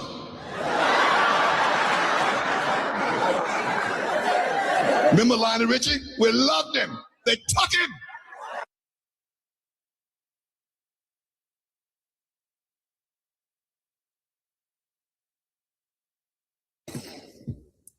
And that's the truth. That's the truth. You know, that little young brother knew what he was talking about. Now that girl sitting behind him, she needs to be quiet and learn. So anyway, and those two white guys that we're talking about, they get democracy and philosophy from them. No, nobody gets that from white men. I'm just telling you. In fact, usually when y'all fall out with other nations, they will tell you, and I've seen this, they will tell you they don't want no Western world democracy. They don't want it. They don't want it. And philosophy, I never met one person in my lifetime that get philosophy from white people. So I don't know what the hell the two of you are talking about. Maybe you just said that to make yourself feel better. I don't know. So anyway, y'all, we got culture because every single group that comes in this land copies our culture. All right. And like I said in the very beginning, they're telling us we have no culture while sitting there dressed exactly like us. Okay. You can't make it up. You can't make it up. You know, I'm glad all of the things that are happening today are happening, and it's happening more on a more visible level than before. You know, we would have these little debates back in the day among each other. We knew these white people would be stealing from us all the time. And every now and then you'll even come across videos online where they're admitting the reason why they steal other people's culture is because they know they don't have one. And which makes sense. You know, if you really had one, you wouldn't have to study and copy other people, but that's what they do. And all of these other groups do it as well. The Africans too, all of you. You know, there is literally no group that comes on this soil and they don't duplicate us. None. So the next time somebody tries to tell you we have no culture, ask them what culture do they have, and is the whole world copying their culture? And they know they're not. You know, people are not copying African culture. It is not being copied anywhere. People are not copying no Latino culture. So these people, I guess they got to live out their little fantasies, let them live it out. We got more culture than they had in the last century. And then they said, well, your culture is made up. Ladies and gentlemen, all cultures are made up. It had to start some damn where. All of them are. All languages are made up. So when they tell you this, oh, well, that's made up, everything's made up, including the languages that they're speaking. And another one the Africans run to, you don't speak nothing but English. We live in America. We don't have to speak nothing but English. The hell you talking about? We ain't got to learn 50 different languages. We live in America. The only language we need to speak is English. I mean, what benefit is it for me to speak some African language and nobody around me speaks that language? That's not going to do me any good. All right. It's not going to do me any good. And being that Gentile groups don't get along with us, why would I want to learn their language? Why would I want to learn the language of people that openly hate my people? I fuck your language. I ain't got to learn your language. I'm getting around just fine without your language. So everybody, let me see here. Blacc or Us, 365. Thank you so much for the super chat. Always imitated, but never duplicated. But you know what? Blacc or Us, 365. The duplicate is never as good. You ever notice that? The knockoff is never as good. So y'all, I'm going to go ahead and conclude. I do have clippings of the Donald Trump speech. I'm looking at all kinds of reviews. People said it was boring. His State of the Union was boring. This man babbled for 1 hour and 40 minutes. That is way too long. I don't believe a State of the Union speech should be no longer than maybe an hour. When for an hour and 40 minutes, that's outrageous. I wouldn't even want to sit and listen to Donald Trump's voice that long.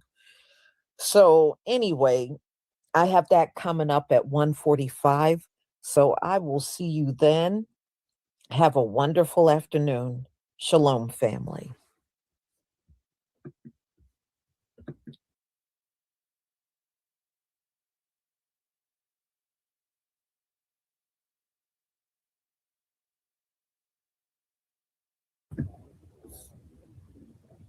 Shalom, family. Good to see you all here. Hope you're doing well. We got yet another Caribbean complainer about us.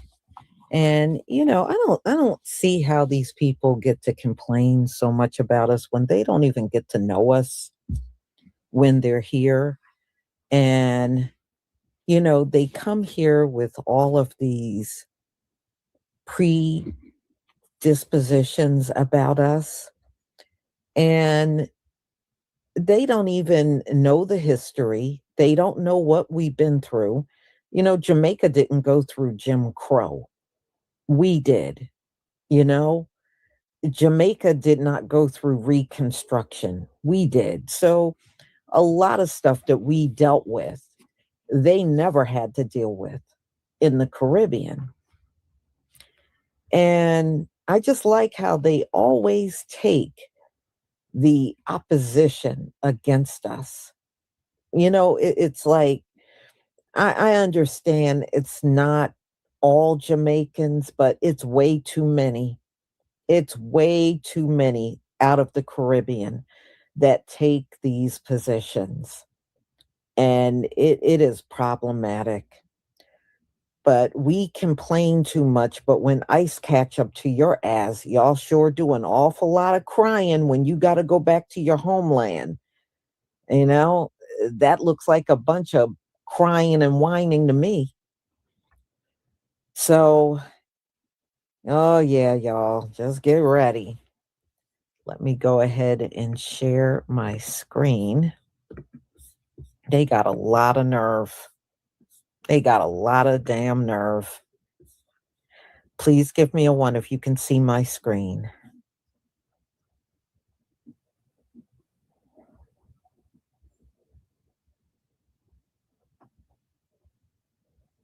Oh yeah, they're complaining. Remember, they were doing all those videos on those Jamaicans telling us, Black Americans, don't come to Jamaica. Don't come to Jamaica. They were upset because there were women complaining during the hurricane about they didn't get any food, and you know, and come to find out, they were from Bermuda. They weren't even us. But notice there was no apology. know nothing when they realized they were wrong. Well, now it has impacted their tourism. And I really don't care. Didn't you say for our people not to come there? All right. So if tourism is suffering now, that's on you. That's the way I see it. All right, y'all. Let's get started.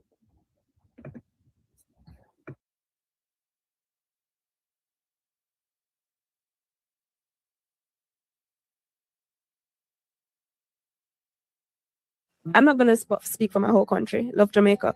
But I think quite a few Jamaicans think that you guys play the victim a lot. Like outside and looking in, it's like, gosh, them complain about everything. Look how much opportunity them have. Look how them can work. Look how them can buy $1 burger.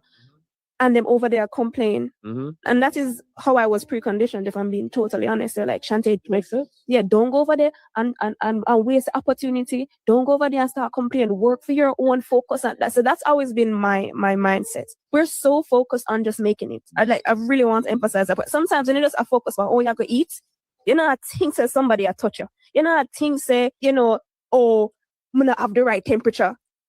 I'm hungry. We have to do it is our job, or it's everybody's job, to be able to grow up and be able to see through other lenses and other perspectives without having to live that experience. I know, get it. I'm going to speak for my whole country. Love Jamaica.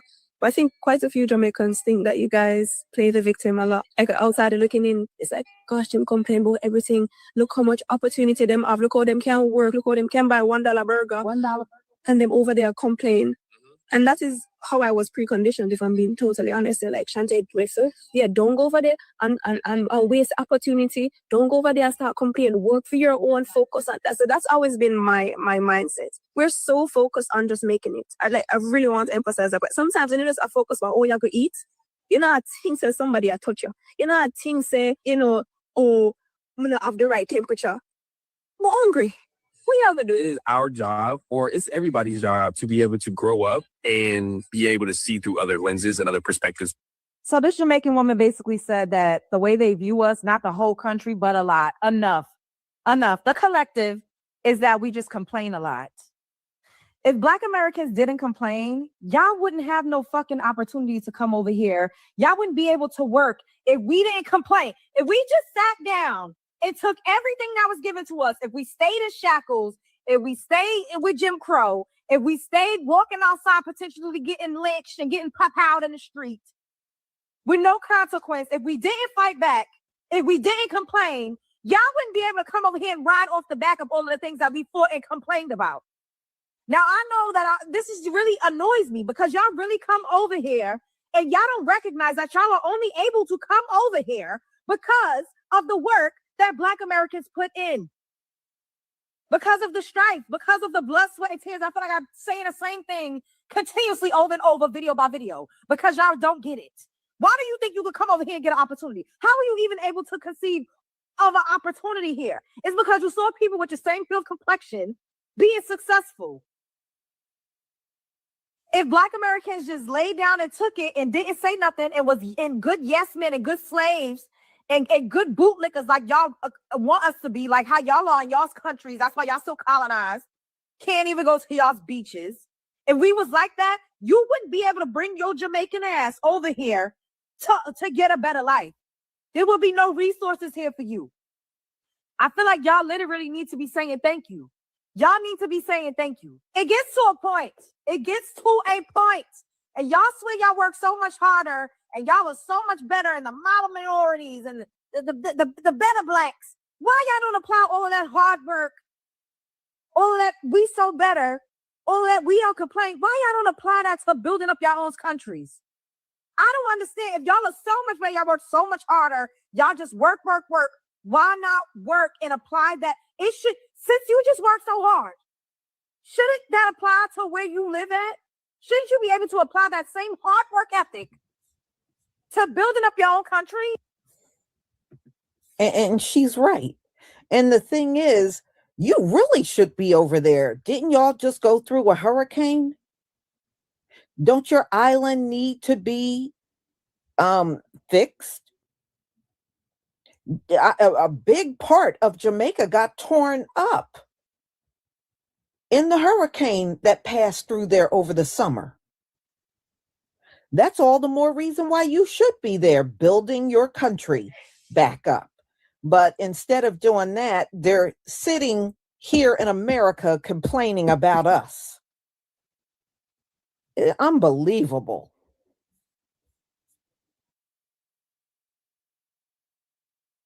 Because if Johnny had 5 apples, I feel like this is just another way of looking down on Black Americans to say we're better. All they do is complain. They don't appreciate anything. Y'all act like people just like white people just woke up one day and said, "Oh my God, I think I feel like being a good white today. We're going to just free the slaves. I feel like being a good white today. We're going to just give them all of these benefits. We're going to just allow them to go to college.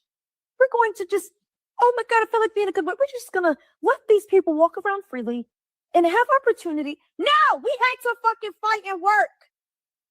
We had to work. I don't know why y'all think that we just got these opportunities magically, like they just magically fell out of the sky. Like somebody just gave us something. It's a big misconception that somebody just gave Black Americans something. We had to work. I just uploaded a video from a woman in 1968. They were burning down 40 to 50 churches, bombing them in the 60s. That's not that long ago. They was lynching us in the streets in the 1900s. They was eating us in this country. The fact that we fought and stood up and complained is the only reason why immigrants could bring their asses over here right now and have a better life. We paved the way. Y'all, it's enough. The disrespect, the disregard. Spread of it's the Brooklyn way, child. You know that at this time of the day, it would have been popping. It would have been so many people right here. Okay, quick response. You just said it's normally popping right this time of year, and it's normally a whole lot of people out there. And right now, it's not a lot of people. Like, it's nobody there. And I just wanted to respond. Were you aware what happened y'all last major hurricane with Black people, with Black Americans? As you know, we've always came down to Jamaica. We've always loved Jamaica. We always went there. But do you know what happened the last hurricane? Last time you guys got on the internet and y'all told us that we shouldn't be coming to your island like that. Remember? Y'all was just saying that a lot of Jamaicans got up there and said that. You had your girl Shay, Shay Forever, the girl from the Jamaican girl from the UK. You had all these different random like Caribbean people, like Jamaicans getting up there saying Black Americans are so bad, we're so this and that, all because they perceived a girl. One girl, she got up there talking shit during the hurricane. She was saying all kind of crazy stuff. Y'all thought she was a Black American. Instead of finding out this, doing your due diligence and finding out this girl actual ethnicity, y'all blamed it on us and started talking about our community, saying we shouldn't come no more. Saying that we're this, we're that. Oh, look how ungrateful and how entitled they act. Those Americans, you people really disrespected us. And then when it was all over, we didn't so much as get an apology. Okay, we didn't get anything. Oh, my bad. Oh, I'm sorry. I didn't realize she was actually Caribbean. She wasn't a Black American. We didn't get nothing. We didn't get she from you guys. Okay, you talked about us. You disrespected our community. You told us not to come back. So there you go. And if you can't recall the incident that I'm talking about, it was during the storm. Right after that, Miss Jamaica fell off the stage. Remember that? Yeah, you can't play with everybody's community. Like, yeah. Oh yeah, and your girl, what is it? Shay Forever, the girl that's the British Jamaican girl. She said that Black Americans were the worst tourists ever. Like we're always we're the worst ones, and that she wished we wouldn't come to y'all's country and y'all island too. She said that way before this whole incident happened with the hurricane and stuff. So we got the message. I think that's why your stuff is empty. I'm not saying that some people won't trickle down there, but to be honest, y'all have treated us really nasty and really bad. And me personally, I will not be spending my money. My family normally comes down to Jamaica. We're not coming. But anyway, you have the day you just heard. Bye. New details about the moment that stunned the Miss Universe pageant. Miss Jamaica, Dr. Gabrielle Henry, walking on stage in a sparkling orange gown when suddenly she trips and falls, disappearing. The 28-year-old ophthalmologist rushed to the hospital. Now the pageant revealing she suffered a brain bleed with loss of consciousness, a fracture, facial lacerations, and other significant injuries. Recovery from a TBI and a brain bleed is a long process. People are going to be in the hospital for quite some time as they deal with complications and the immediate fallout of the injury. After the incident, she was admitted to the ICU in Bangkok under constant neurological monitoring. Now the organization says she's planning to return to Jamaica, accompanied by a full medical escort team, adding Henry will be transferred directly to the hospital for continued treatment and recovery.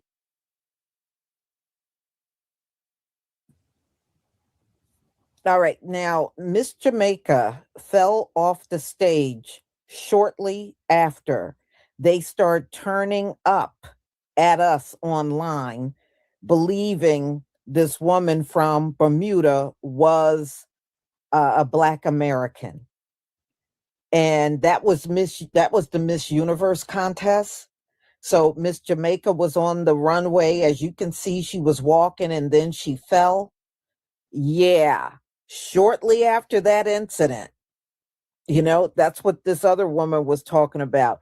And, like I said, y'all said on all the videos, hey, Black Americans, don't come here. Don't come here. Okay, well, nobody's coming there. That's why it's empty. All right. And you islands, y'all really don't have a lot going for yourselves. Tourism is really the biggest thing you got going all over the Caribbean. It's not like you got other things. You really don't have much else. So if you run off, and our people were the biggest tourists coming down to Jamaica, you got a lot of money off of, the men and women here. Especially from our community, you got a lot of money. And ever since you started acting the fool online, now look at you. Well, you better pray those European come, because look like you're going to be missing out on all that money you used to get. I'm just saying, nothing happens for no reason. I'm sorry what happened to Miss Jamaica, but it's not a coincidence that it happened right after y'all start talking all that crap. Don't come back here. Don't come here. Don't come here. Okay. Okay. All right, let's go on. Miss Universe Fatima Bosch recently telling our Juju Chang about that terrifying moment on stage. But the scenario was like too dark and you couldn't see what was going on, so she fell. And of course it wasn't her fault, like we have these huge like empty circles on the stage, so if you get distracted you just fall. Like all of us in the practice were worried about that. The Miss Universe organization accepting full responsibility for the fall, writing, "From the time the incident took place, the Miss Universe organization has stood beside Gabrielle and her family as if she were their own, assuming full and immediate responsibility without hesitation." The statement also says the organization has covered all hospital, medical, and rehabilitation expenses in Thailand, as well as the accommodation and living costs for Dr. Henry's mother and sister. They have both remained by her side throughout this very difficult period. We don't know exactly when she's going back to Jamaica, just in the coming days, but we do know that she will likely go straight to the hospital there as she continues to recover. Please recognize that a lot of the anti-Blackness directed towards Black Americans from foreign people of color derives from jealousy.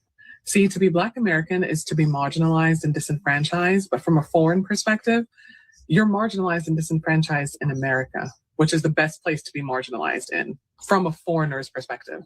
I am from a foreign family. I've said this before and it bears repeating. My family is Jamaican. I'm mixed race. I was born in Montego Bay, Jamaica, emigrated to the United States when I was 5, and I am now a naturalized citizen. System and the university system, I have that lived perspective in addition to the lived perspective of being raised by foreigners.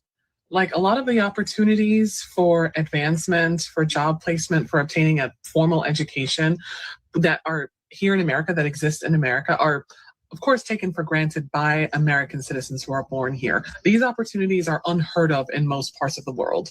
For example, in Jamaica, the opportunities for employment, right? You can graduate from high school here in America and literally go work at Target or at the Dollar Tree or go learn a trade or something like that. It's not desirable. It's not what society wants you to do. You know, society says that you should be working in a corporate structure, but the opportunity at least exists. There's also opportunity for obtaining a 4-year college degree through the provision of student loans that are widely available to most eligible individuals, in addition to community college and junior college that's available to folks who wouldn't qualify for federal student loans, but who can work and put themselves through school and pay for tuition out of pocket. Those similar employment and educational opportunities do not exist in places like Jamaica, where you have to be born into a wealthy family to be able to afford a 4-year college degree, because there is no national student loan structure to pay for a university degree. There aren't as many places for employment that don't exist outside of like a hospital or the tourism industry, or if you're not related to a family member who works in like the HR department or the hiring department for a particular place of employment. For example, how I, as an American citizen, can walk into a Costco or a Walmart or a Target or something and be hired based on, you know, my experience or based on my knowledge or what have you. Those places don't exist in Jamaica. So being able to just walk into somewhere with a piece of paper and the ability to work and find that work, that itself, that opportunity is non-existent in most places in the world. So understand that foreign people of color who live in these places where opportunity is few and far between, unless you're born into the moneyed class or unless you're born into the noble class, look at Black Americans living in America and are envious and are jealous. And their thing is, well, what are you complaining about? You don't know anything about marginalization or what it truly means to be dispossessed or what it really means to be oppressed, because you're in America. You have all these opportunities, you have all these chances, you have justice, you have laws and discrimination laws that protect you. Those things don't exist where I'm coming from. So what's the big deal with you? And again, it's envy because, yeah, you're marginalized, but you're marginalized in America. Yes, we figured out that much is jealousy. Yeah, we figured that. But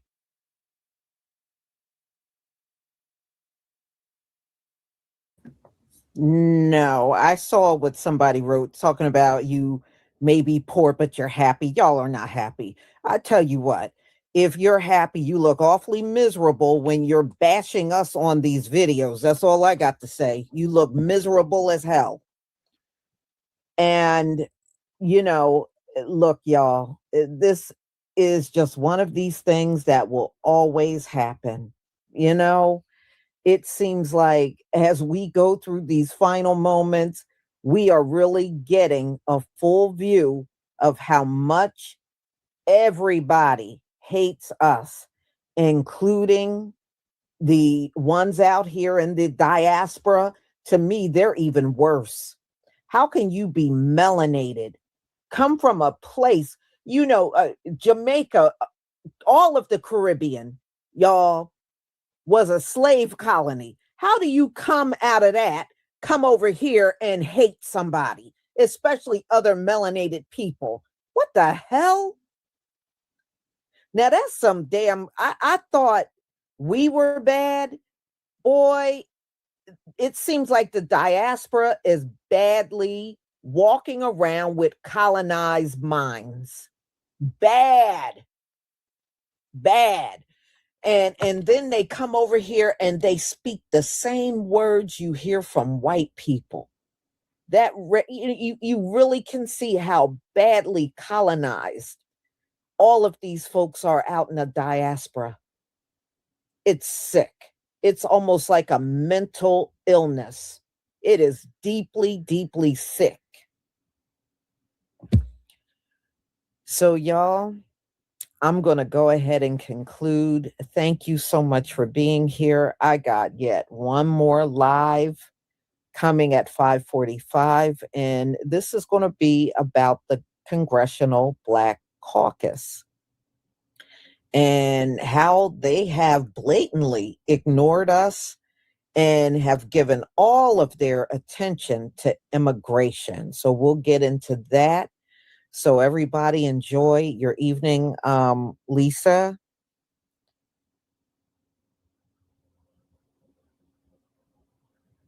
Okay, Lisa Fire, thank you so much for the super sticker. It went by kind of fast, so sorry about that. Thank you so much for the super sticker and your support for my channel. I deeply appreciate it. Shalom, family.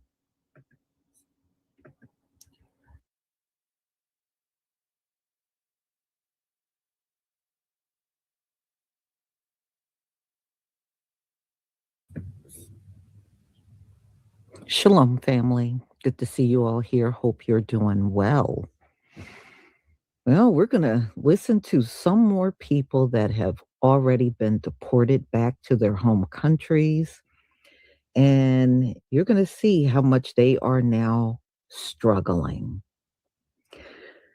And, you know, it just goes to show you they can't improve financially unless they come to a country already established where they can get a leg up.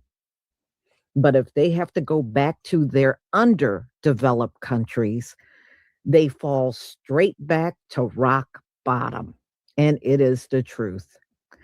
So America is good, you know, when they're trying to pull themselves out of the squalor they come from. Oh, yeah, it's good because we know how they give all kinds of free goodies and money and everything to immigrants. Immigrants are catered to. The people that should be catered to, we get ignored. So, you know, politicians, they go out of their way to make it very comfortable for a class of people that can't even vote for them. And, you know, the whole concept of immigration is replacing us. That's really the whole concept. And that's the reason why it's not working out, because the ulterior motive is evil. They want to wipe us out and make us completely irrelevant and just kind of prop up these immigrants and push them ahead of us.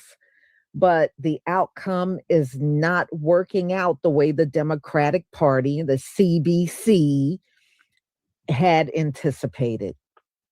See, Donald Trump has come in and he has really messed up their game big time.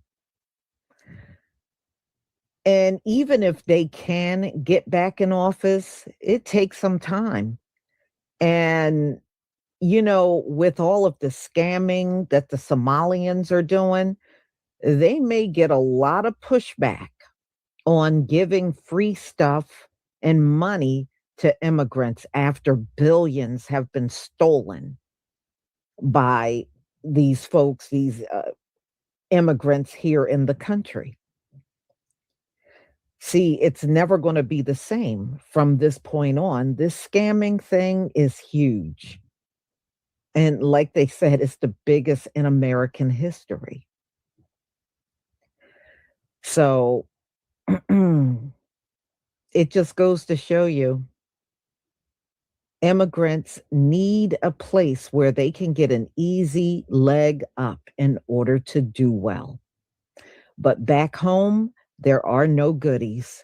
There are no free money and Visa cards and debit cards for food and free housing and EBT and all that stuff, free medical. See, they don't get that at home. For everything, they must work, and the wages are ridiculously low in South America, in the Caribbean, in Africa. That's why they come over here, because the wages are awful in those countries. So, you know, now the way I see it, you've lived and experienced America. Now you could fix your country. You know, but I notice all of you that got deported, none of you are talking about making changes in your country. You're just going to kind of fall in line and do whatever you need to do on a regular basis. You're really not going to fight your governments. Y'all sure don't have that fighting spirit. You can understand when you really look at these people, you can understand why each and every one of their countries are the big mess that it is. They don't have that same fighting spirit that we have. And you can see it. It's very obvious. The Latinos don't have it. They don't have it. They just want to be white and fall in line with white people. That's all the Latinos want in life. They just want to be white, and that's it. And so they don't have no fight in them. They really don't. Not when it comes down to fighting their own governments. They don't have no fight in them. The Africans don't have no fight in them.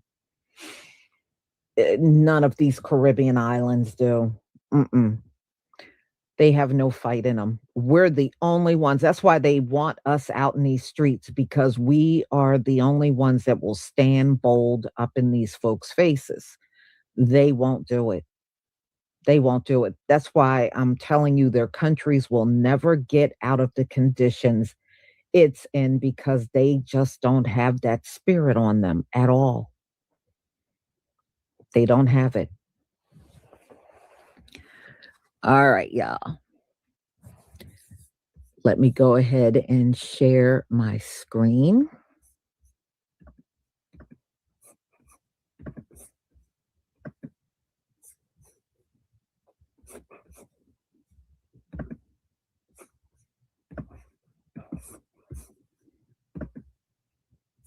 Please give me a 1 if you can see my screen. Yeah, well, they're scared of their governments. You can tell they're scared. I was watching, after I had showed y'all, I think it was still summertime, the flood, this really bad flood hit Mexico. Oh, man. And their president came out and they were complaining to her. And you know, all she had to do was do this. Shh, shush. She shushed them. And you know what they did? They shut right on up. She pretty much told them to shut up, and right there on the spot, they shut right up. And they were in a dire situation, and they let that woman come out there and pretty much shut them down. They couldn't complain to her. She wouldn't allow it. She was telling them to shut up, and they were shutting right up. And I was like, see, that's why y'all are never going to get out of the position that you are in these countries. Y'all are deathly afraid of your governments. You're scared. They're scared. All right, y'all, let's get started.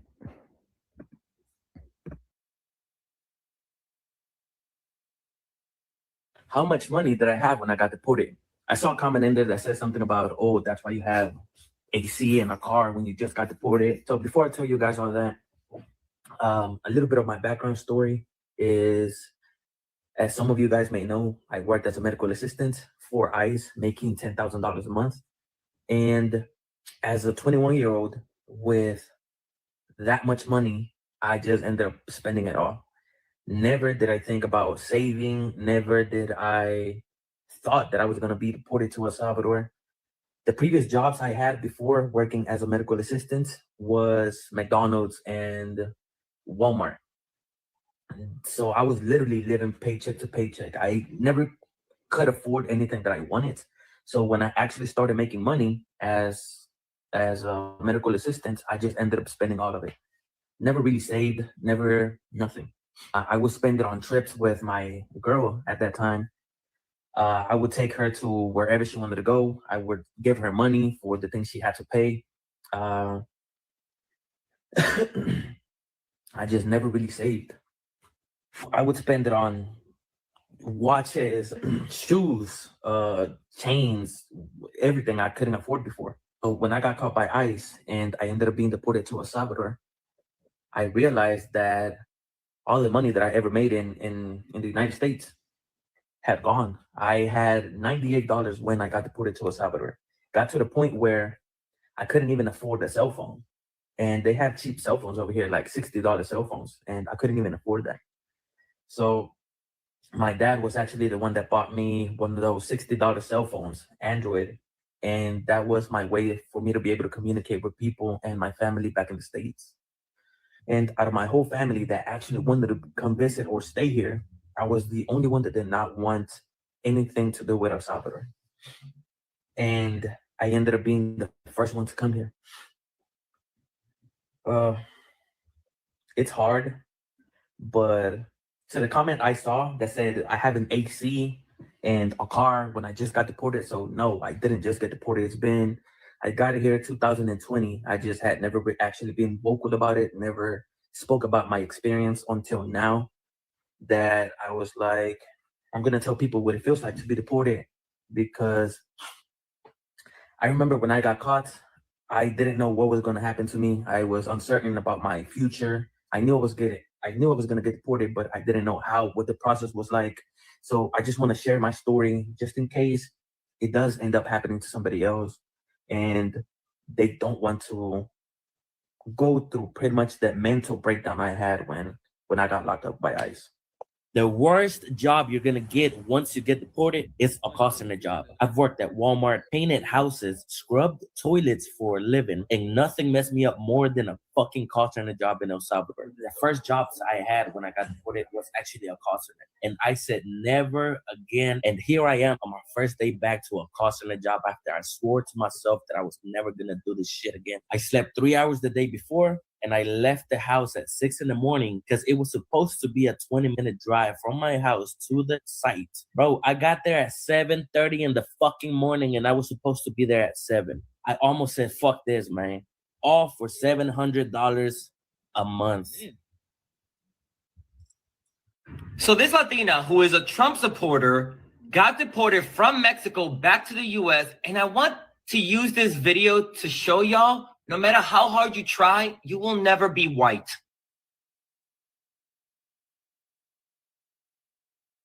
Now, did you hear that last guy? Did you hear what he said? When he was living in the United States, he was making $10,000 a month as a medical assistant. When he went back to El Salvador and got a job, he's now making $700 a month. See, that's why when they get caught by ICE, they are crying and kicking and screaming, because the money they make here in the States, they will never, ever, and they know it, they will never, ever make that same kind of money back in their homeland. Okay? He ain't gonna come close to no 10,000 a month in El Salvador. He's not gonna come close to that. So he went from 10,000 a month to 700 a month in his home country. That now you know why they be crying and wailing when they get caught by ICE.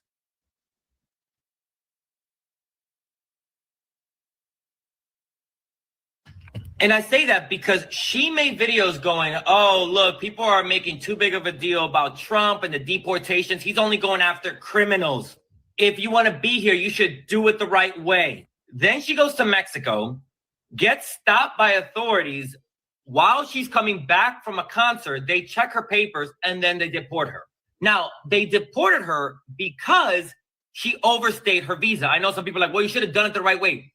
Calm down. Let's just give her a little grace here. She's not a criminal. Sure, she has ideologies you don't agree with, but she wasn't committing any crimes.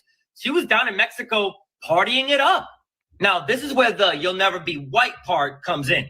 There's over 1 million undocumented white people living in Mexico. They are taking advantage of the system. They're not paying taxes. They're down there just partying it up.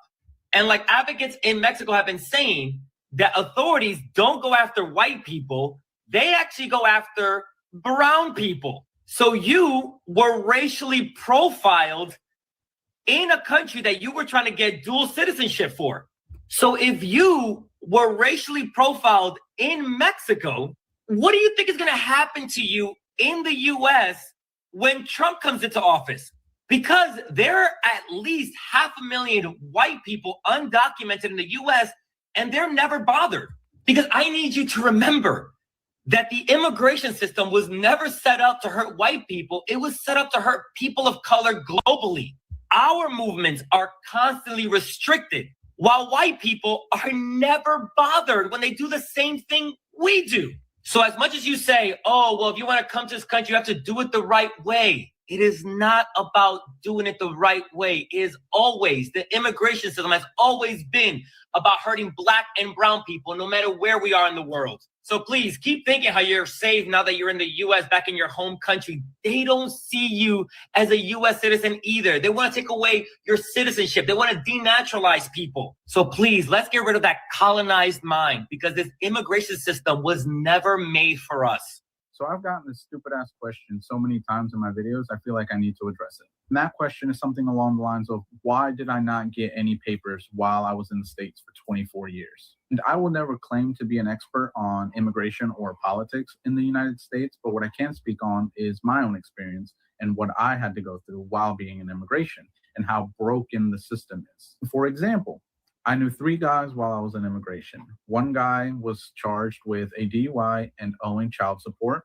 One guy was charged with stealing $1,200 from a place he worked at. And then the third guy was charged and convicted for SAing a underage girl who he was the parental guardian to at the time.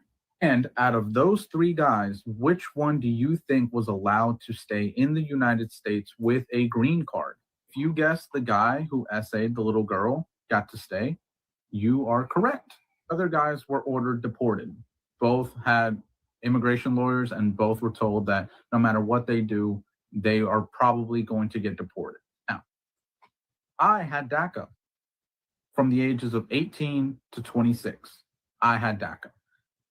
There was no pathway for us to get citizenship or residency unless you married an American citizen. That was the only way. But for all the people judging in the comments, you guys might want to read up on your own immigration laws and how your system works before you go around judging people who try to make a better life for themselves and risk everything by going into the United States illegally. So I live in Chicago, right? And shit's all sweet, right? I'm trading, I'm boxing, I'm golfing, right? Life's sweet. Come January, I am getting deported. My visa ends. Because I'm from Finland. I'm not a citizen, right? And not only am I getting deported, I'm getting deported and going straight to the Finnish army because every man has to go to the army. That's some like fucking bullshit, dude. How am I supposed to fucking trade in the army, dude? And I have to go there for a year or 6 months. It's fucking stupid, bro. Fucking. Yeah, she knows what's up, bro. It's fucked up, bro. Come on. My person will see it, and if you go in the system and call them, you will see they give you ID. Call who? Who's them? It's called a tag agency place, but they give you ID. They give you an international ID. All you do is transfer your passport over. That's me. Yeah, I'm her social What's your real license? Where's your real license out of? My real license is in my purse, but that's the same. Okay, it's the is it same from name. Florida? No, it's from here. This is Florida. Well, I don't know. It's from here. Okay, because we ran your name too, and your name doesn't exist either. It is not real. You did not get it from the state of Florida. Thus, you can't possess it. It is illegal to possess a license. I didn't know that. I didn't know that. Did you get it from the state of Florida? I get it from somebody who said. I see ID on there, but I didn't. Is it Florida ID? It's Florida ID. Obviously fake.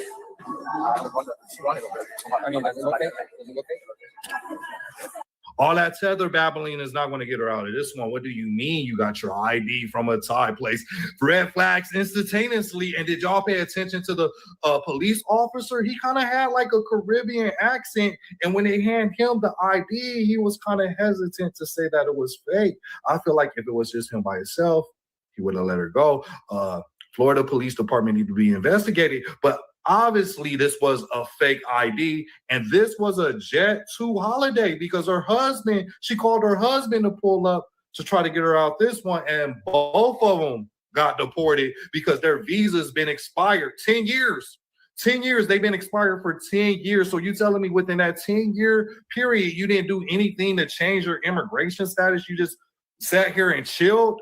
But yeah, Jet2 holiday, they both gone, and Florida Police Department need to be investigated because I'm pretty sure that dude with the Caribbean accent would have let her go if it was just him by himself. It's already been 6 months since I was deported from the United States, deported, sent back to a country I never lived in, left my entire family, my mom, my brothers, my friends, my family, everybody I ever knew. Just thankful to be alive. Thank God they got me through this. You know, could be worse.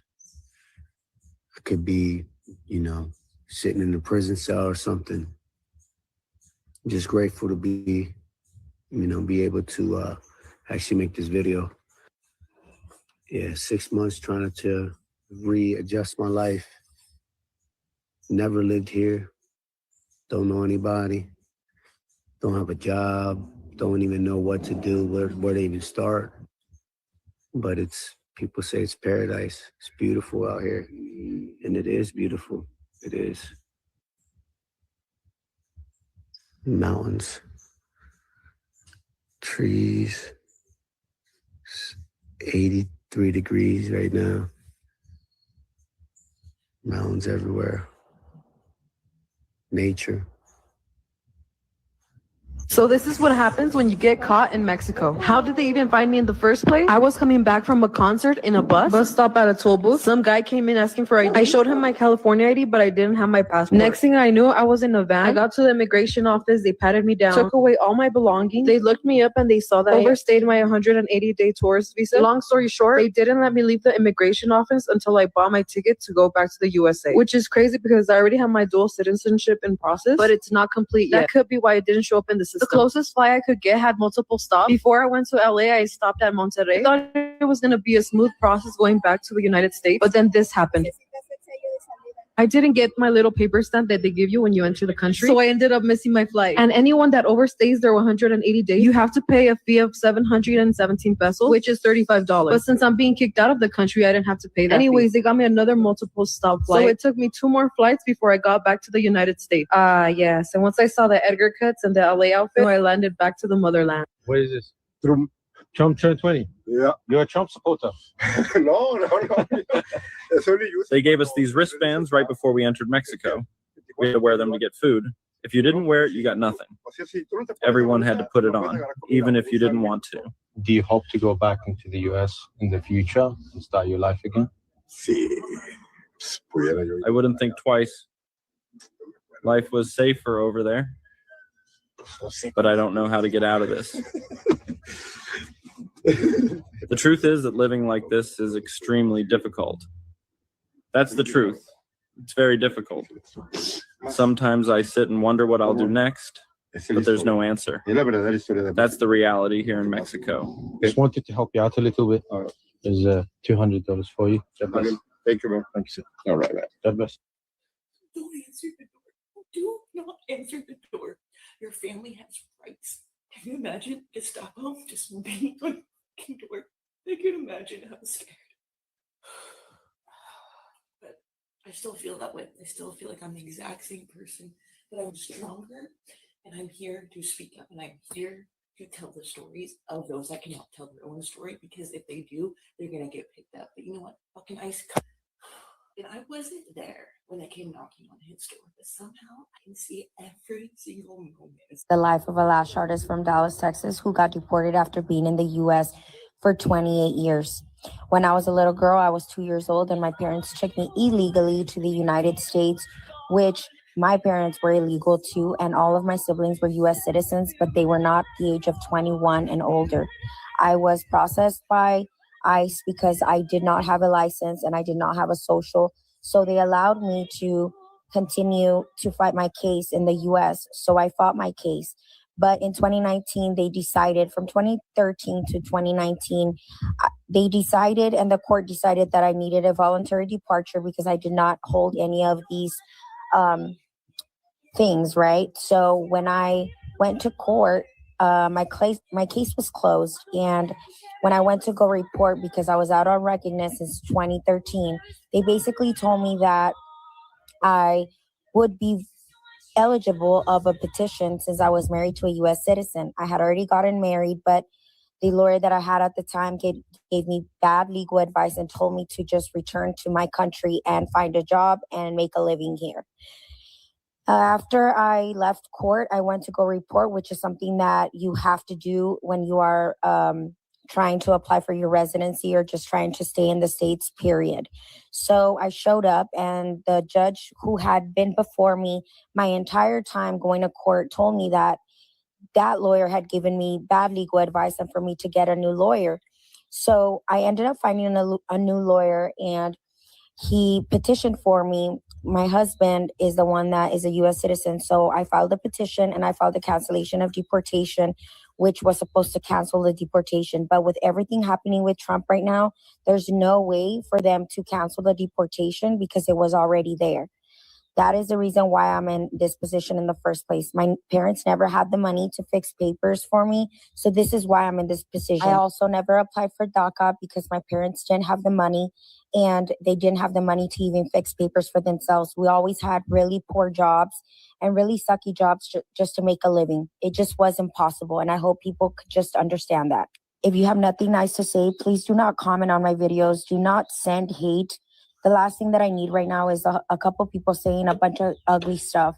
There's such many beautiful messages that I have received, and it definitely outweighs the bad. So you're basically wasting your time commenting ugly things because I am not reading them. I hope this video helps you understand my immigration process clearly. Yes, I got deported. Oh, here we go. After 20 plus years and 97+% of my life in the United States. Oh, it's about to be some shit. ICE agents picked me up in Chicago and threw me in jail for 3 weeks because my parents did not file my paperwork correctly. Oh, hell no. Oh, hell no. They brought me to the United States on a visa, overstayed that visa, had opportunities to appeal it in court, and my father did not show up to court. Oh, daddy. Now I'm in the United Kingdom, and this country sucks. And it has made me more America first. Oh, you didn't think he was going to say that shit, did you? Because you see that outside of London, all of England is a third world country, a dump. I hate it here. But yet folks out here hating on America. And I am excited and ready to go back to the United States, but I have a 10-year ban to wait out. This man said he has to wait 10 years. And I'm waiting to bring my fiance over because I had a wedding scheduled that I had to cancel. Oh, no, man. Oh, no, man. And it's taken everything in me to forgive my parents for what they've done to me and what they've caused. But I'll keep going on. Notice how he blamed his parents and not Trump? The guy who's in it. But there's plenty of folks out here that would go, oh, Trump, you voted for that. That's what you voted for. No. His parents did not do the responsible thing and the stuff that they were supposed to do to make sure that their family became citizens in the country in which they wanted to reside. Period. Trump, go get this dude, man. Do whatever you need to do to magically wand go get this guy. That is probably the most mature response in that situation that I don't think I could even do. Because I'm blaming everybody. It's fucked up, man. ICE got my boy, man. He left everything behind. And they just left the door wide open, man. They just deported the man. Money. He left behind everything. Jewelry. Clothes. It's crazy. But this is wild. This is some crazy stuff, man. Man, this shit crazy. Man, fuck ICE, man. This shit is wild. This shit is wild. Damn. Man, this shit fucked up, man. God damn. All the kids shit. Man, they just left the place wide open like this here. They just took them and left the place wide open. They ramshacked the place, man.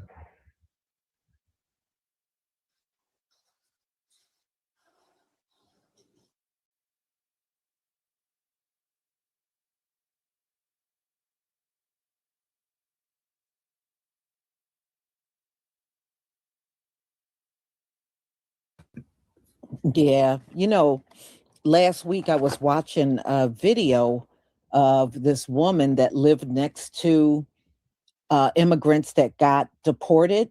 And she said she saw their dog running around in the neighborhood because she didn't know they were deported. That's how she found out. She was like, why is the dog running around all over the neighborhood? And one of the neighbors saw it, saw ICE come and drag the family out of the house and deported them. So she caught the dog and took the dog in. And the only thing this dog would respond to was Spanish.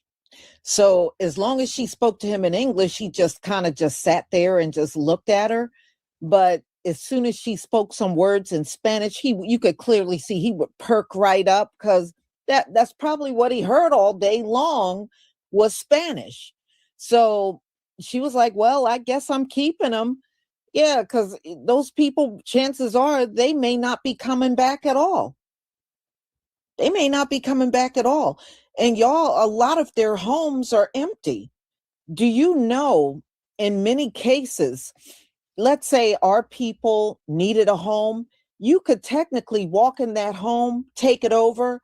If they got a mortgage on it and you just picked up the mortgage and paid it, the mortgage company won't even say nothing or put you out. As long as the mortgage is getting paid, it don't matter who it's getting paid by, just as long as it's getting paid. They won't even say nothing. They wouldn't even say nothing if you occupied the home and just paid the bills. The mortgage company, the gas, and none of them will say anything. They're only concerned about the money. They are not concerned about who's physically in the house.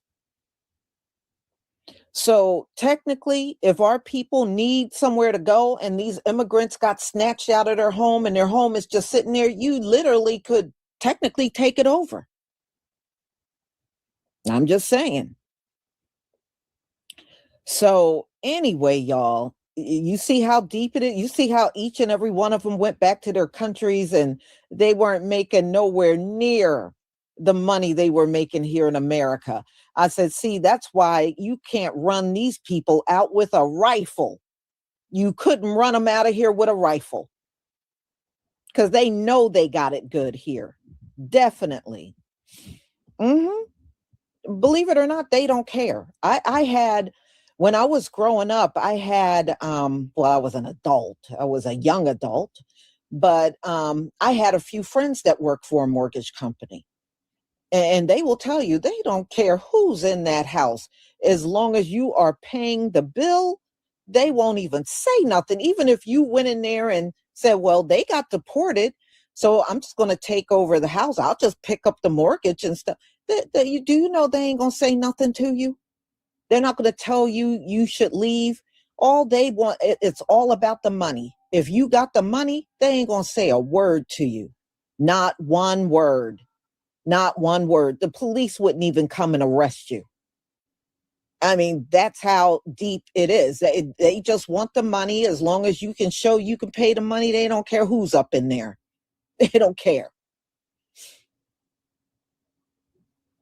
And that's happening a lot, a lot of abandoned pets, a lot of abandoned homes, and all kinds of, and that's not unusual. When he walked in that house and the door was open, ICE don't care. They'll leave your door wide open. They'll just grab you and your family out of the house. They don't care if they leave the front and back door open, and they'll just leave it like that and just go. That's more common than uncommon. Definitely. Mm-hmm. Yeah. I mean, you'd be surprised because that's happened around here. I found out not long ago. There are quite a few houses that are empty that Latinos were in. And them houses are empty because of ICE raids. And the houses are just sitting there, fully furnished, because they got deported. So they couldn't take all the stuff in their house. So you take the house, it's fully furnished. Mm-hmm. Yeah, because they're given a lot of help, no matter how much these immigrants talk about, oh, they came over here with $1 and got that, they get a lot of help. They get a lot of government help that we never get.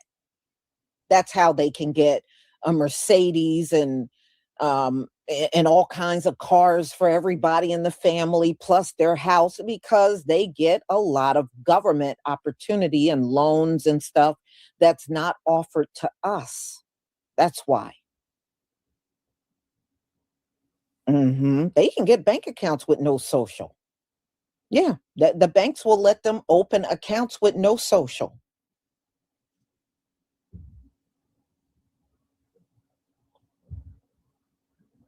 Mm-hmm. Yeah. So y'all, yeah, you can see when they get back to their home country, they go right back to rock bottom. They go right back to rock bottom, having absolutely nothing.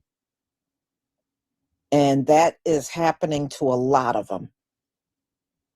So if they're not wise with their money, they're going to be going back to their home country broke. So y'all, I'm going to go ahead and conclude. Thank you once again for being here. Now, I do have another live coming up at 3:45, and that is a Jamaican woman, again, doing an interview. She was doing an interview and said that we're always, Black Americans are always playing the victim.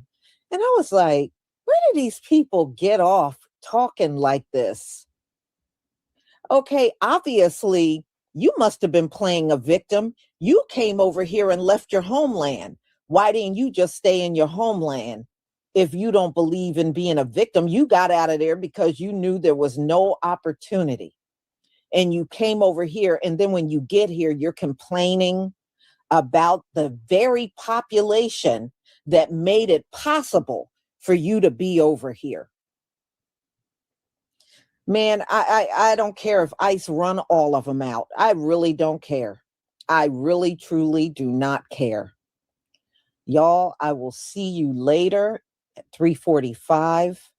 And my final live will be on the Congressional Blacc Caucus or Congressional Immigrant Caucus. So have a wonderful afternoon. Ladies and gentlemen, shalom.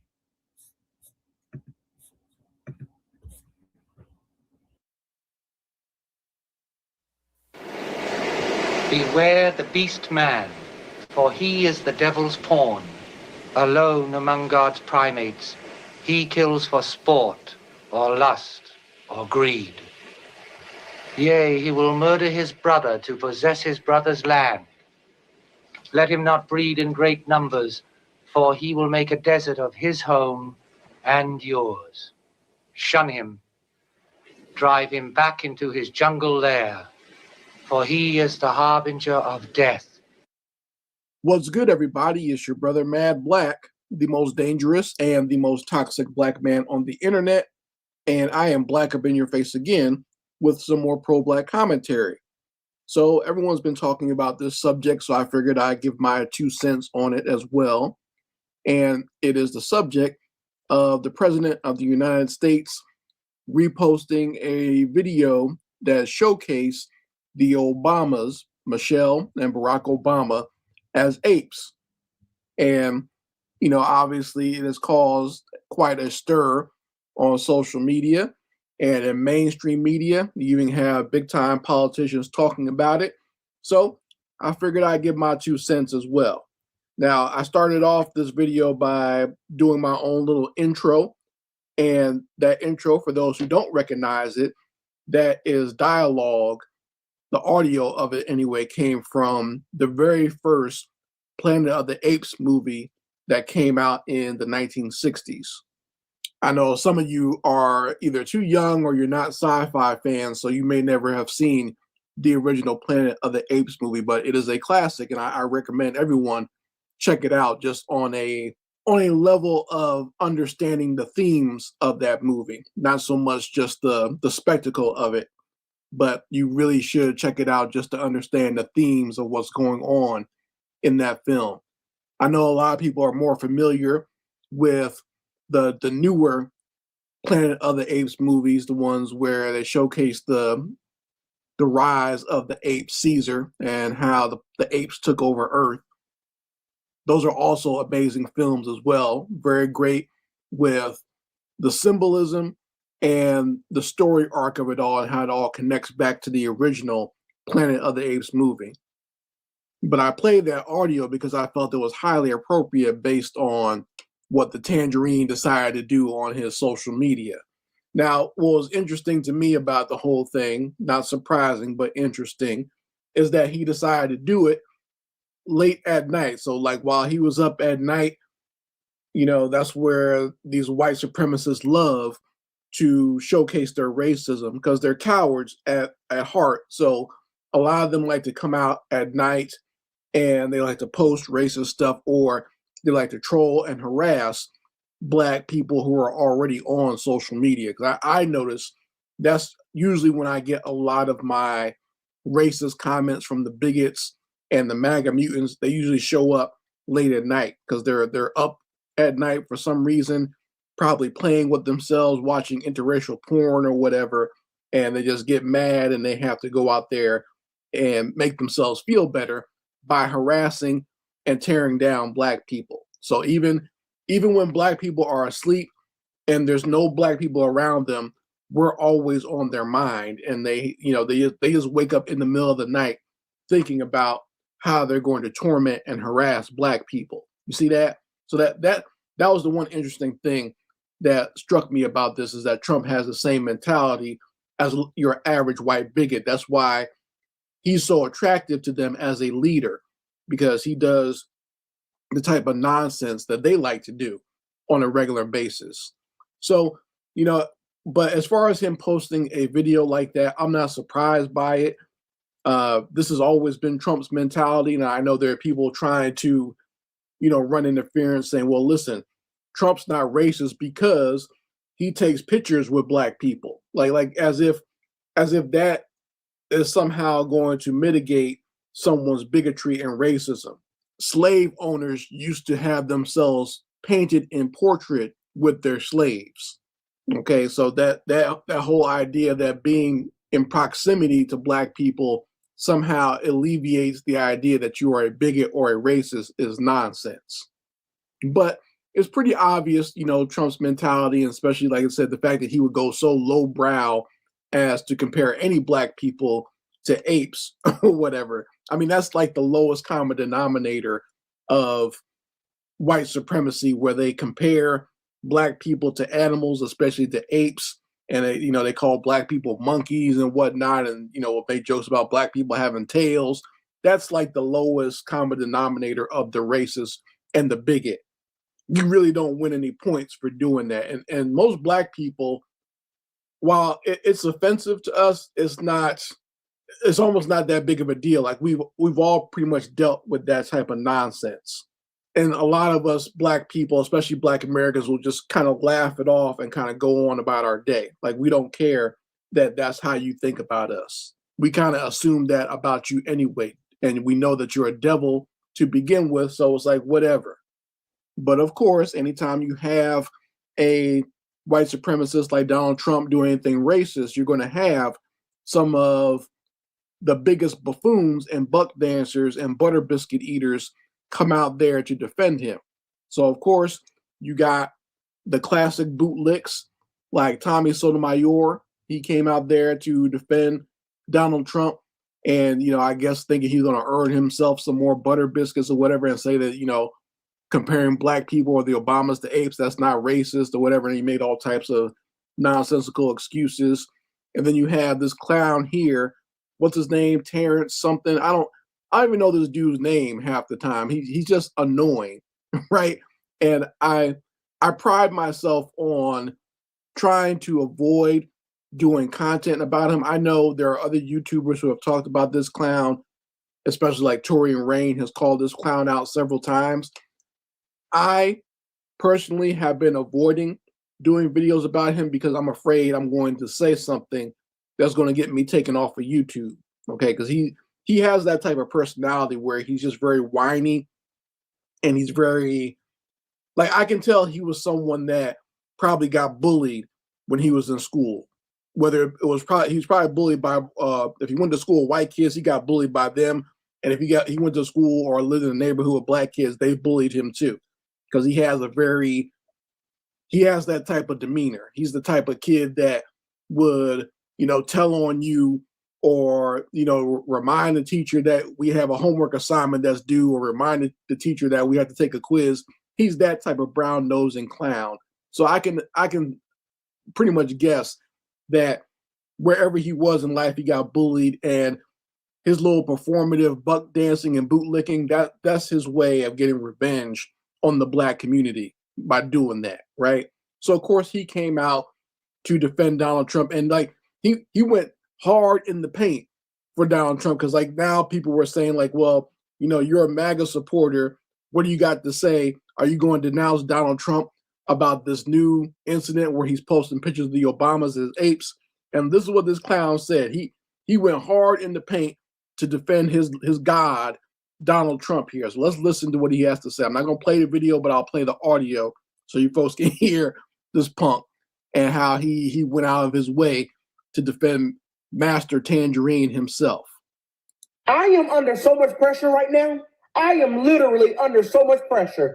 I have so many friends, family members, so many people on social media demanding that I condemn Trump.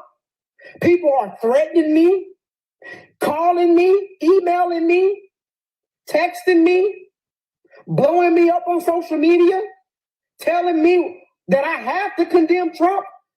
If you want me to do that, unfollow me right now. Please unfollow me. Unfollow me right now. I do not care. Okay? Do not call me ever again. Do not text me again. Do not inbox me ever again. I do not care.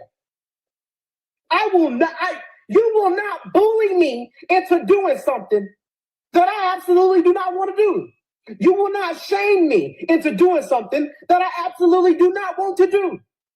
So he's basically telling you he's a hardcore boot-licking, butt-kissing Negro.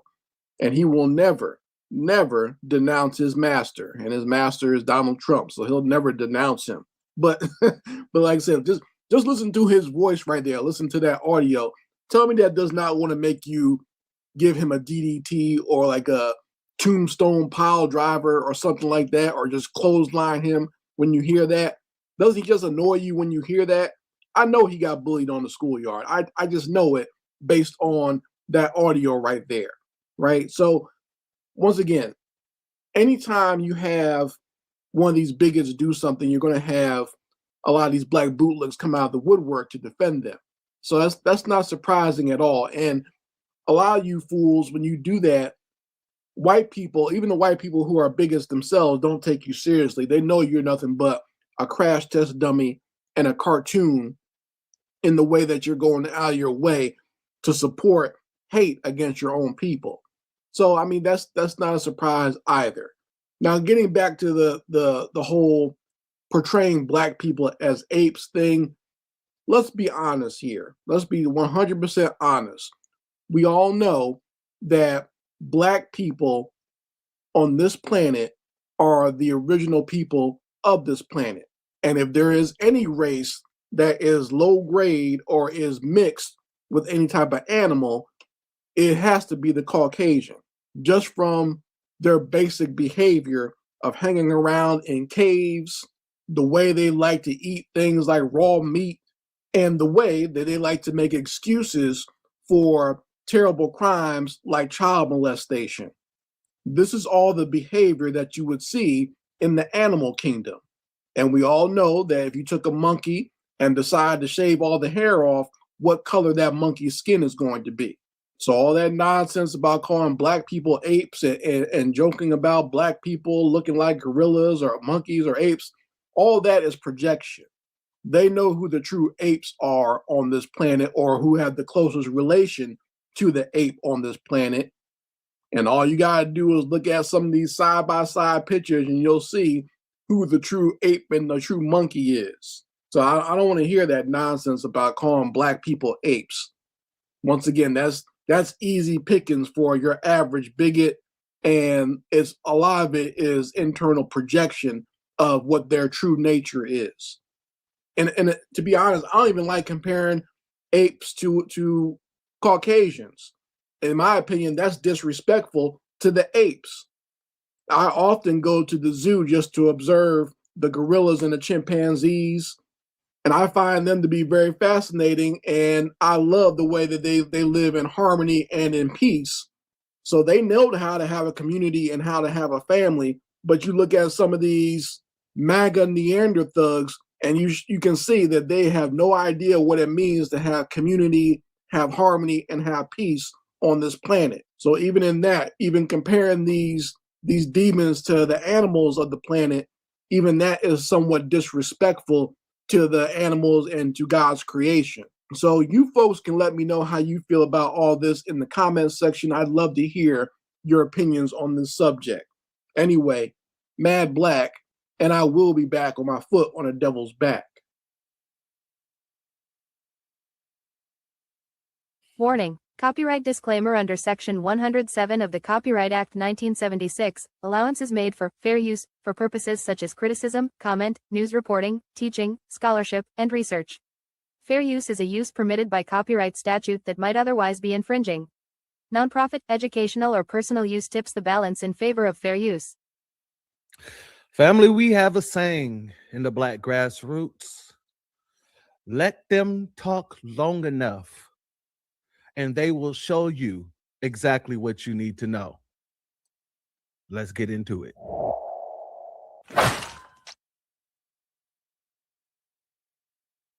What it do, family and friends? Welcome back to the Church of Black Power. If you're not subscribed, go ahead and hit that subscribe button along with the notification bell so you can be notified whenever videos like this drop. Please make sure you're hitting that like and share button so we can beat up the algorithm. Make sure we get this message out to the ears that need to hear, and make sure you're hyping this video as well so that we can also beat up the algorithm and make sure we get this message out to the ears that need to hear. And if you have not done so yet, please click the link in the description, go to change.org and put your signature on the petition for reparations, as well as hitting that other link in the description, joining the Telegram group to help circumvent the shadow banning that PukeTube has been doing with the new Blacc Media. With that being said, family, the more this woman talks, the less this woman is gaining anything from talking. This woman, every time she opens her mouth, it just goes to show how idiotic she is. And I say that because many people have been saying that AOC is an airhead. She don't really know much. And the only things that she do know is rhetoric to push an agenda that's been given to her. If the Democratic Party are looking to push this woman, because I've been hearing a lot of people talk about she could be running for president, she could be a president, she would be a fantastic president. Well, in order to be the president of the United States, you have to know geopolitics. And you have to understand the gravity around the world. I say that to say this. This woman came out several times and shown she don't know nothing about geopolitics. Nothing. Now, this is a interview from PBS. However, we're not going to start here we're actually going to start right here. Because in this interview, Alexandria quite clearly shows that she doesn't know where certain countries are on a map. She clearly shows where certain countries sit on a globe. So I'm going to go ahead and click this, and then we're going to get right into it, family. You know, we look at what happened in Venezuela, for example. It is not a it is not a remark on who Maduro was as a leader. He canceled elections. He was an anti-democratic leader. That doesn't mean that we can kidnap a head of state and engage in acts of war just because the nation is below the equator. Now, family, we're looking at a map right beside her. Where is Venezuela? Is it above or below the equator? I've said this several times over. Whoever gives this woman the ear and whoever trusts this woman enough to lead them deserve whatever they get. They deserve every single thing that they get, my friend. And I'm here for all of it. And I want you to understand when I say that she doesn't know geopolitics, I'm not being hyperbolic. This is something she said out of her own mouth once she was pushed back on her position within geopolitics in certain areas. Once you push back on what she has to say, this woman goes to stuttering worse than Kamala did. Kamala would, and that's exactly what she's been doing. But as of recently, she's been amping that up. Let's go here now to the PBS interview. And I want you to hear out of her own mouth that she is no expert, that she does not know geopolitics like that. She's just going off of information that's been given to her.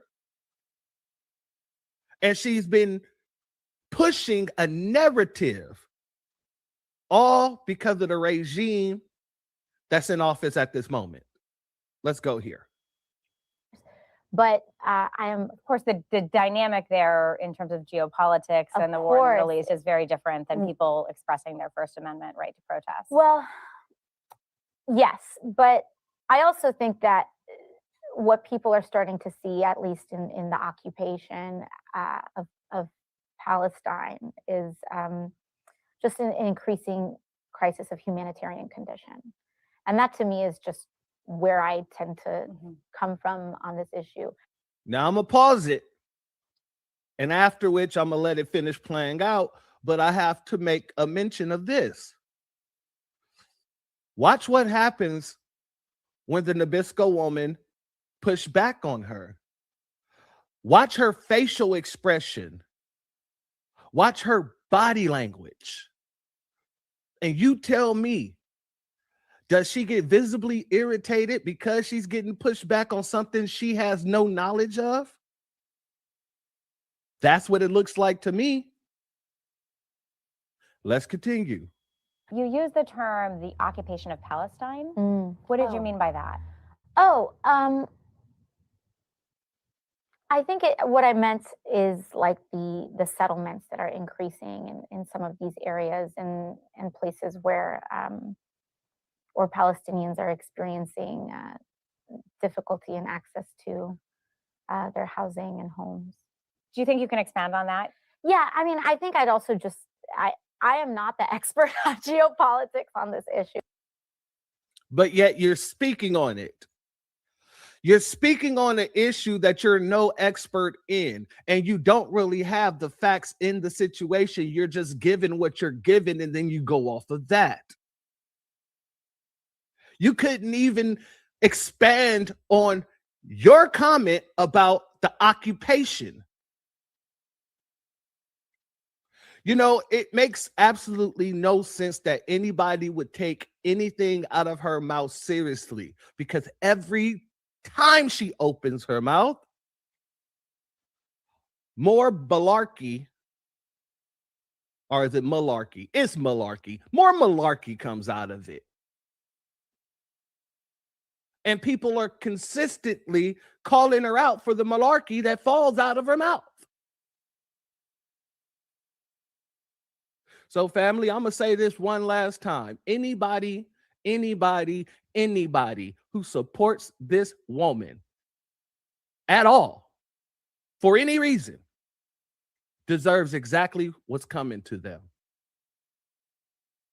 And with that being said, family, if you're not subscribed, go ahead, hit that subscribe button along with the notification bell so you can be notified whenever videos like this drop. Please make sure you're hitting that like and share button as well as the hype me up button so we can beat up the algorithm and make sure we get this message out to the ears that need to hear. And if you have not done so yet, please click the link in the description, go to change.org and put your signature on the petition for reparations, as well as clicking the link in the description and joining the Telegram group so that we can circumvent the shadow banning that YouTube has been doing to the new Blacc Media. Family, please let me know in the comment section.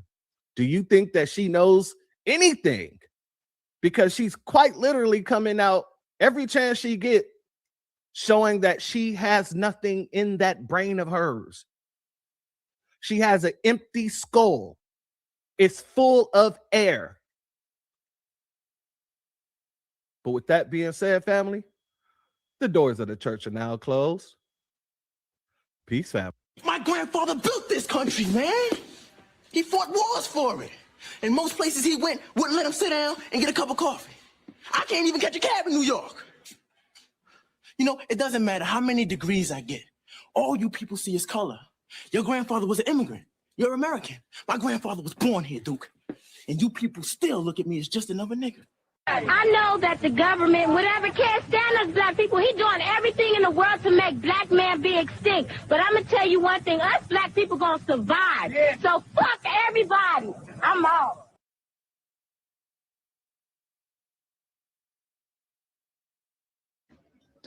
Okay, what's going on, everybody? We are here. We're live.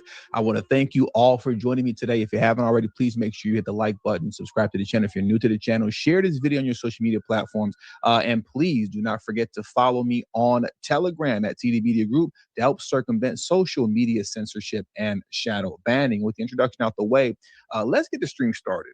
I want to take a moment today to kind of quickly focus on and speak on the actions of Ilhan Omar during this year's State of the Union. I find her actions to be very telling, but before we dive too deep into that, I want to start the stream with this clip here from Stephen Miller. I've played this before in the past. I have a feeling that I'm going to be playing this for years to come, especially throughout the time that Trump is in office, but even after that, because it's so relevant. I'm not even going to give you any context to it. I'm just going to play this clip for you right now, and it'll speak volumes, and then we'll carry on and move forward. Add up to? Why are they engaged in all this? What is their objective here? Let me take it from the top. Sorry about that. Add up to? Why are they engaged in all this? What is their objective here? It's the Somalification of America. In other words, when you see the state of Somalia, that's what they want for America at the end of the day, because it's easier to rule over an empire of ashes than it is for the Democratic Party to rule over a functioning, Western, high-trust society with a strong middle class. Look how powerful the Democrat Party became in Minnesota once they flooded it with 100,000 Somalians. Once the elections were decided, right, by clan rivalries and ethnic feuds. Once that happened, the Democrat Party became permanently powerful in Minnesota. They became permanently powerful in the Twin Cities. That's their model for America, to make the whole country into a version of Somalia. And everything they do gets down to that. So when you ask me what I'm thankful for. So let's pause right there, right? Because like I said, that was just such a, for me, a powerful statement that he made because of how true it is. But when he states that, though he's making reference to Somalia and the Somalification of America, I typically swap that word out with third world and a third worldification of America. And that's really what we're seeing happening in the country right now. And what you see people like Representative Ilhan Omar is trying to usher in. And she makes it very clear and obvious that she's trying to do that when we go through the series of clips and we see her actions during the speech. And you would think to yourself, well, why would you want to rule over a nation of ashes? Why would you intentionally destroy your country? You know, just for the sake of your own personal well-being? What kind of monster would do that? Democrats would try to speak against that and say that that's not what they're doing. But the reality is that this is obviously very common throughout the world. When you look at the entire continent of Africa, when you look at all of South America and Central America, when you're looking at third world countries as a whole, what do they all have in common? They all have leaders that are ruling over a nation of ashes for their own personal well-being, for their own personal profit, to maintain power. That's what they're doing. And that's what we're going to see moving forward in these next clips that I'm getting ready to play, that Ilhan Omar wants to usher in through her actions, as she was acting completely ridiculous in the middle of Trump's State of the Union. And I want to start here first. Let's start with this. I want to play this clip from Ilhan Omar when Trump called out the fraud. And when he called out fraud, let's take a look at how Ilhan Omar reacted to that. Take a look at her face and how just smug she was in that moment. Look at this here.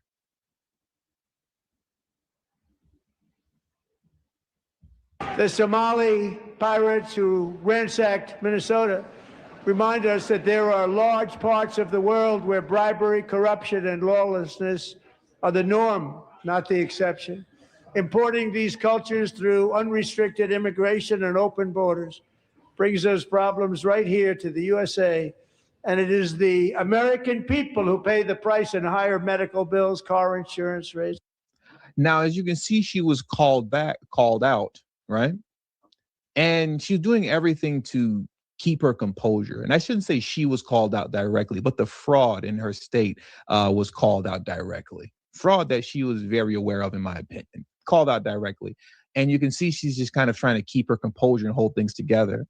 But when Trump, and this is the portion of the speech that has gone viral, when he made it a point to make a very specific point, and he said, I want you all to stand, if you all subscribe to the core values, that we have to protect American citizens first above illegal immigrants. Look at what happened. Many of you already know what happened, but watch this here. But most importantly, the actions of Ilhan Omar afterwards. Look at this here.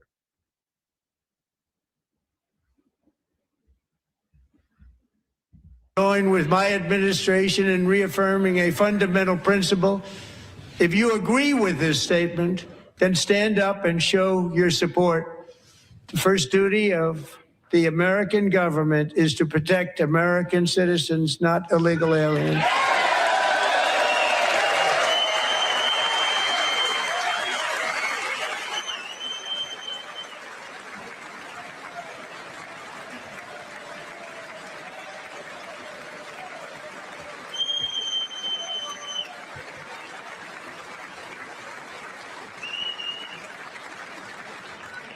Isn't that a shame? You should be ashamed of yourself not standing up.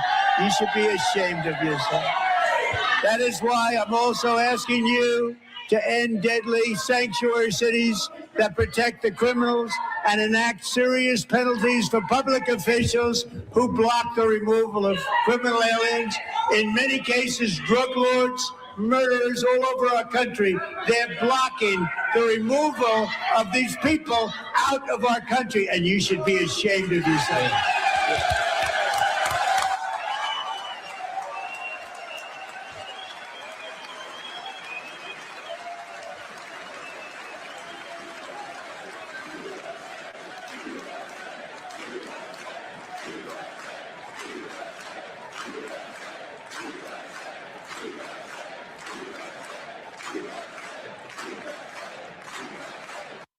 Look at how she responded to that.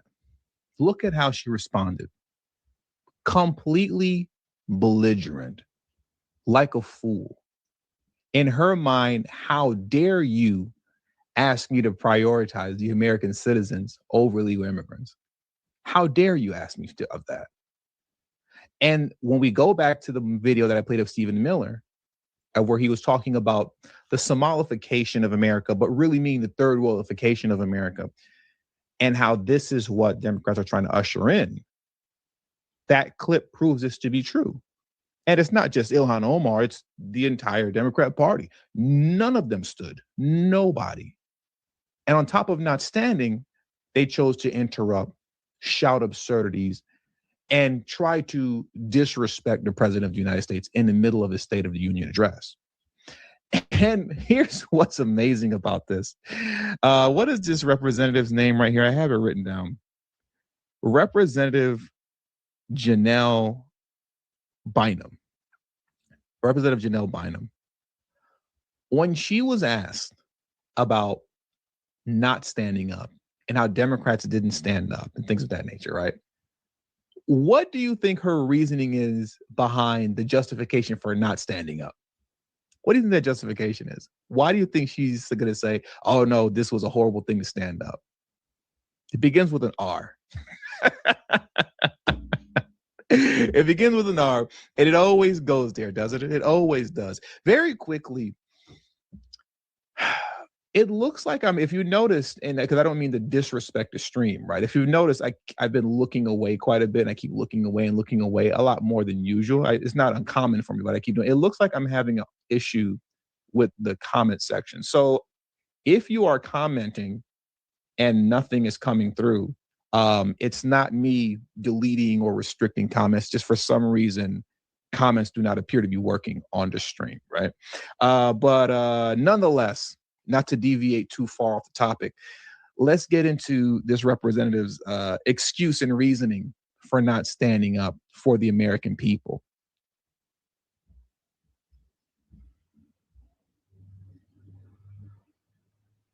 That moment when the president was asking Democrats to stand up for American citizens during that part of the speech when he was talking about immigration and immigration enforcement efforts. I think you can agree with the what, like standing up for American citizens, but I disagree with the how. And so it's always about how do we bring our country together, but not stand on the backs of others. There's thinly veiled racist language, anti-immigrant language in what he was asking, and that was uncomfortable. Everything for them goes back to racism. Every single thing. Time out once again. I apologize. I hate to interrupt like this, but it looks like the comment section is finally working now. It appears that it's finally working now. Let me see this. Could you tell us the names of the people on the screen? Who's the bald guy who looked so bored? I believe, I know who you're talking about. Is it Mark Kelly? Is that his name? Mark Kelly? Let me see. Who looks so, is it? I believe that was Mark Kelly. I'll actually pull him up right now just to double check. Let's go back to that. And it looks like now the comments are finally working in the comment section. So that's a good thing too. I'm glad to see that. Let's go back to the original video of Democrats refusing to stand. So tonight I'm inviting every legislature to join with my... No, that's not Mark Kelly. There's a video of Mark Kelly who is bald, and he was looking the same way, very similar as this gentleman here, who looked like he's getting ready to pass out and fall asleep. But this isn't Mark Kelly. Administration and reaffirming a fundamental principle. If you agree with this statement, then stand up and show your support. I'm not familiar with what that guy's name is. I'm not. Yeah, no, he's not bald. He's not bald. I'm not familiar with what his name is, unfortunately. But getting back to, where I was as far as my notes are concerned and staying on track. But I'm glad to see the comments are working again, finally. For some reason, they weren't working. As usual, the excuse that you see a lot of Democrats running with, especially this woman here, Representative Janelle Bynum, is that, that was racist. According to Janelle Bynum, standing up for American citizens is racist. But is that not what you're sworn to duty to do? Are these people not sworn to protecting American citizens? and conducting themselves in a fashion that would make sure that American citizens are protected and that we have the things that we need to thrive in terms of just general opportunity across the board and fairness by way of legislation. You would think that that's priority, but they keep showing to you. This is why this isn't something that's just simply solely focused on Ilhan Omar. They keep showing you the party as a whole do not prioritize American citizens. As a whole, they don't prioritize you. They prioritize illegal immigrants because the point and the purpose of having that kind of invasion that they intentionally brought into the country by way of the Biden administration, going back to Stephen Miller, the third worldification of America. He said the Somalification of America, but we all know that we can broaden that scope out and turn it into the third worldification of America because it's much simpler, as he stated, to rule over a nation of ashes. And we see that that's kind of the majority, that's kind of the case for the majority of countries across the world. Most leaders are ruling over a nation of ashes while they line up their pockets and do whatever it is that they have to do to stay in charge. Now, I want to go back to Ilhan Omar for a moment, right? And if you haven't already, please make sure you hit the like button. That's extremely important that you do that.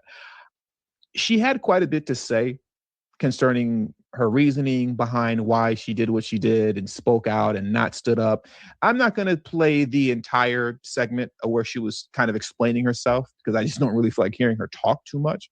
But I do want to play this portion here. So recently she was on CNN and she was asked about whether or not she regrets,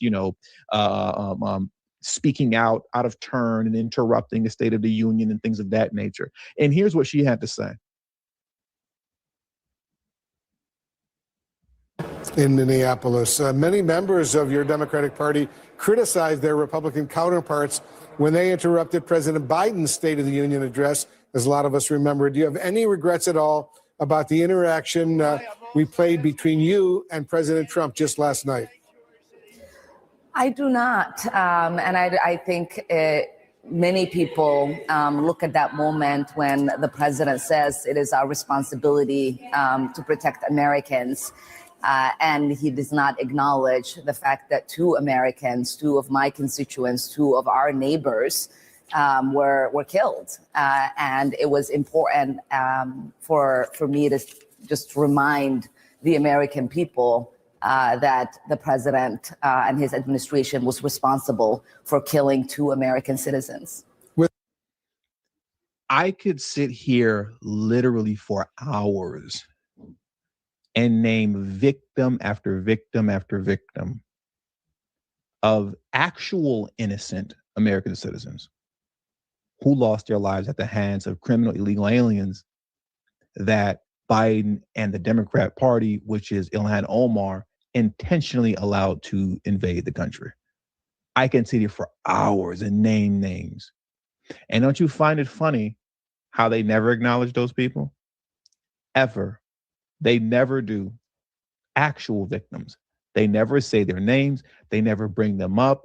They just dismiss the blood on their hands like nothing happened. Actual true victims.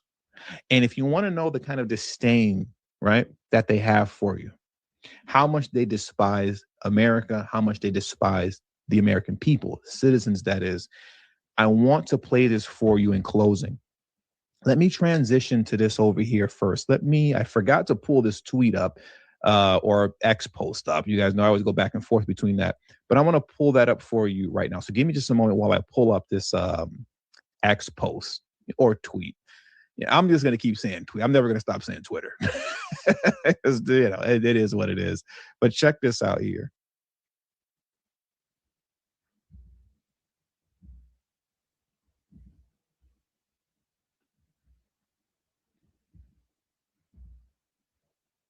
Okay, look at this.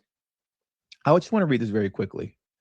Watch MS Now, Jen Psaki dismiss the acknowledgments of the U.S. men's hockey team, victims of illegal aliens, and awards to military heroes as the circus entertainment part. That's what she acknowledged. That's what she said that is, right? I'm going to play that clip for you next. Because throughout, the State of the Union, as many of you know, Trump was acknowledging numerous victims actual innocent people who have either lost their lives or seriously injured by way of criminal illegal aliens who committed crimes against them. And also gave out, medals of honor to our military men and women.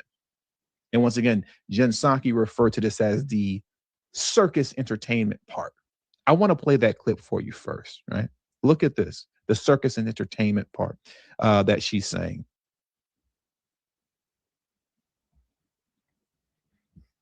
Watching that, I was just thinking about the fact that we're just over 8 months from the midterm elections. And that is, no matter what number of people battled through that nearly 2-hour speech, it's still going to be his largest audience of the year. And if you're sitting in a White House before a speech for any president, you're thinking about a couple things. How does the president use that speech to give a message to not just the people in the chamber, but his political allies out there about what they should be talking about, what the agenda is, what the winning message is? And Trump decided to double down on things that are hugely unpopular. I mean, to your point, it was like a 3-part speech. There was the gross, violent part of it. There was the circus entertainer part where he was bringing out unrelated people in vignettes. And then there was a part that was policy-ish, right? And that was doubling down on tariffs. In the ABC poll, 58 or... So let's stop there. Let's watch what she said was the circus and entertainment part. Look at this here. Let me bring this down and pull this up. These people are disgusting and they despise you. Okay. These people despise you. From Homeland Security. Pass the Delilah law. Delilah Coleman was only 5 when she suffered life-changing injuries caused by an illegal alien driving an 18-wheeler. What happened to Delilah is a tragedy that could have been prevented if California did not grant commercial driver's license to illegal aliens. Many illegal aliens do not speak English and cannot read basic road signs, and they have no business being on our nation's roads. The Trump administration will keep fighting every single day to remove dangerous aliens who have no right to be in the U.S. Once again, this is the circus and entertainment part. This that I'm going to play right here for you is the part of the speech that Democrats find completely just horrible, is acknowledging stuff like this and people like this, which shows how much they despise you. Delilah Coleman was only 5 years old in June 2024 when a 18-wheel tractor trailer plowed into her stopped car traveling at 60 miles an hour or more. The driver was an illegal alien let in by Joe Biden and given a commercial driver's license by open borders politicians in California. Doctors said Delilah would never be able to walk or talk, have a good life. She wouldn't even be able to eat again. But against all odds, she is now in the first grade learning to walk. And she's here this evening with her dad, Marcus, a fantastic man. Delilah, please, you are a great inspiration. Please stand up.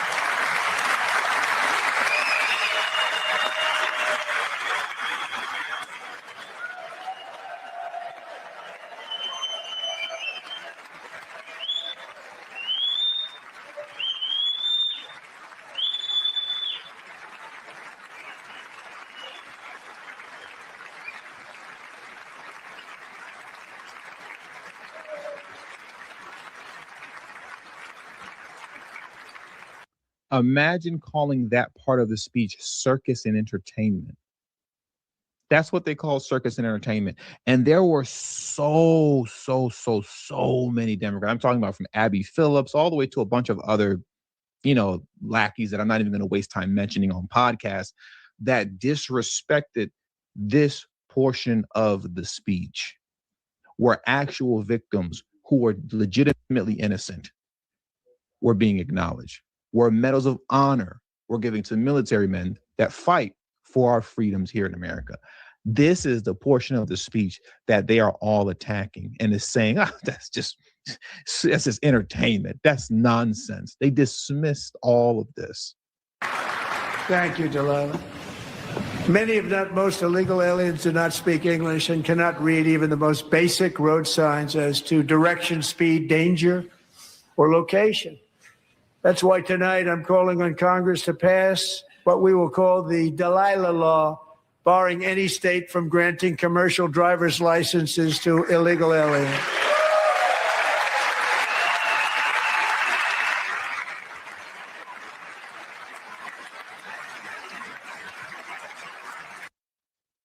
She was actually innocent.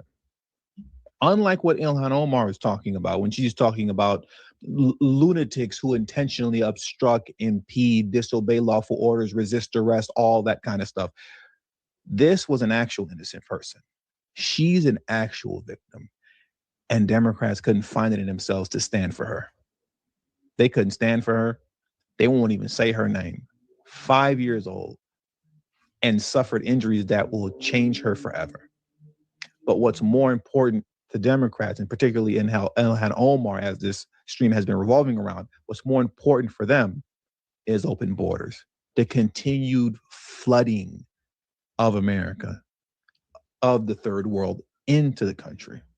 I want to play that clip from Stephen Miller one more time in closing, just because I love it so much. It is so powerful for me. To me, we're going to start the stream.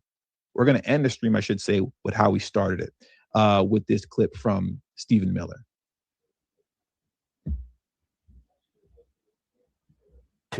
Why are they engaged in all this? What is their objective here?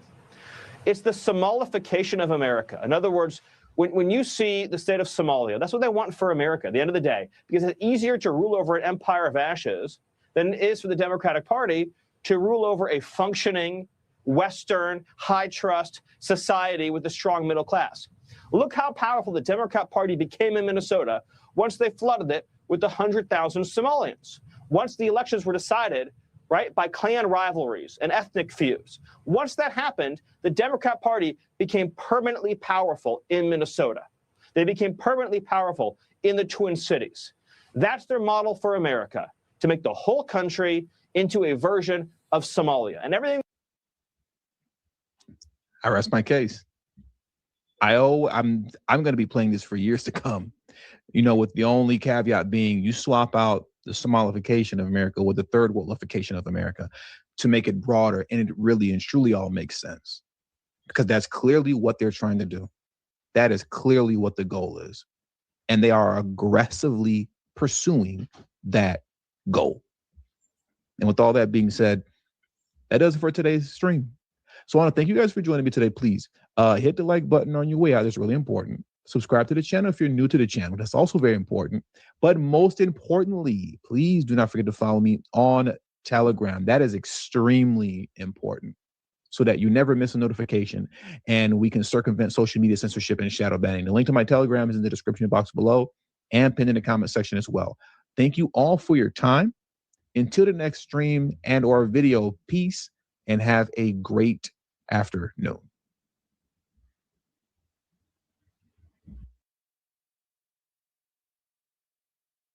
Oakland police say someone broke into the mayor's office and stole a city SUV on Monday. The keys to the vehicle were taken.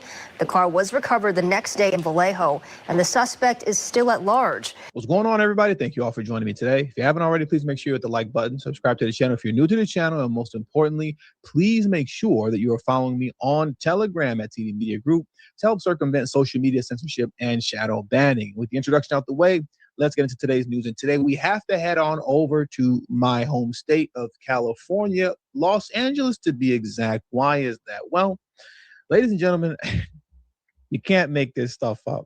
Let's start here, okay?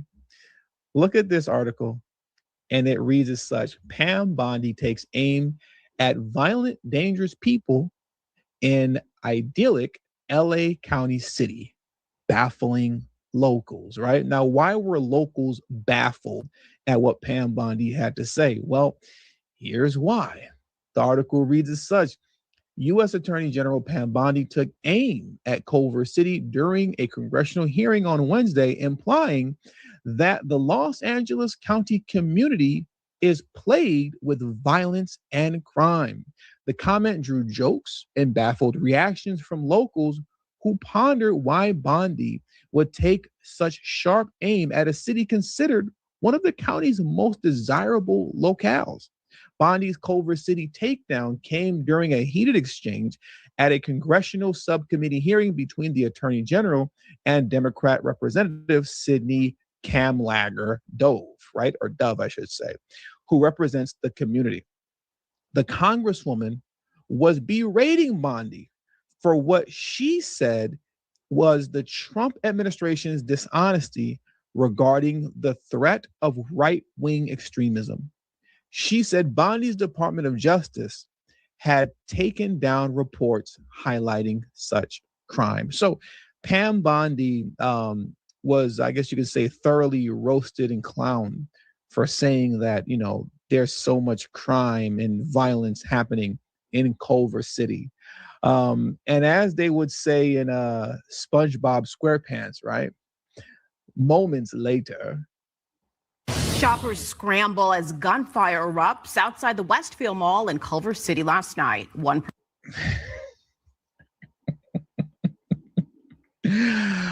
This is not a funny story that we're getting ready to listen to by any stretch of the imagination. But just what's hilarious is the fact that right after Pam Bondi told you about the violence and crime plaguing Culver City, and all you the liberal lunatics were going, no, she's talking of violent crime in Culver City.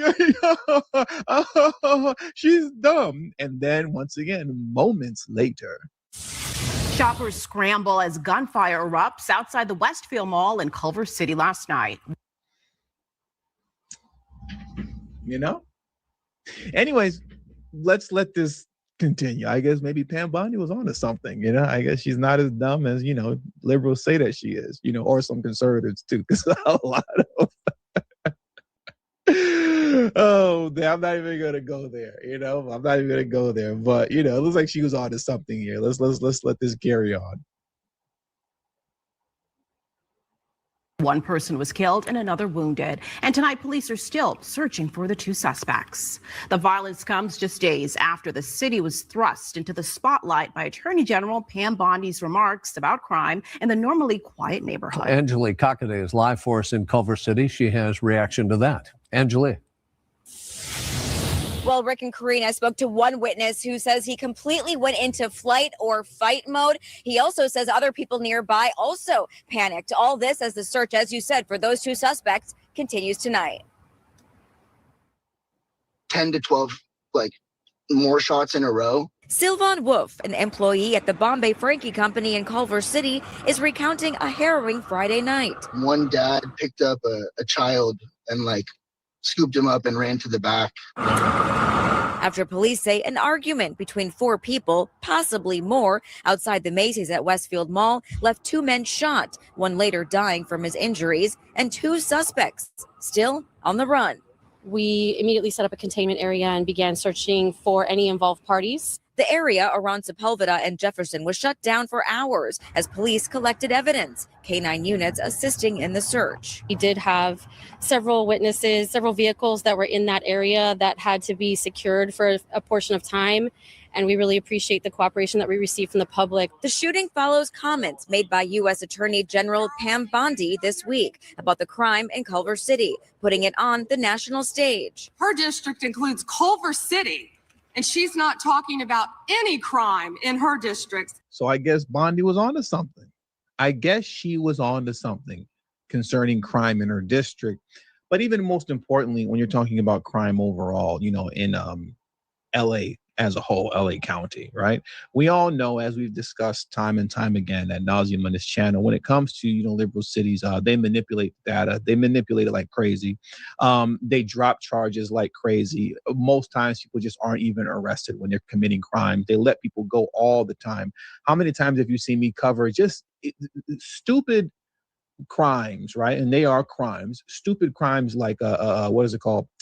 Not street racing, street takeovers, right? These little street takeovers where you have, a group of 50 or so, 100 or so vehicles that occupy an entire intersection, and they're doing donuts in the middle of the intersection, making noises and things of that nature, screeching their tires, something that's very easily to get under control. You just have the police come from all four sides, box everybody in, arrest as many people as possible once they're boxing, tow all the vehicles there to the impound all the vehicles there, slap them, with, crazy fees, but most importantly, just simply making sure that you're arresting the people participating in these actions. I've covered numerous videos concerning that specific crime, and nobody ever gets arrested. You've seen, you're used to hearing about like street takeovers in Chicago. That stuff occurs here in Los Angeles as well. But they particularly occur at like 7-Elevens and mini marts out here in liquor stores, where you'll have groups of teenagers and young adults, about 100 or so, ransack a 7-Eleven. Yes, and it's on camera. Everybody's recording it. They're just stealing everything like crazy. And then how does the news on that always end? No report, no arrests were made. No arrests are ever made. So yes, crime is going to be down when you're not making arrests.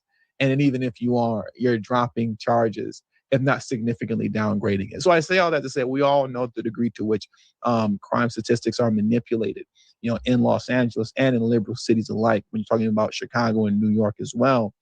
But as all this is going on, as opposed to taking care of business at home, you have presidential hopefuls like Gavin Newsom, who's spending, like J.B. Pritzker, more time campaigning than running his state, overseas talking about ICE. Okay, I kid you not. While folks are getting shot up here and getting robbed here, Gavin Newsom, as opposed to correcting the foolishness in his state, is overseas demonizing ICE and mass deportation. Check this out here. But I want to remember all those images of masked men, the secret police, something familiar in Germany. Those first images came out of my... That is so disrespectful, what he just said concerning something familiar in Germany. Like that, I can't say what I want to say, but like that was just like extremely disrespectful. Sorry for interrupting. Secret police, something familiar in Germany. Those first images came out of my state, the second largest city in the United States of America. We saw 4,000 National Guard federalized. First time, we'd never seen anything like this. And 700 active duty Marines sent not overseas, but to the second largest city in the United States of America, militarizing the streets of my city. Masked men showing up, unaccountable, no IDs. So as opposed to dedicating his time to stopping masked men who are actually committing crimes and engaging in shootouts and things of that nature, instead, he's in Germany talking about ICE agents and how he's fighting this imaginary war against totalitarianism in the United States. And meanwhile, at the same time, while this is happening, if I remember correctly, time flies. It's been a year already since was a great LA fire in the Palisades, right? We all remember that debacle and how badly Gavin Newsom and Karen Bass botched it. I believe up to 16,000 homes and businesses were destroyed. The entire city, that whole city of the Palisades, was just wiped out. Do you know that since then, here we are a year later, only 10 homes have been built? Can't make this up. You can't make this up. Look at the kind of problems that we have here, right, in LA. On top of the fact that cost of living, forget about it. The average home here costs $1 million in Los Angeles.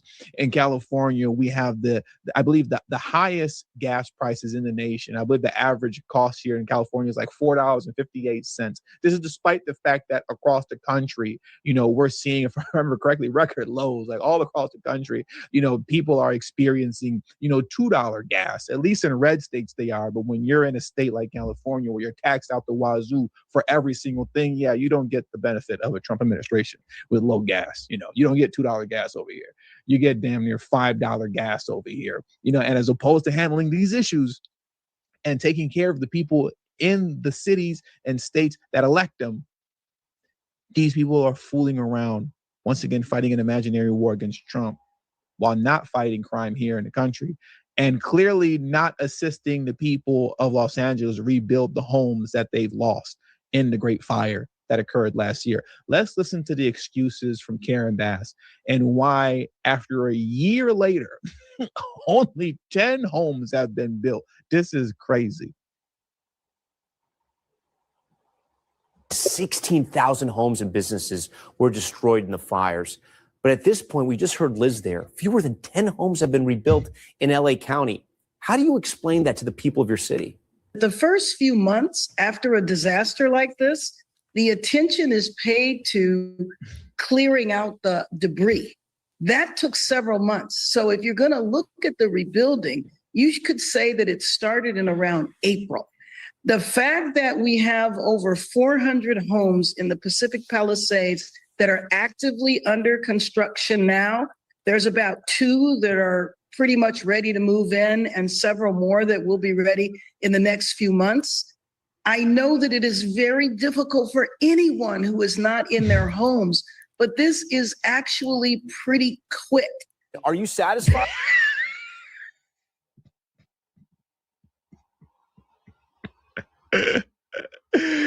She's trying to tell you that 10 homes built in 1 year is pretty quick.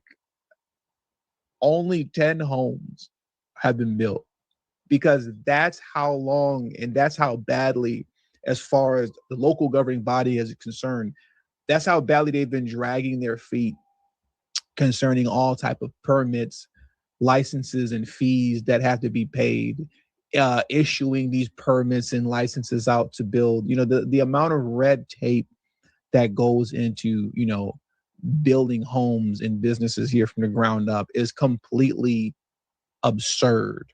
That's one of the major reasons why this isn't getting done.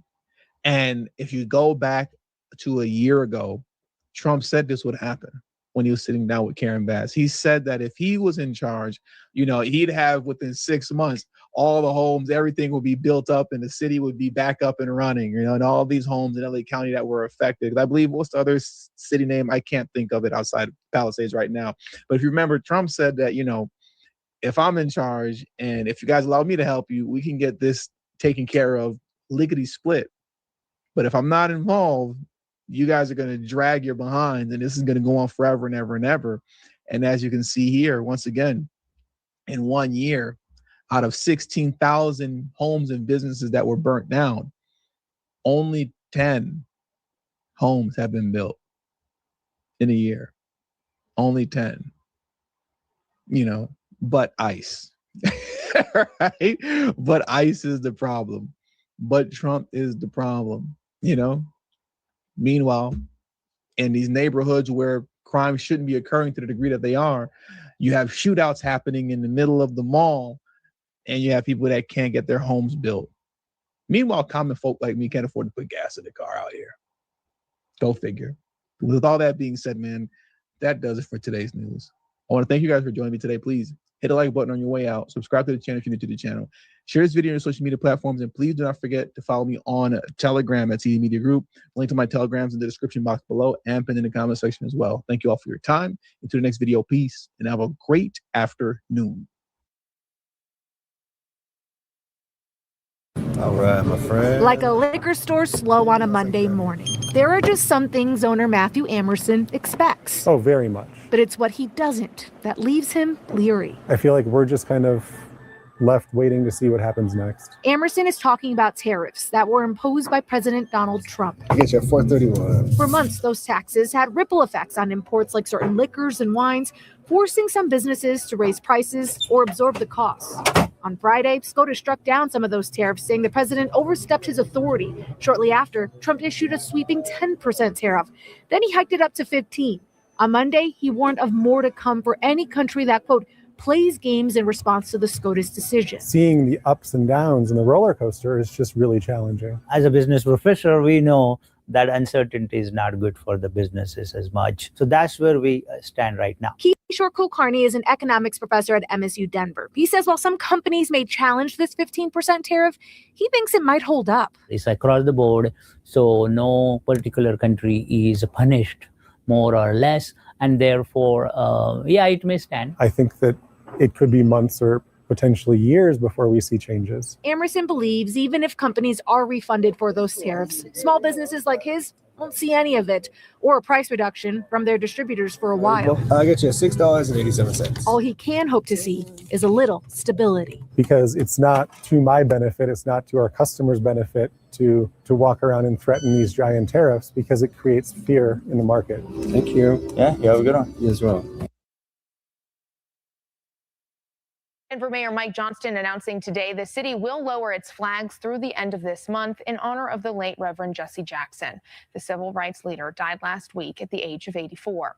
Governor Polis also ordered flags to fly half-staff next month on March 6th and 7th.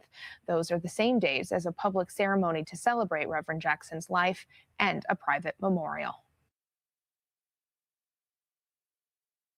At the start of this year, all flavored nicotine and tobacco products have been banned from the city of Denver. Yeah, since then, other communities are seeing increased visits to their stores for those looking to purchase flavored products, forcing at least one city to take a closer look at its policies.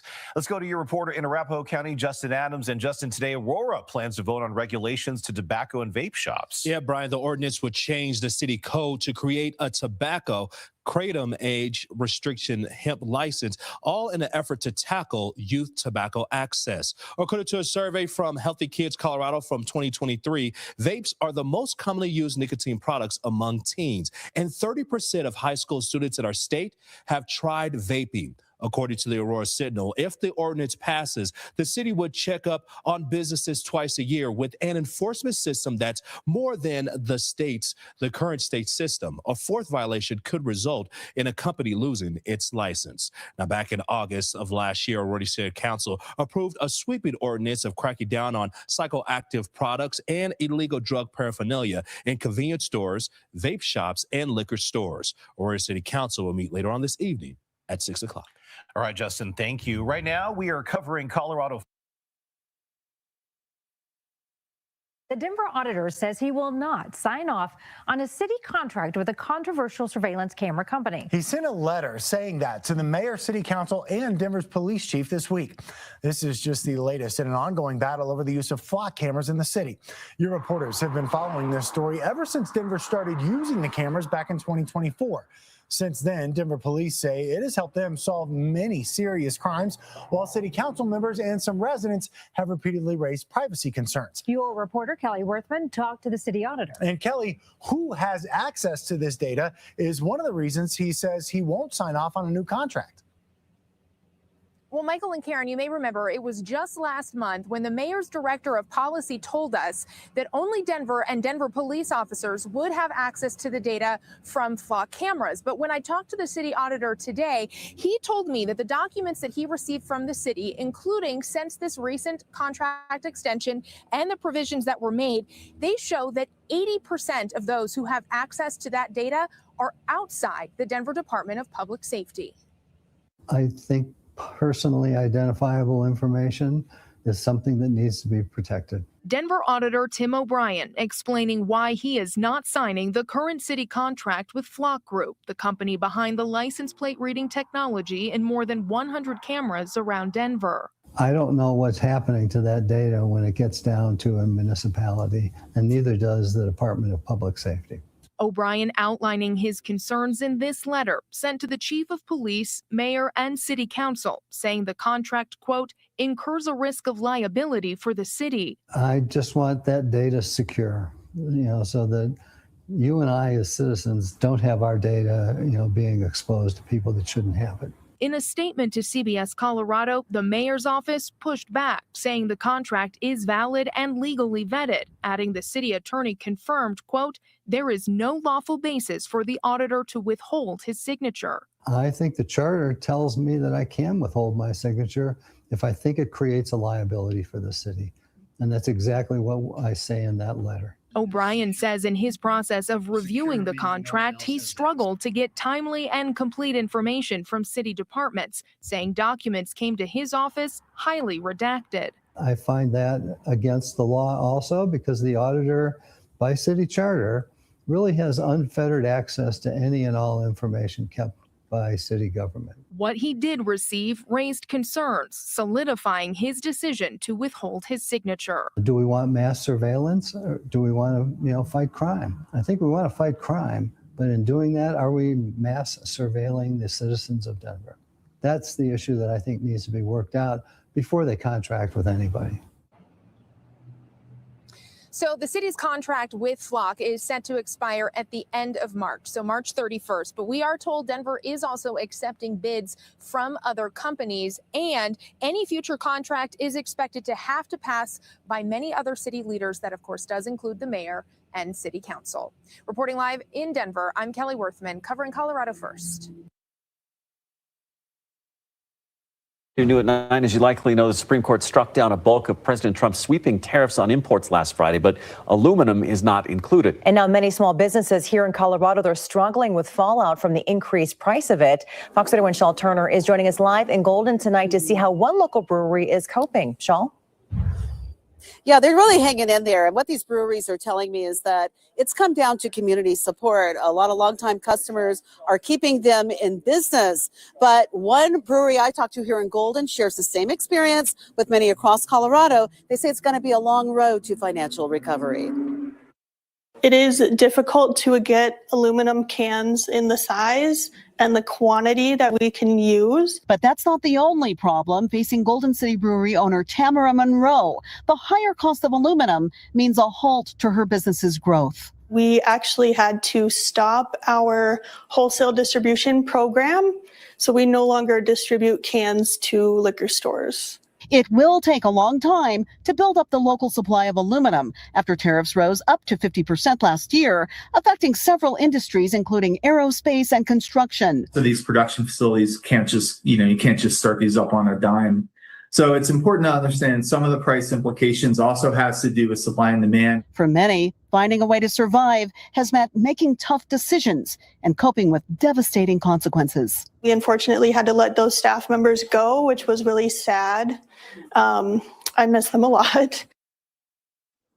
Yeah, and these brewery owners are saying when it comes to maintaining those jobs or being able even to expand, it really does come down to customer support. And the Golden City Brewery, by the way, even with what they're challenging, they still manage to host charity events for local firefighters and other groups as well. Shaul Turner reporting live in Golden tonight, Fox 31.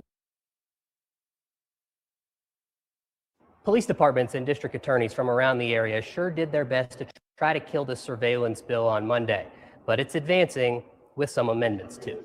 It would be akin to if tomorrow everyone in this room was no longer able to have their cell phone in their pocket. It would take you an awfully long time to find a Colorado law enforcement agency in favor of Senate Bill 70, a bill that would require them to get a warrant to search a license plate tracking database like Blacc.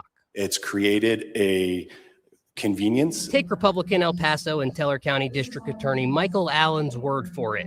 He's speaking on behalf of all 23 of Colorado's DAs, Republican and Democrat. The effect of this bill would allow criminals to take advantage of modern technology to plan, perpetrate, and hide criminal activity while requiring law enforcement to work in the Stone Age, essentially. 3.3 million years ago, cars, let alone AI-enhanced license plate readers, were not a thing.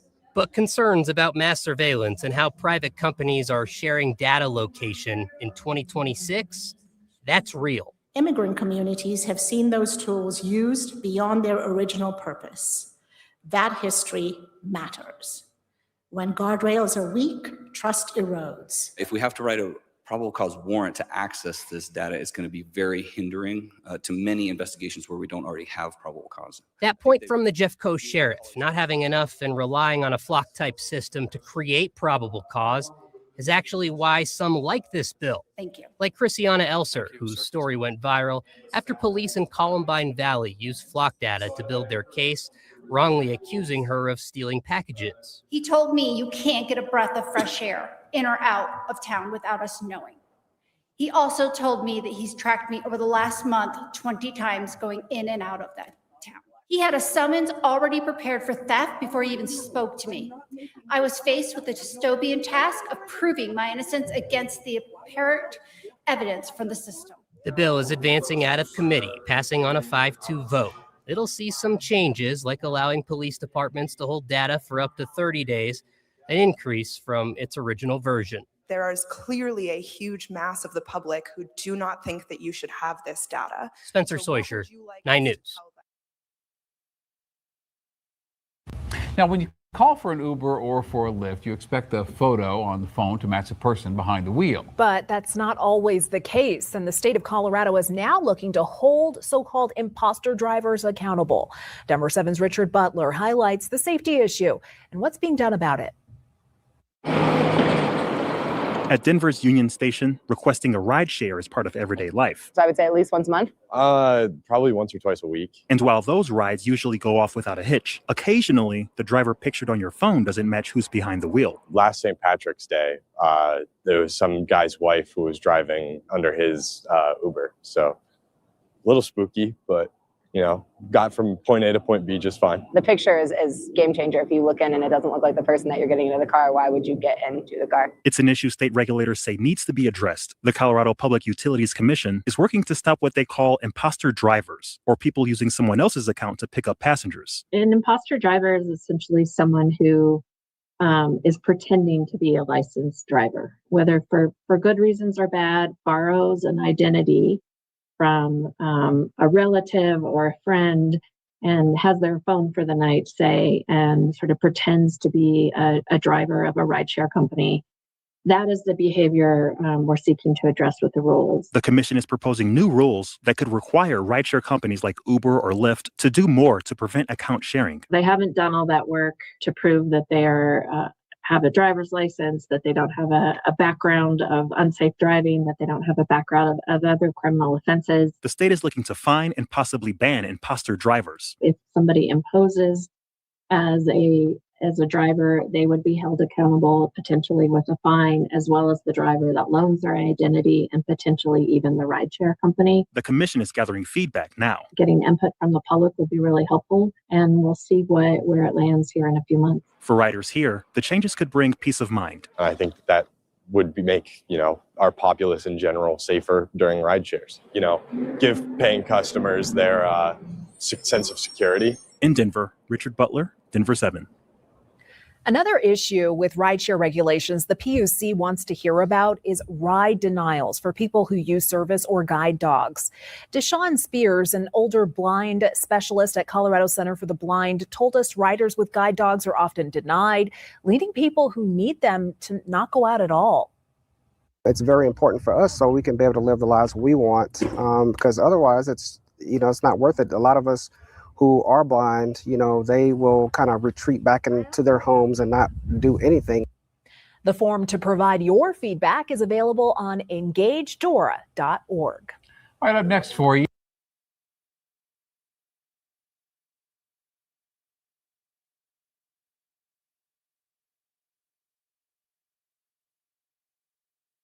There's plenty of discussion as the Aurora City Council looks into a temporary moratorium on any new data centers here in the suburb. We were told years ago when they first brought this here that we would never notice them, that they would be great neighbors. We hear the chillers 24/7. The moratorium generally applies to new applications and expansion of existing facilities, but there are exemptions, including already submitted applications for proposed projects and routine repairs that don't increase capacity. We've seen an increase in the level of interest in data centers, so we need to have a more streamlined process that'll help both developers and help the city approve or deny the applications as they come in. City leaders say Aurora currently has 4 data centers with at least another 5 in the works. Right now, Aurora City Code classifies data centers as a type of warehouse and doesn't address noise, emissions, energy consumption, or water use. Noise was the biggest concern, and then there was some vibration too. So, but noise is the biggest concern, especially if it is after office hours and over the weekends when people want to be outside. In addition to the noise and traffic concerns, some residents complain about increasing utility bills they say have been caused by large amounts of electricity they say a data center needs to operate. City officials say during peak demand, a single data center building can use the equivalent of energy for 15,000 households. It's definitely not an anti-data center moratorium at all. In fact, we're just trying to get an understanding of some of the potential impacts because we've had some concerns raised, both from a community impact standpoint, things like noise, but then also some environmental concerns. Attempts to reach owners of data center buildings in Aurora were not successful. Any moratorium would last until March of 2026 and could be extended 30 days after that. And environmental concerns do make up some people's opposition to massive data centers, but there are financial issues as well. Tonight, residents in Aurora shared their experiences as the city prepares to potentially allow more centers into the neighborhood. WGN's Dana Rebick reports on that. At this town hall, we heard from residents who live near the 4 existing data centers in Aurora. They tell us their utility bills have gone up between 30 to 40% over the last year. But what they are most upset about is the noise. We have constant noise, vibrations. My wife can't sleep at night. We feel our property values are going to be tanking. Aurora residents in the Stonebridge subdivision near Eola and Deal Road outraged. You should know what they're talking about. You work for the city. Over the Cyrus One data center. It is very loud.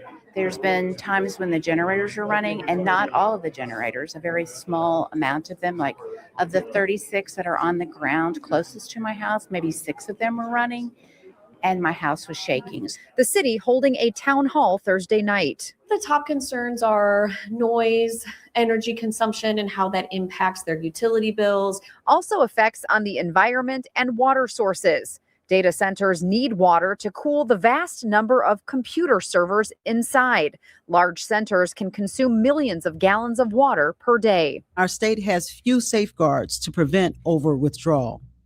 We deserve basic transparency and to know that data centers won't jeopardize our water supplies. In Champaign-Urbana, State Rep Carol Ammons announced the introduction of the Power Act, legislation that sets guardrails in place for data center companies wanting to develop in Illinois. It makes sure data centers pay their own energy-related costs. If a facility needs new substations, transmission upgrades, or other grid investments to operate, those costs must stay with the developer rather than shift onto Illinois families. The law would also require companies to use at least 80% clean energy and require them to report water usage and obtain water permits from the Illinois EPA. In Aurora, they are also calling for noise limits and restrictions on 24/7 operations near residential areas. But for those already dealing with the impacts, it feels too late. The city of Aurora just totally let us down. They built that, they let them build it without any apparent oversight. There was no discussion with the citizens of Aurora that they're going to be putting this monstrosity right in subdivisions. The city will lift a temporary moratorium on data center development next month. There are currently 5 either under construction or in the permitting process. The city council will be discussing these new local regulations at the next meeting on February 24th. In Aurora, Dana Rebick, WGN News. Denver city leaders have announced their intentions to file a moratorium on new data centers in the city. The office for Mayor Mike Johnston says this process is expected to last several months. It will allow the city to review and strengthen regulations around sites. If approved, the city will review additional data center specific regulations targeting land, energy, water use, and zoning. The city plans to bring in community members, client experts, even industry leaders to clarify guidance and help create policy. The city says existing data centers and projects currently permitted or under construction would not be impacted.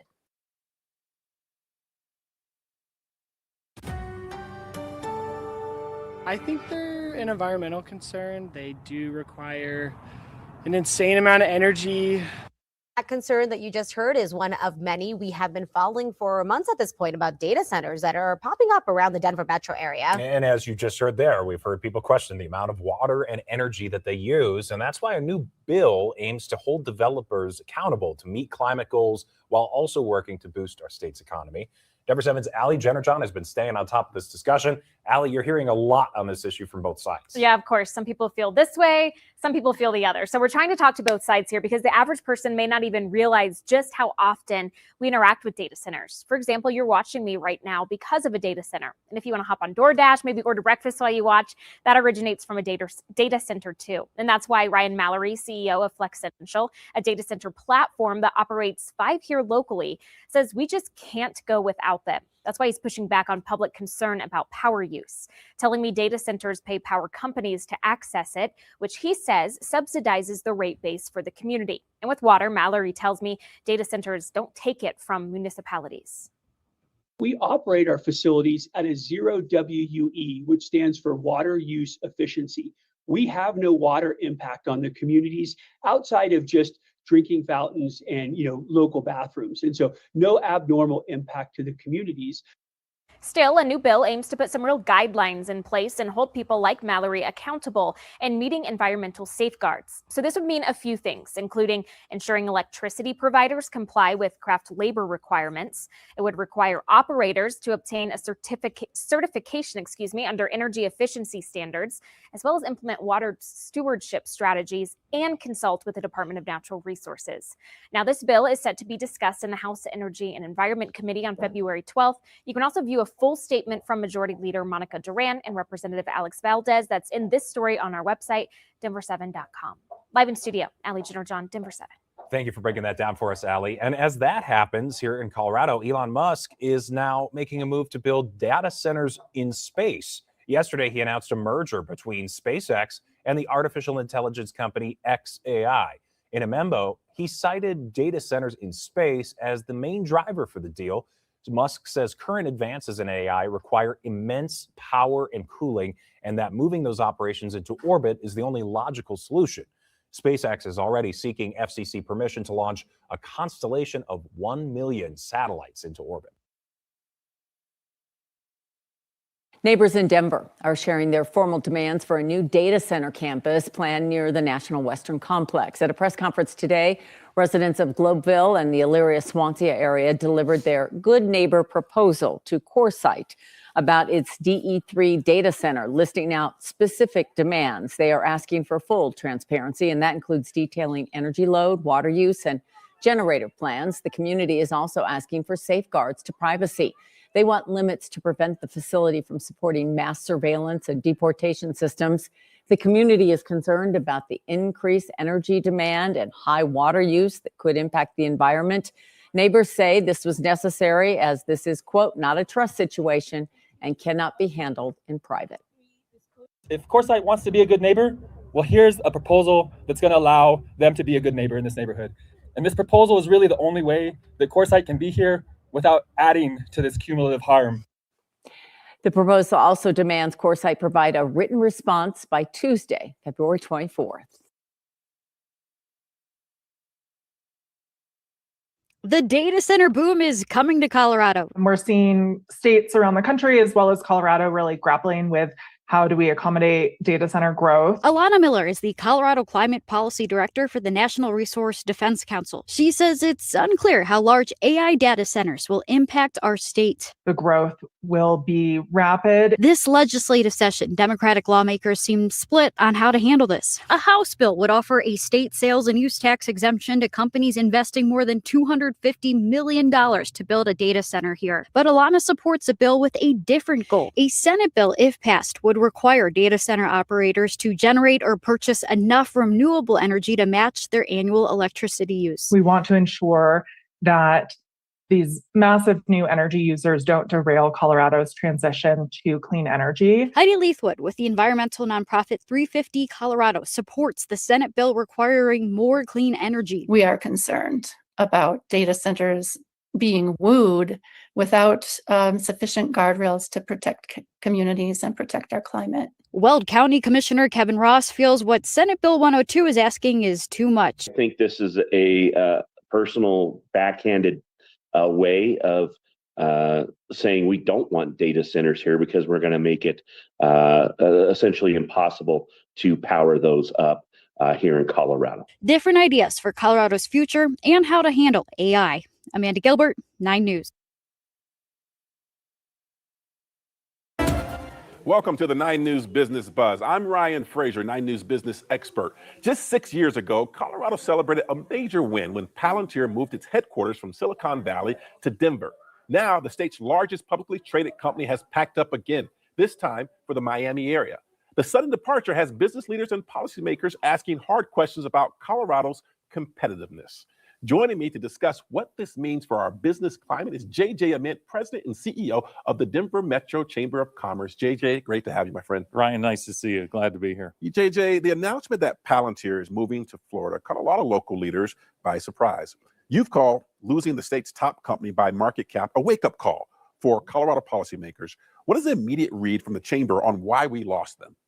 Well, you never want to overreact in a circumstances like this. Companies have 1,000 reasons they might move a headquarter location, but I think it is a wake-up call for Colorado. And are we trending in the right direction? Are we making it easier to do business here? Are we making it less expensive? Can we still attract the talent we need? Can they afford a place to live? Those are all the things that go into decision-making on where headquarters are located. So when one chooses another location, whether it's Palantir, who was really only here for a short period of time, or whether it's Teletech or Molson Coors, if Coors can move the headquarters, anybody can. We need to make sure Colorado's competitive among those other states who would love to have our businesses move to their home. Yeah. Now, some of the reasons that they cited were things like the 2024 AI, legislation or rules, as well as they even brought up climate change, which I thought was pretty interesting given their location in the state. Look, I have a sneaking suspicion. Maybe there's more to it. And I'm curious if you have any thoughts on the other types of policies or economic environment that may have driven their decision to relocate. Well, there's always more to it. But Colorado has been a top 10 competitive state for a generation. And now we're sort of middle of the pack because of some of the public policy choices we've made. The artificial intelligence bill, which was the first of its kind in the country, something the Chamber of Commerce opposed, something we need to think really carefully about how this is going to impact not just large companies like Palantir, but small businesses who are 80% of the Denver Metro Chamber of Commerce membership.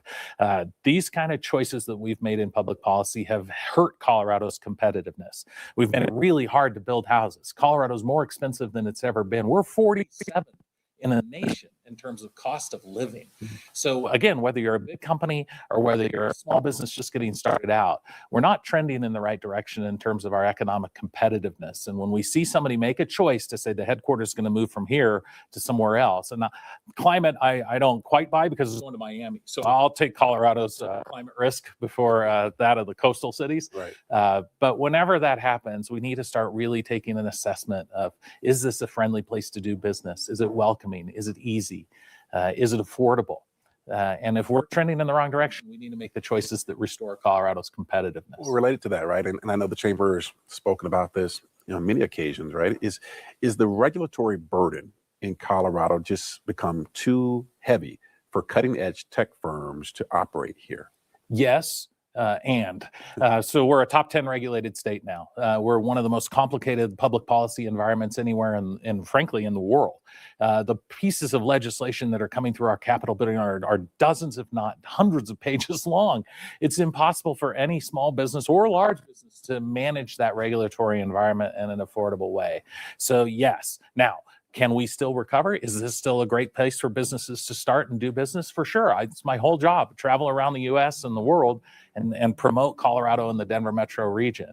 But we're making some choices that are making that sales pitch much more difficult than it's been in the past. I want to play on that, JJ, because you're right. I mean, that's your shtick, man. You're known as an economic developer, someone whose job it is to help bring and keep companies in our state. Florida has aggressively recruited tech leaders with a business-friendly environment and no personal income tax. Yeah. How can Denver and Colorado adjust their economic development strategies to compete with the aggressive pitches coming from Florida and even Texas? Yeah, two huge competitors of the 10 states that we really compete with regularly.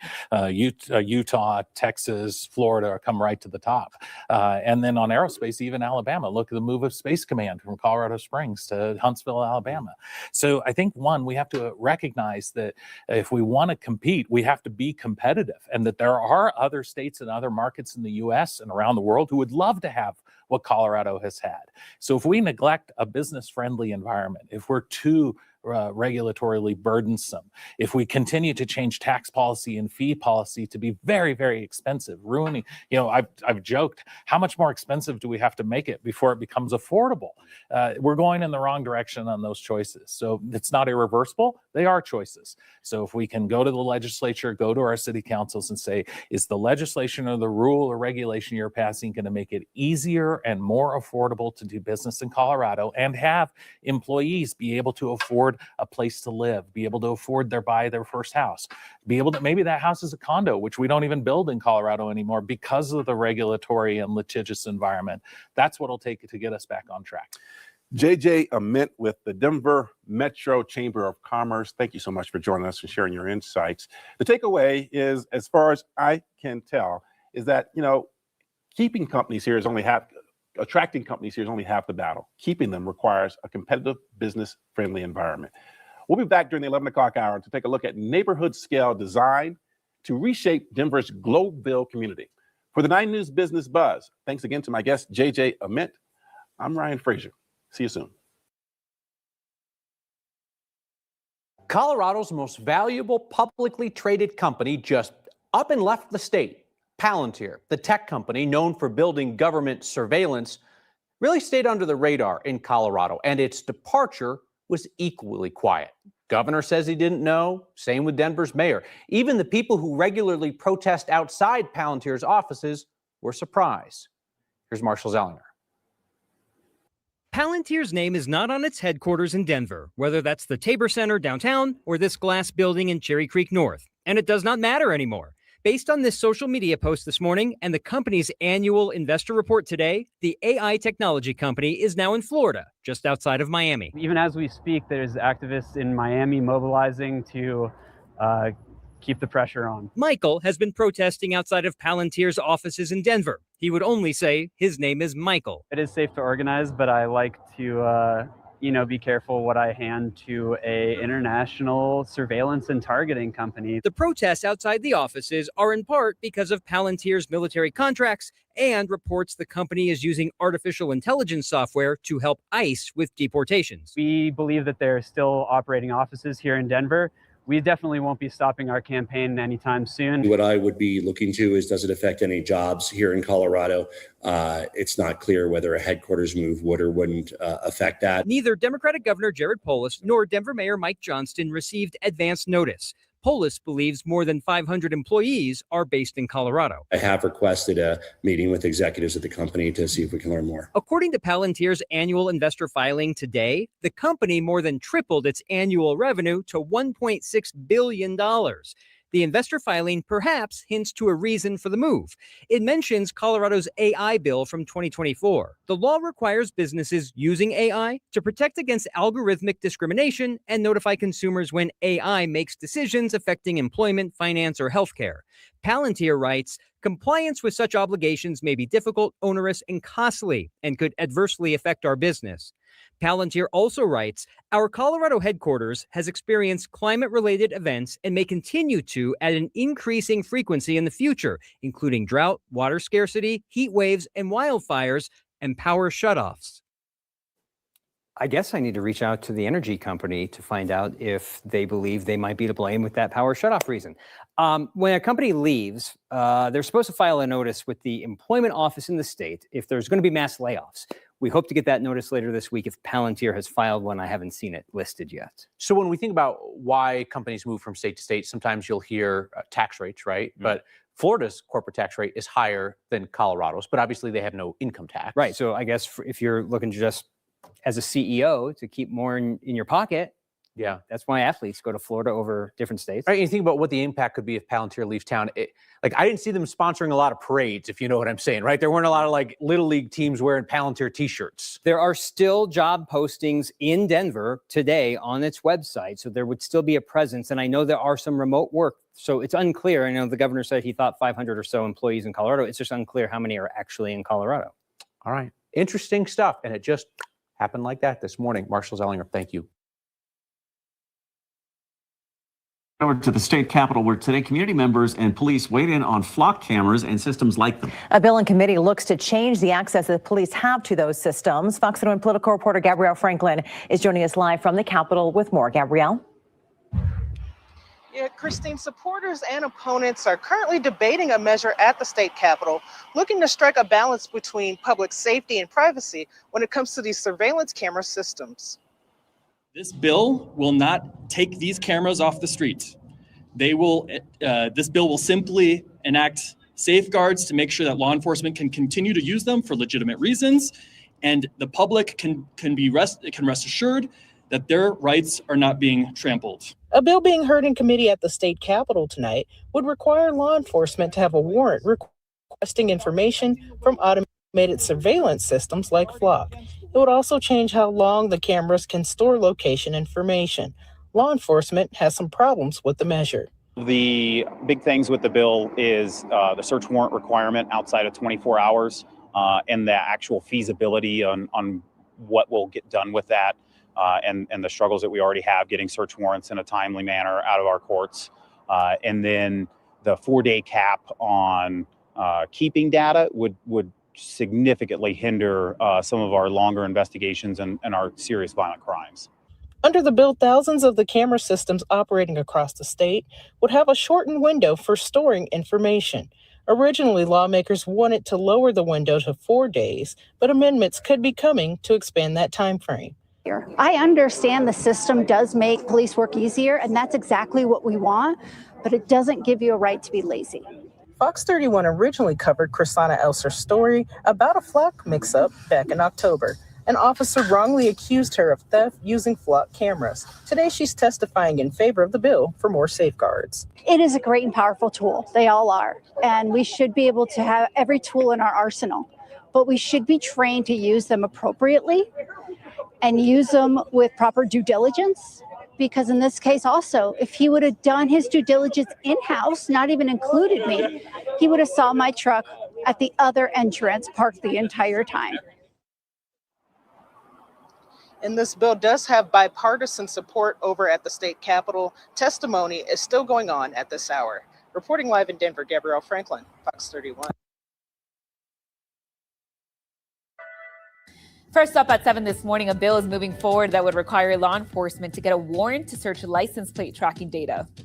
Also this hour, voters are casting ballots in Greeley on whether to move forward with a new development for housing and a new ice hockey arena. Plus, new details are coming out of the man who was shot and killed by the Secret Service at President Trump's Mar-a-Lago resort in Florida. We start this hour with a live look outside Horsetooth Reservoir on a Tuesday morning. Sunshine.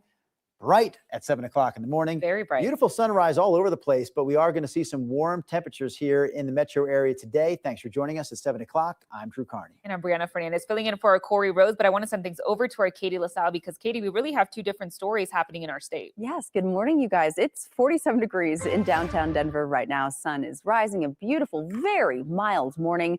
Unseasonable warmth across the plains and in the mountains, but high winds here in Denver.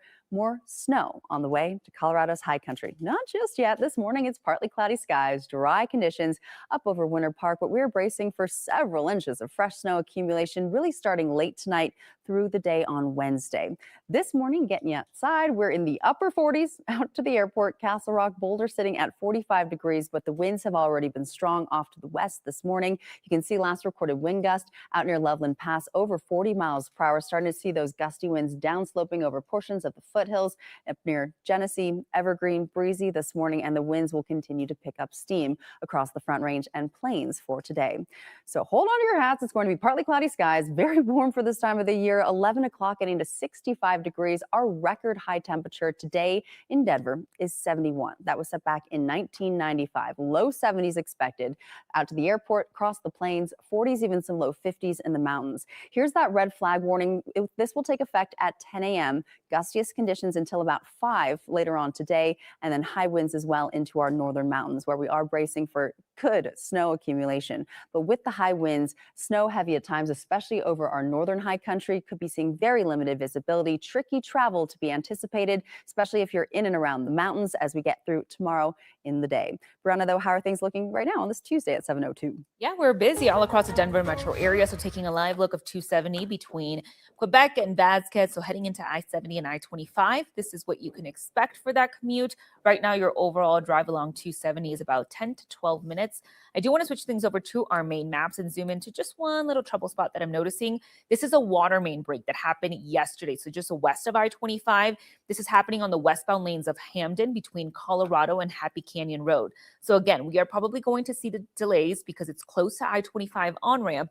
Plus, you have crews there on scene, so just expect some slowdowns if you are taking Hamden. Now, 225 heading into I-70 between I-70 and I-25, you're looking at a 13-minute drive with slowdowns starting from Parker Road heading down south. In news headlines this half hour, state lawmakers are moving ahead with a bill that would require officers get a warrant to search a license plate tracking database. Senate Bill 70 cleared the Senate Judiciary Committee just yesterday with a 5-2 vote after hours of testimony and debate. 9 News reporter Jaleesa Irizarry joins us live here. So Jaleesa, we know a lot of people showed up for this bill. Yeah, Drew, law enforcement agencies are really pushing back on this bill, while supporters say it is long overdue. Now, this bill would limit access to license plate reader data like flock cameras. It would require a warrant, consent, or an emergency to review past location information. Supporters say this bill is about protecting privacy after some in the community voiced their concerns over how this data is collected, stored, and shared. Police and DA officials, on the other hand, worry it could slow down investigations since they rely on this technology to solve crimes and catch suspects fast. The effect of this bill would allow criminals to take advantage of modern technology to plan, perpetrate, and hide criminal activity while requiring law enforcement to work in the Stone Ages. Immigrant communities have seen those tools used beyond their original purpose. That history matters. When guardrails are weak, trust erodes. Now, this bill now heads to the Appropriations Committee. It's important to point out that it has received bipartisan support. So far, they have 15 co-sponsors. Reporting live at the state capitol, Jaleesa Irizarry, 9 News. Jaleesa, thank you so much. Denver police arrested a man who's accused of assaulting 2 women near Wash Park last month. 24-year-old Chance Lipscomb is in jail this morning on assault and attempted kidnapping charges. Police released this video of him earlier this month. The first assault happened on January 7th on South Grant Street and a few blocks from Wash Park.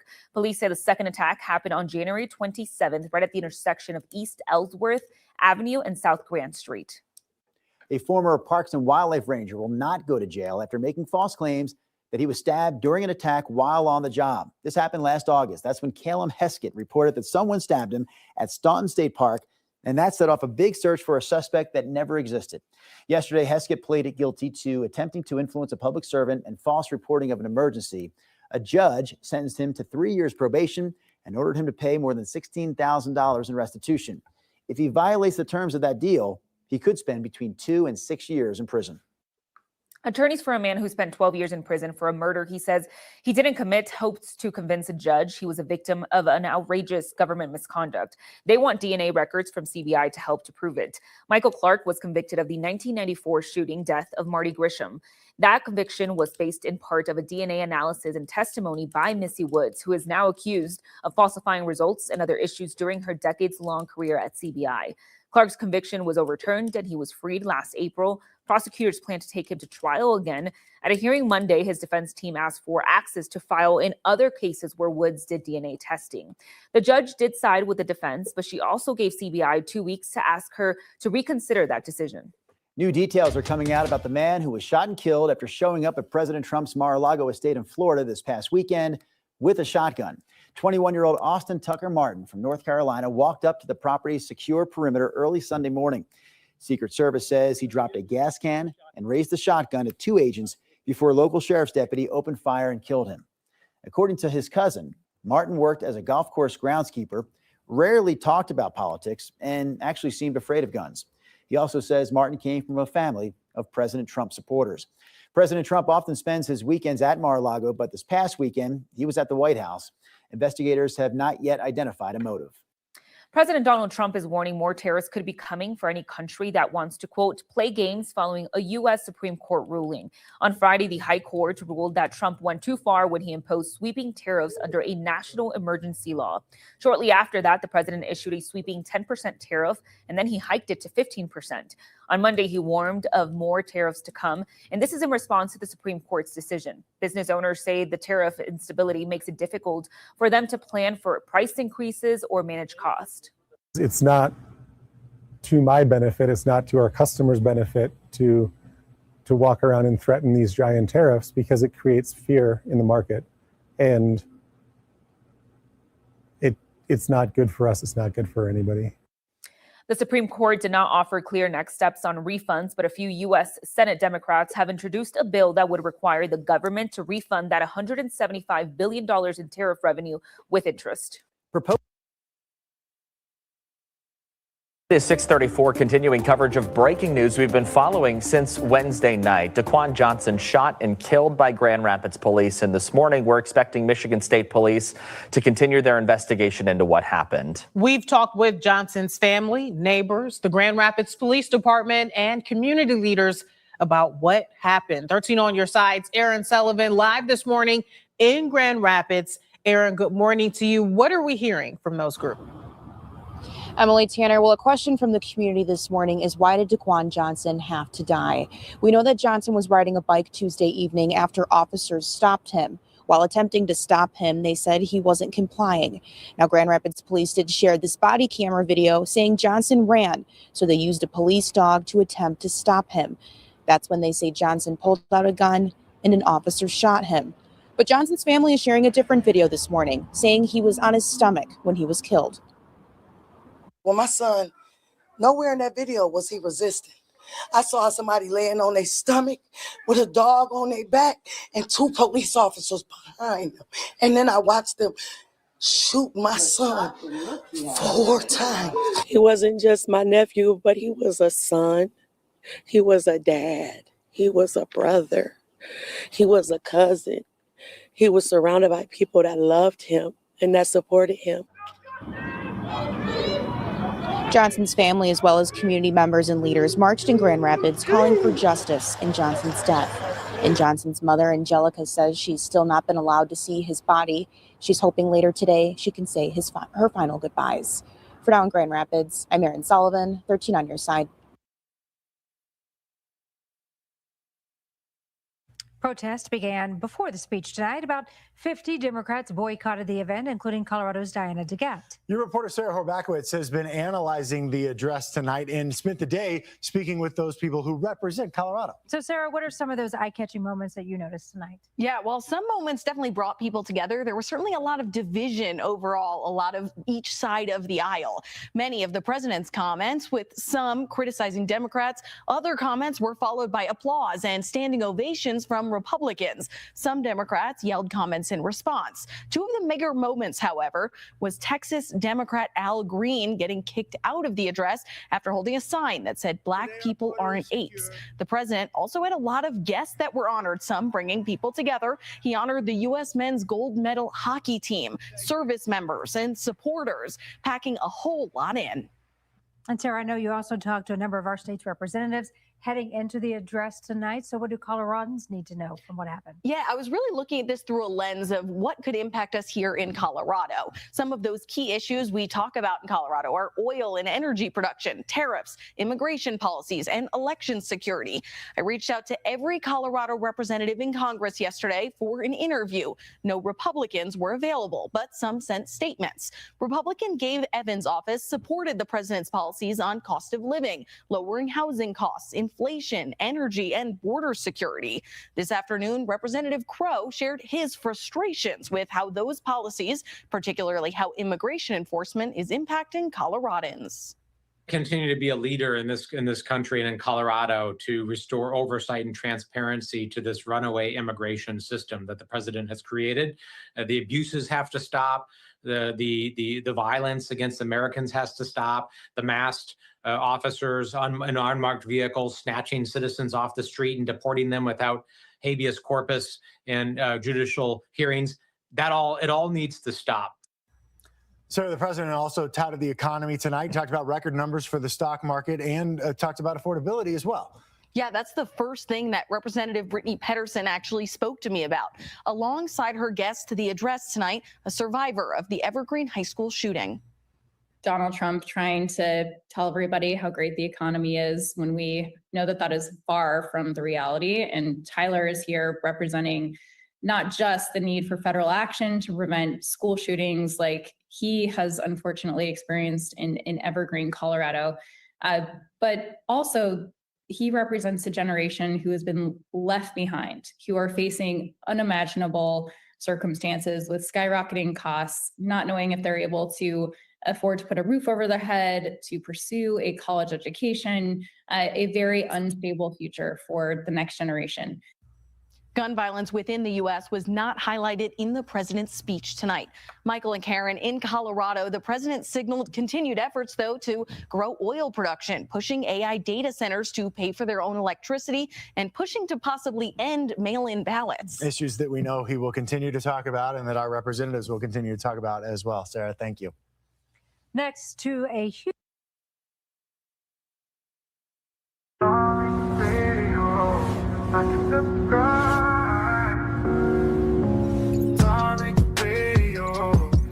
subscribe.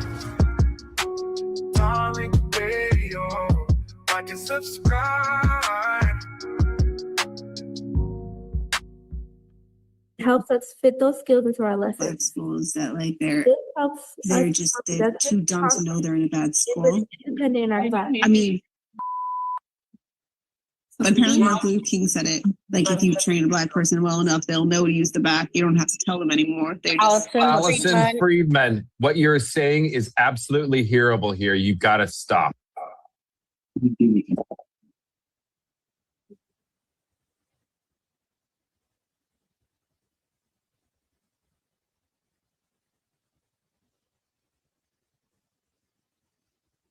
I'm sorry, sweetie. Go ahead, babe. We know what the conservatives are doing.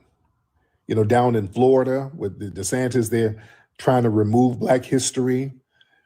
Down there, they got something where, and I talked about this before, some of the academic institutions, when they put out flyers or information about certain school programs, they're not allowed to use the word Black in certain institutions in Florida. We talked about that. This is how bad it's getting. But the media likes to talk about the right-wing institutions, but the liberal institutions are just as bad. Did y'all see the story that came out today up at Hunter College? Did y'all see? Y'all know what I'm talking about, right? There was something that happened at Hunter College. There was some kind of Zoom meeting. Did y'all see that? There was an education council meeting. It was like a hybrid Zoom meeting, in-person session about school closures. And there was an associate professor on the call. It was about, how many people on there? It looked like about 10, 15 people on the call. Yeah, y'all know what I'm talking about. There's a woman named Allison Friedman. Now, she's a professor at Hunter College up there in New York. And Hunter College is extremely liberal. That's a liberal institution. You don't get no more liberal than that. They are liberal with a capital damn L, all right? Yeah, about 15 people on there. So she thought her mic was muted with all those people on there. She thought her mic was muted. So there was a little 8th grade Black kid giving testimony about her school. So this Allison Friedman woman was in the background, was like, yeah, they're too dumb to know they're in a Black or they're in a bad school. She's like, yeah, if you train a Black person well enough, they'll know how to use the bacc. You ain't got to tell them no more. So she was saying some vile things about Black people, and the white people say, hey, Miss Allison, we hear you. You know we can hear you, right? All of them were sitting up there staring in disbelief. They were all, ooh, she didn't say this out loud, did she? So now they're looking at her tenure right now. People on her bumper, as they should. You got a Black kid giving testimony, and she's up here denigrating this kid, thinking that nobody heard her. I want you to understand, see, that kind of racism right there in them liberal institutions, You see, that's that covert racism where people think that they're past racism. See, those remarks that woman did, it wasn't the cartoonist racism of like the Ron DeSantis. It's that elite liberal racism that they believe it has some kind of moral immunity. You see, so in liberal spaces like Hunter College, the racism don't just announce itself. It kind of it hides behind the credentials.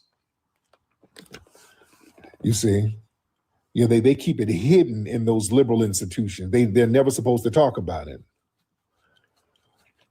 So what they do, the liberal institutions, they'll replace the overt racism with their little intellectualized contempt. See, conservative spaces, a lot of them, they're just rude and explicit with it, like Ron DeSantis. Oh, it's going to be a war on woke. Oh, this goddamn woke. See, the liberal spaces, they filter it. They'll filter the language through systems, social theory. They allow the professors to speak about Black students in a real dehumanizing way, as if they're just analyzing inequality. They'll try to make it sound a little more academic. See, a lot of those schools, those liberal schools, they're known for talking down to Black students, not with them. See, in that hot mic moment, that's a mindset that's very common, but is rarely caught on tape. Black students are often discussed as objects of management, objects of correction, not as intellectual equals. And these liberal campuses, they pride themselves on diversity while they operate on the belief that Black students are deficient and they must be handled. Just like how Gavin Newsom was talking. Hey, I'm just like you guys. I can't read. Look, we're all the same, huh? It's that, I'm telling you, that liberal white supremacy is a thing. That liberal white supremacy is brutal. Yeah. See, in that liberal racism, it's protected by a lot of institutional insulation. At schools like Hunter College, that racism, it's not really punished the way it would be punished in a conservative institution. They'll explain that racism away. It was poor wording. Well, the context was misunderstood. Well, the conversation about racism is not racism itself. They make excuses, just like that BAFTA situation, that white supremacist who's supposed to have Tourette syndrome. They've been explaining he has a disability. That's that liberal racism. They've been making excuses. Well, he didn't know. That's why we have to bring attention to Tourette's. We can't demonize them and call them racist. They don't know what they're doing. He didn't know any better. You got to have some compassion. Come on, Black. Isn't that what Dr. King would have wanted? You see? See, they expect us to accept disrespect in exchange for symbolic inclusion. See, these liberal institutions, they treat Black students and Black faculty as moral props. They're useful for diversity statements and panels and optics, but not as communities deserving full dignity. So when disrespect surfaces, we're expected to just prioritize institutional harmony over our own humanity. And no, we're calling all of it out. All that stuff is getting called out. That's why foundational Black Americans, we ain't got no loyalty on neither side. When the liberals start pointing the finger at the conservatives, oh, they're racist. You too. Y'all don't get no pass. Yeah, conservative institutions, they'll often deny that racism exists, and liberal institutions, they'll acknowledge racism as long as they're pointing out the conservatives. You see, and both of them fail us. One denies the wound, the other side pretends to cure the wound while they're still inflicting harm. So that's why we ain't got no loyalty to none of it. This is why, ladies and gentlemen, independent Black education networks, it breaks that permission structure. That's why we do hidden colors, stuff like that. It matters, and it's very important. Number one, because we don't require validation from no hostile ass institution. We don't ask permission to define Black history, Black intelligence, or Black resistance. We operate outside of that gatekeeping system that keeps that woman like Allison Friedman, to keep them on board so they can have their little janky narratives that go unchecked. You understand? So independent Black education projects like what we do, that's an act of self-defense, ladies and gentlemen. That's intellectual sovereignty. That's why we got to keep that going. We got to support that. It's important to restore historic Black accuracy, center Black agency, remove all of these anti-Black academic intermediaries, teach us to trust our own analysis, get our own scholars to tell our stories and our narrative in our own words in our own way and accurately, and criticize the white supremacists, because that's what we go in on them. We go in on them heavy. That's why we're needed, ladies and gentlemen. This is why we got to do what we do. And we can do it. We are foundational Black Americans, ladies and gentlemen. We are the heartbeat of this nation. We've always been. We've been the moral character of this nation. Yeah? Let me get some more people in here, ladies and gentlemen. All right, shout out to everybody in here. Okay, who is this guy? Okay, here they go. I hope this ain't one of them Pakistani dudes. Okay, hey, what is this? The Pakistan Drake? What's up, bro? How are you? I'm good, man. I'm good. I'm good. Where you from, bro? I'm from Palestine. Palestine. Shout out to Palestine, man. How's everything over there? How about you? I'm good. I'm in Los Angeles. Yeah, nice to meet you, bro. MashaAllah. Yes, my brother, man. How's everything in Palestine? Yeah, alhamdulillah, good. I am from Gaza. Okay. All right. Where are you? Are you in Canada now? Where are you now? Yeah, I am in Gaza now. Oh, you're still in Gaza? Okay. All right. Yeah. My brother. Can you All play right. one match with me?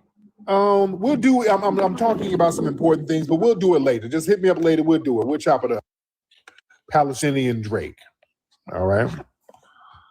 That's Palestinian Drake. All right. Now let's see who else we got. Ladies and gentlemen, let's see who else we got in the building. Let's get let's get Where's the Party? A lot of people in here. Let's get what's that? Sean Tonelli or something like that. I can't pronounce your name. Who we got? What's up, Sean? Brother Tariq. How you doing, Sean? I'm doing well, brother. I just want to, obviously, I'm a filmmaker. I'm based in Harlem, but, one thing I wanted to talk to you about is one of the big things I've noticed just in the film circuit, the film world, is that, we got these Black film festivals, but a lot of the stories aren't even centered around Black American stories. There's it's I'm an independent filmmaker. Obviously you do a lot of stuff independently. You have a big support and following, but we go to these festivals, hope to build our audience.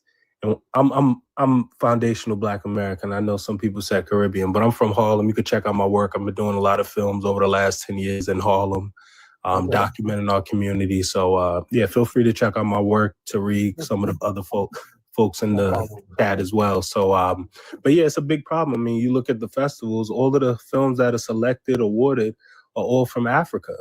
It's a big push. And it's problematic because you look at who's selecting the films, who's doing these things. It's crazy. So, that's just something I wanted to point out. And I would love. Thank you so much. And yeah, he made a good point. Yeah, those film festivals, those Black film festivals, they go out of their way to push a lot of these African films. They go out of their way. So listen, man, we got to recalibrate everything, man. We got to recalibrate everything, man. People, they're trying to erase foundational Black Americans. They're trying to just act like we don't exist. So it's up to us to get our stories out there. It's really up to us to get our stories out there. Who is this? Who is this? Tika. Oh, what's up, Tika? How are you? Long time no see. Yeah, I know. We'll do a battle later. Not now. Not now. Okay. All right. Get her out of here. All right, who is this? Rohan? Who's that? Mudia? We got Rohan got Mudia on this thing. Rohan. How you doing, Tariq? I'm good, Rohan. How are you? I'm chilling, bro. I'm chilling. Now, where you from again, Rohan? You called up before. Where you from again? I'm Eritrean, Tariq. I'm Eritrean, and I just wanted to, Right. So I've been doing a little research, right? And I've been doing my own research, and I figured out that on the civil rights movement, and I just want to say, like, Jamaicans played a really big part on the civil rights movement. FBI told me this. FBI told me this, not me. Like what? So you know, I mean, if not more, they did more. If not more, they really contributed to the civil rights movement. Stop trolling. From Red told me this. Stop trolling. Bro, listen, you need to unshout out Red, bro. You need to unshout out Red, bro. He's causing a lot of trouble in my life, which I don't appreciate. Okay, what did Jamaicans do in the civil rights movement?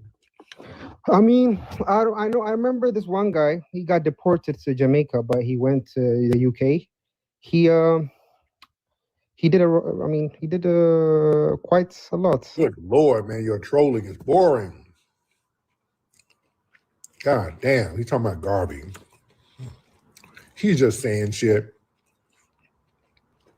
You know, tethers, they gonna lie. If a tether can't lie, they ain't got nothing to live for. You know, a tether is gonna lie. Let's get Somali. Oh my God.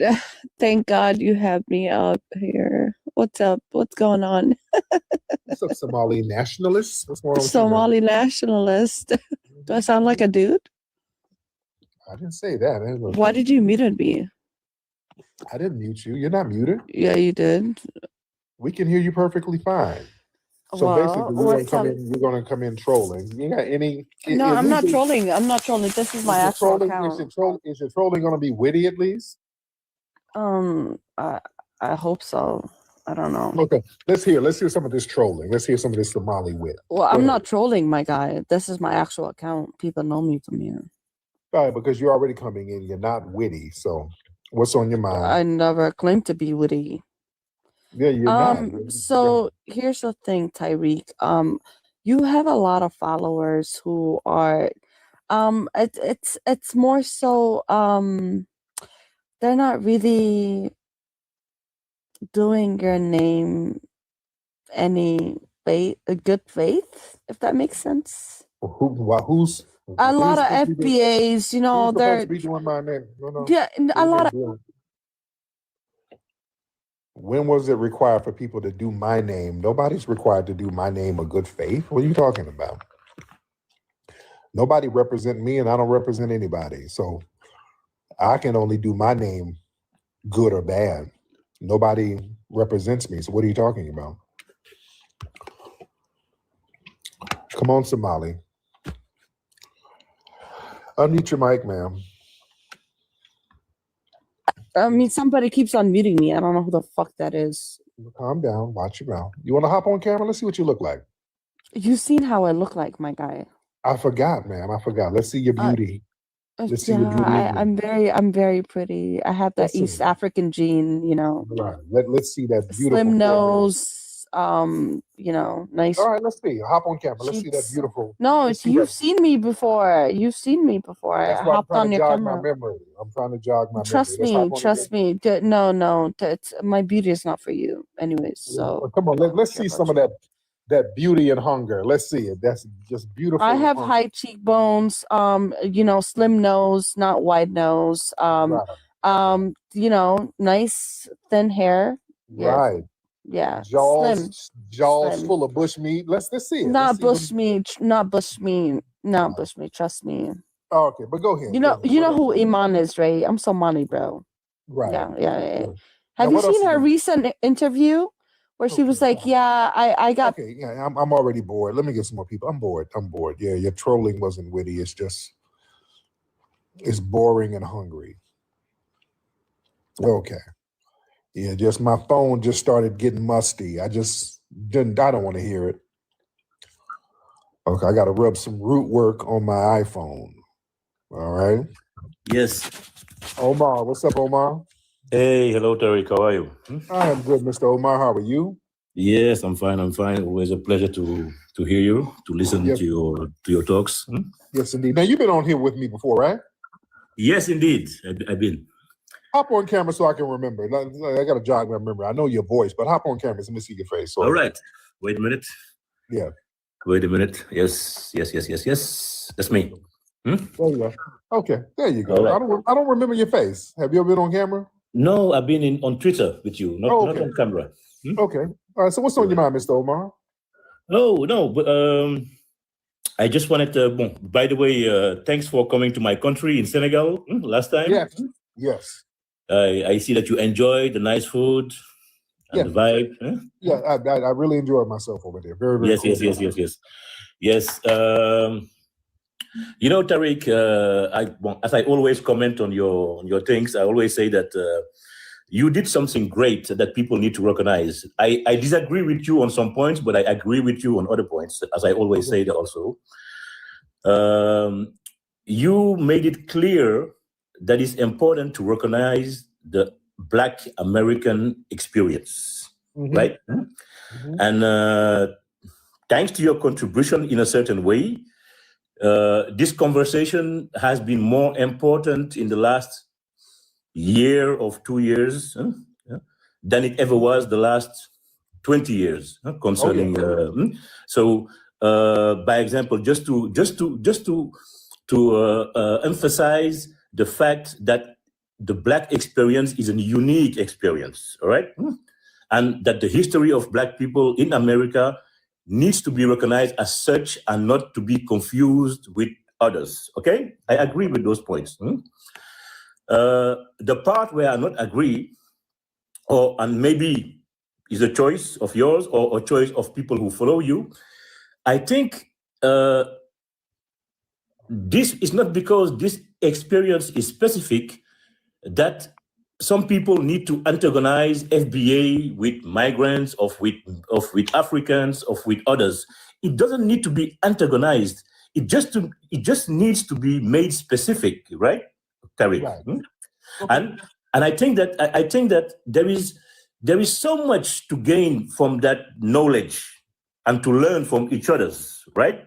Okay. And to gain respect for that, because as many people say, and I agree with those points, you know, there has been a struggle of 200 years, of more, 300 years, a fight that you Black people in America have fought, and not only a fight for yourself, but a fight. By example, if I just recall what Webb Du Bois did, what Booker T. Washington did in South Africa. Thanks to his contribution, the ANC was created with Charlotte Maxeke and so on and so on. Black people going to Congo and highlighting the suffering of Congolese during colonialism. Those were Black Americans who highlighted that, you know. And I think when you go further and further, you will see also, and somebody said it here, you will see that the contribution, by example, the Haitian Revolution, in a certain way, help people to be conscious about their situation and influenced other people and influenced the civil rights movements, influenced poets, and so on, and so on, and so on. So I think that, Tariq, you know, and I'm a historian, you know, and I am sure when history book will be written in 20 years, some people will criticize you for some things, but some people will say, hey, at a certain point, there was a man named Tariq Nasheed, and he came up with this FBA conversation, and in a polarized context, certainly. But thanks maybe to that conversation, something was made clear, Right. that there is a heritage and a historic heritage, a cultural heritage, a Black American cultural heritage that needs to be recognized in America first, by Americans themselves, and by all the people coming to America. You know what I mean? But Tariq, what I can ask you, and I really ask you from man to man, from human to human, is just to say that you have so much influence, you have so much power with these ideas, and please, just the antagonizing part needs to stop. On whose behalf? It's not you.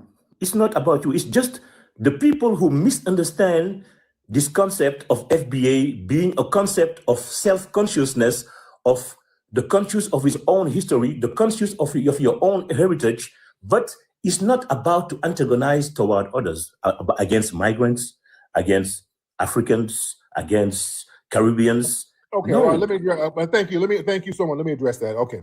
I got to land this plane because he likes it. He's in respect to him, respect to him. It gets into a little village babble. Okay, so we just gotta. So let me address that because I don't want to be interrupted with village babble. We don't antagonize nothing.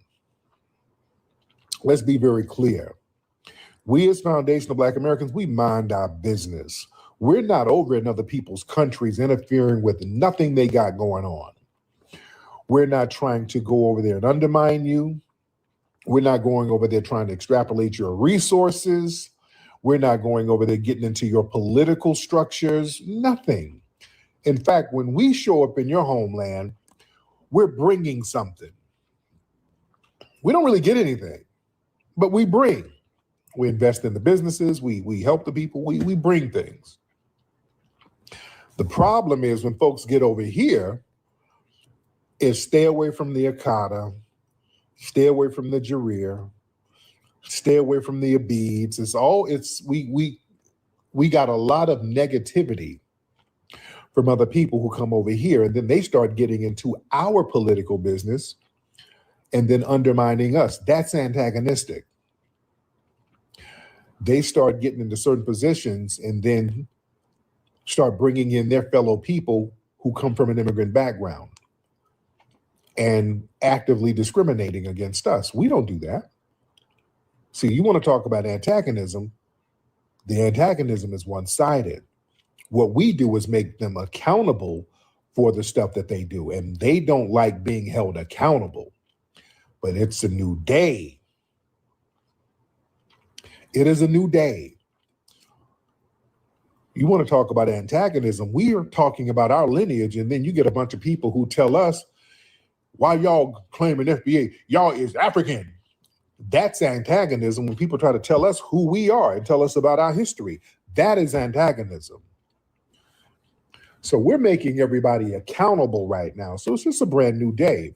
People are kicking and screaming because they hate accountability. Because let's be real, for a long time, continental Africans have not been held accountable for a lot of janky stuff.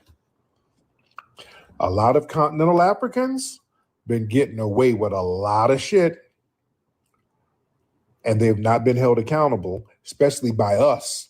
See, there's been this unspoken rule that foundational Black Americans, we're never supposed to criticize them for anything they do. If we criticize them, that's just like the white man, just like the guy called earlier. You show negative images of Africans. These are what the white supremacists do. You know, I'm clowning some of the people who call up talking dumb. I'm clowning them. That's part of the culture. But yeah, some of the Caribbeans too. But yeah, really the continental Africans, a lot of different melanated immigrants, they come here and they're not held accountable. But really, African, continental Africans have been given a pass for a long time. See, this is why us making them accountable is new. You see, even though they've been doing janky stuff to us for the longest, we haven't said nothing. We haven't said nothing. See, the thing is, for a long time, family, there's been a psychological necessity, you know, the Pan-African folks for like a motherland utopia. You know, so Africa has been romanticized and mythologized. It's like a mythical heaven. So you put a lot of extras on it. You're not supposed to criticize the Black heaven because we're all supposed to attain to go back to the motherland one day and ascend back to our throne. Every time you talk about Africa, well, the African kings and African queens. We just mythologized Africa so much, so it's almost become infallible. You're not supposed to talk about some of the janky stuff that's coming from there and happening there. You're not supposed to say it. And the whole Pan-African stuff, they come around and there was a demand for global racial solidarity. You see, there was this belief that, look, all people of African descent share a common destiny and we all got to unite and dismantle global white supremacy. That's idealistically, that sounds good, but you got to understand, how did we get hemmed up with white tea supremacy in the first place? Tethers. All right, let's be real. I'm a realist. I ain't gonna do all that pie in the sky shit for your ass, because I study history and I see what went right and what went wrong. All right, let's be very real. This whole thing, it's idealistic to say, hey, we all need to join hands because white supremacy is global and us black people all around the world got to join hands and fight white tea supremacy. We got to ignore the fact we got in this situation because these musty niggas were sitting up here coinciding and collaborating with these damn white supremacists. Who are the main ones doing it? Some of these African tethers. Oh, they were selling everybody out, working with them. And that mentality ain't really going nowhere, to be honest. Family, Myron Gaines, understand, he comes from a whole bloodline of musty tethers. Those melanated Arabs from East Africa, they've been on that for the last 1,000 years, ladies and gentlemen. That ain't new. Myron Gaines ain't new. Africa's full of them. That's been the damn problem, especially over there in East Africa. Remember, some of the biggest slave traders working with the white tea supremacists were these melanated ass tethers. Tip who tip. It was a damn melanated Arab. Black as hell. Running slaves. Getting big money working with the British. Y'all look up Tip who tip. When I was over there in Zanzibar and Tanzania, they had his spot over there. He was operating up out of there. Yeah, that's a problem. I don't want to unite with those descendants. Yeah. Come on now. Yeah, Tip who tip. Here's his name. You look up Tip who. He was a big slave trader in East Africa. Huge. He made a lot of money working with the British. Black as he want to be. An Arab. His dad was Arab. I think his mom was Bantu or something like that. Yeah. Tip who tip. Look him up. Yeah, look him up. There was a whole bunch of them, man. That's the problem. We ain't gonna ignore that. And that mindset is still here. We still got people with that mindset. Yeah. So that's why African can never mean black. You have Arab, Africans, and white. Yeah, you do. You have, yeah, this whole thing, and I talked about this on my broadcast the other day, just the term African. When they start telling us we all African, y'all is African. All that FBA stuff, y'all is African. What you talking about? Yeah, Africans were brought over here. Africans this, African that. And let me say this, family, don't let them run that game, because the word African, the term African, and I broke this down on my YouTube show the other day. We didn't start calling ourselves African over here until 1770s. Before the 1770s, ladies and gentlemen, and again, I challenge anybody to, because I bring scholarship, ladies and gentlemen, I bring scholarship. I challenge any of you to prove me wrong. Show me where we use the word African to describe ourselves over here before the 1770s. I challenge anybody. You won't find it. Nobody used that term. Look it up. This is just scholarship. None of us used the term African. Nobody went by African. We started using African around the time of the American Revolution. We never used that term. Before the 1770s, never. Now we're using the term Negro. Spanish It's for black. actually very cool. Hey, beloved, how are you? What's Hello, going on with Terry. you? Hey, how you doing, dear? I'm fine, thank you. How are you doing? I am good. I like the hair today. I like it. Yes, Thank you. And I like the color of the shirt today. It looks like mine. Yeah, we're matching. We twins right now. How's everything? Are you in Nigeria or England or the UK? I forgot. Nigeria. You're in Nigeria still. Okay. Mm. Yes, indeed. Oh, really, Omi? Yeah, Indeed. I'm in Nigeria. So would you like to do one? Yeah, let's do a battle real quick while I'm chopping it up with the family. Here we go. All right. Okay, no problem. Let's get Miss Wendy up here. We're doing a quick battle. Yes, Guys, indeed. thank you. Omi, thank you. Yes, indeed. How's everything in Nigeria, Miss Wendy? Everything is fine. The weather is hot though, but it's okay. It's fine. Oh, is that okay? What did you do today out there?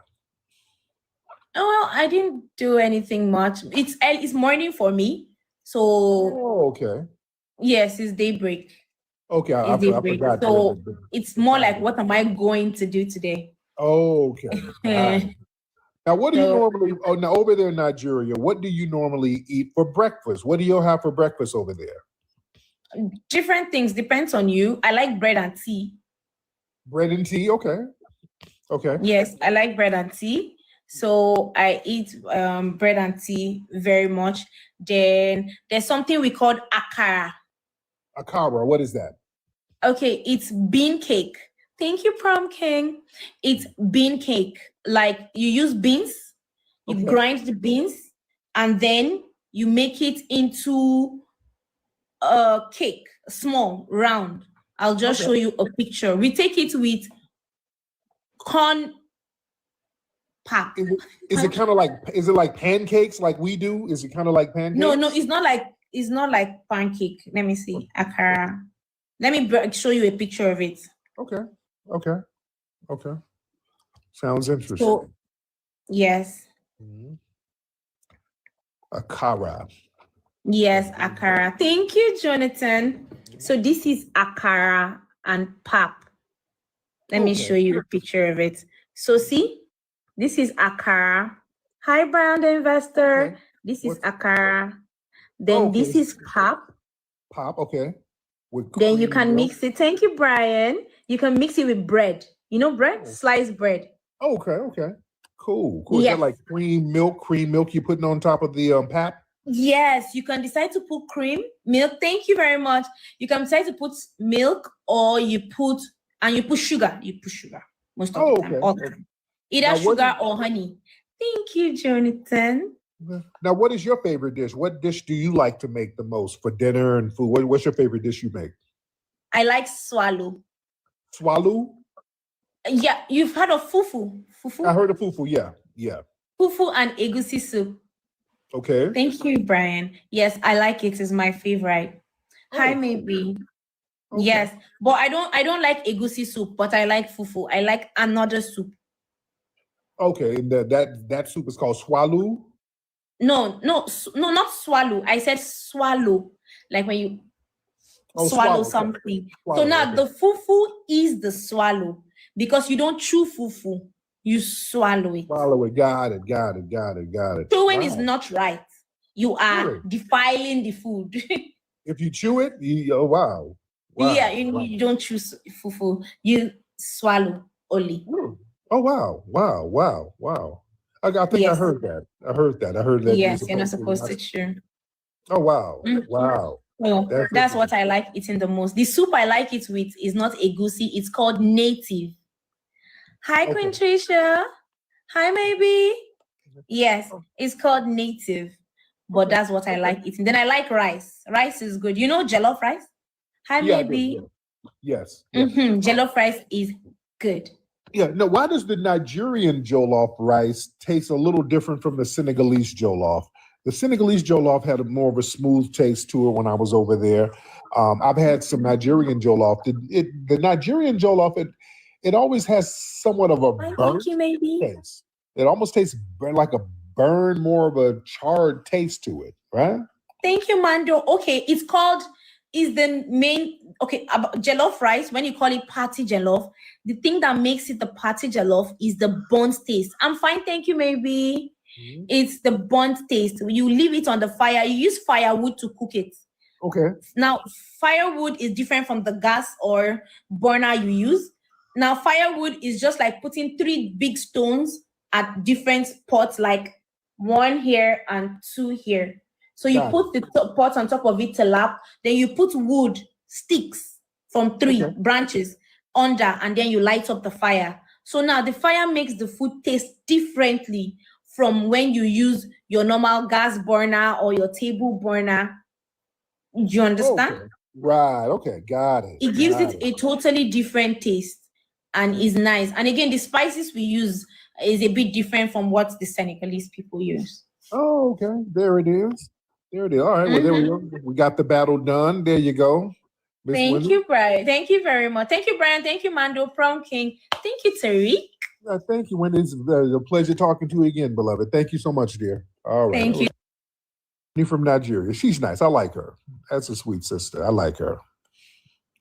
Yeah, I beat her in the battle. But yeah, I like Wendy. She's sweet. She's cool. Those other girls from Nigeria, they call up, one battle, let's battle. Like, okay, you try to talk to them. They're like, hey, how old are you, ma'am? I can't tell you my age. They'll get me. I'm like, okay, good Lord. Good Lord, man. All right, like, calm down. All right, what's your name? Erie? Erie, yes, sir. What's up, Erie? Where you from, brother? I'm Eritrean. Some people call me Rohan. Rohan. Oh, you're the same guy. Okay, goddamn, you're the same dude, Rohan. No, clearly not. But Dr. Tariq, I have a question for you. What do you think of Dr. Umar? Nothing. I don't think anything of him. He does him. What about him? But I mean, I'm Rohan. Like, I'm a huge fan of Dr. Umar, bro, and I know he will take good care. Like, I know he's gonna lead the Black community into a great future. That's the truth. Okay, God, this damn Rohan and his damn trolling. Thank you, Rohan. Get the hell out of here. You know, erasing history is something that you have to do when it comes to conquest, domination, and destroying a people. If people knew who they were, and what they were capable of in the past, they will understand what they have a possibility or a likelihood of doing in the future. Foundation of Black Americans, we've always had a culture of resistance. We cultivated a culture of resistance on this land, and we've been resisting ever since we've encountered European domination. But nothing was really popping in Europe until the transatlantic slave trade, and that's where they amassed a lot of wealth. One thing that I think is unique about our culture as far as how we resist, how we fight back, is just the environment we were put in from day one. Being only 13% of the population, the white supremacists were very meticulous about keeping that population at a certain amount. There was never a period when we did not resist the encroachment of the white man. They have a natural behavior of authority no matter where they go. That's why they'll step up in front of us in the line at the store. We're not important. They don't even see us. We've never been able to excel. We've never been able to relax. We've never been able to just be, which means that existence is resistance. It must be something in our DNA, our historical background, to when something doesn't sit right with us, especially spiritually, in our souls and in our spirit, we just say no. We live resistance. You know, from the moment we're born, we're in resistance. And it's handed down generation to generation. And so I think that cultural resistance is actually in our DNA, in our epigenetics, and then it blossoms out into the culture. So there's almost nothing in America that we do, from song to dance to politics to the way we talk, the way we dress, having coded languages considered to be slang today. Everything about Black American culture is a form of resistance. Of course, they want to always downplay our contributions to the global tapestry because they continue to act like our number one export in this country is not Black innovation. Everyone understands that our resistance has been the cornerstone of what foundational Black Americans have always done. We are the life that breathes everything into this nation. The further back you go, the further Black you go. It's just simple like that, brother.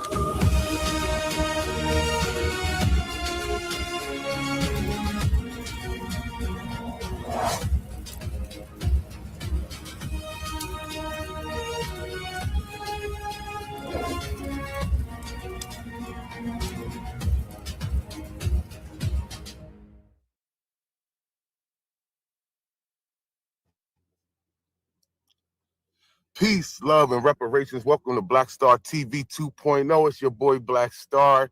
You already know. Come in and hit that like button, hit that subscribe button. I need y'all to come in and drop where your family is from. What lineage do you come from?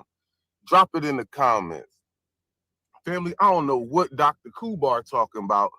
We Africans and all this, we not American. I don't know where his family from, but my family's from here. And my family didn't come off no slave ships neither. You hear me? And I could track my family to a specific tribe. I'm talking about a specific where my family members have membership. I don't have membership personally, but my grandmom's brother, right? My Uncle Sonny, who died in 2013, his obituary literally said that he was a member of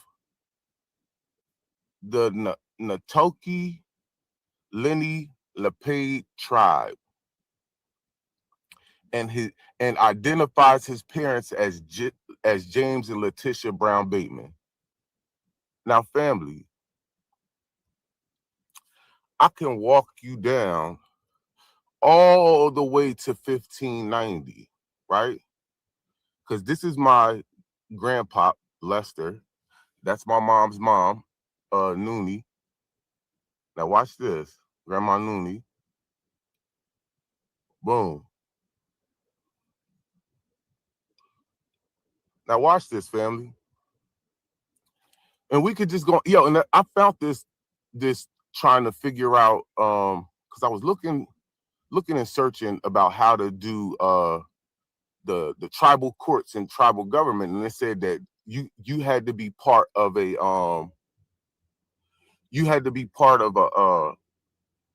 a federalized tribe, right?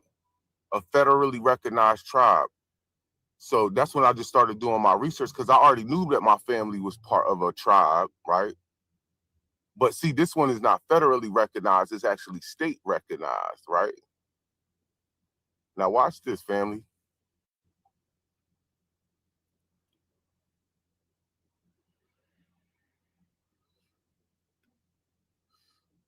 We already in the 1800s.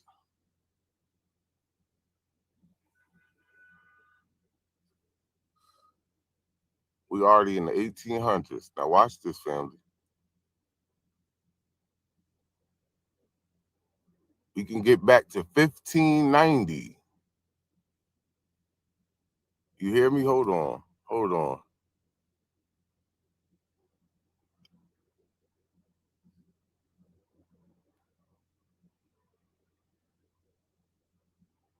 Give me 1 second, family.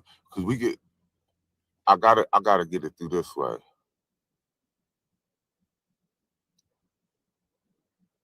Bang. All right, now right here.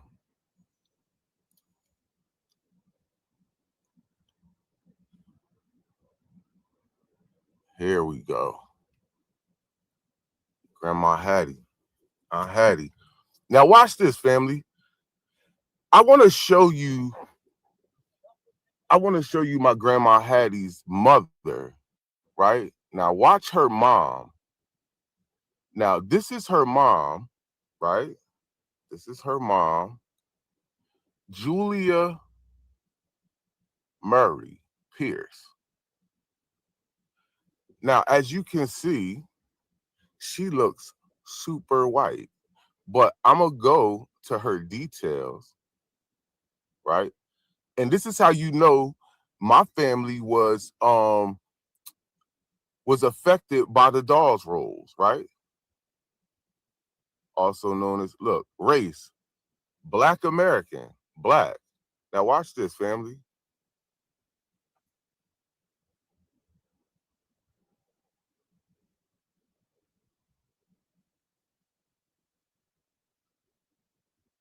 She's Black, but she's really Native. It's a blood relative, family. This is a blood relative.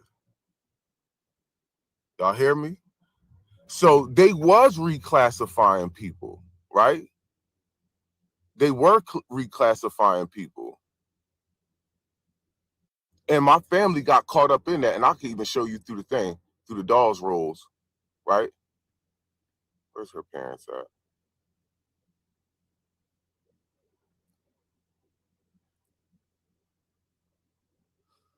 Her parents.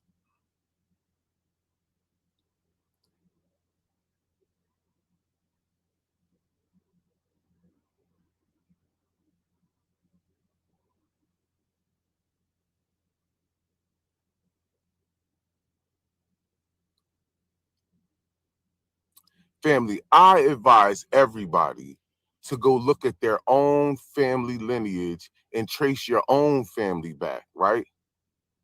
Yeah, you trace your own family back.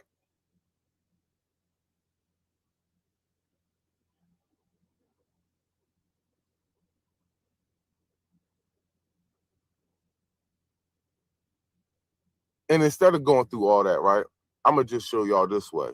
Cause I can get back to 18. Hold on, I can get back to 18. No, 15. I said 18. 1590.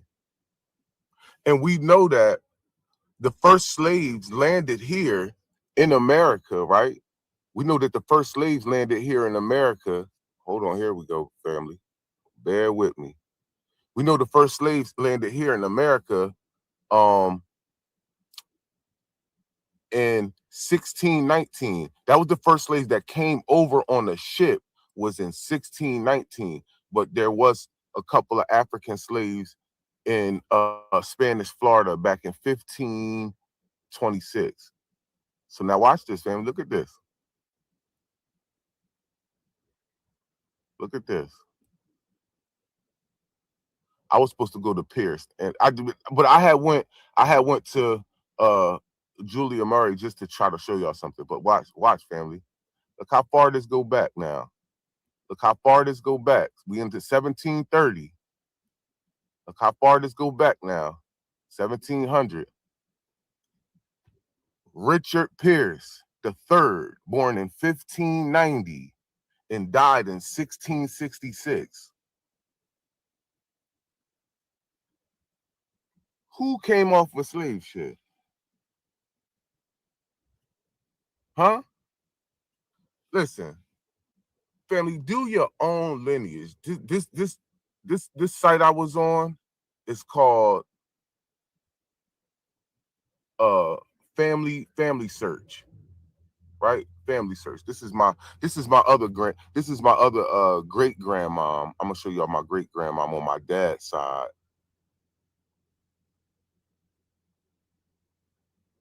My great grandmom on my dad's side. They came from Florida, right? As you can see, my other family, they started off in Maryland, but they ended up in Salem. But they was in Salem for mad long though. They was like, you know what I'm saying? They was in Salem for mad long. But my grandma Jackson,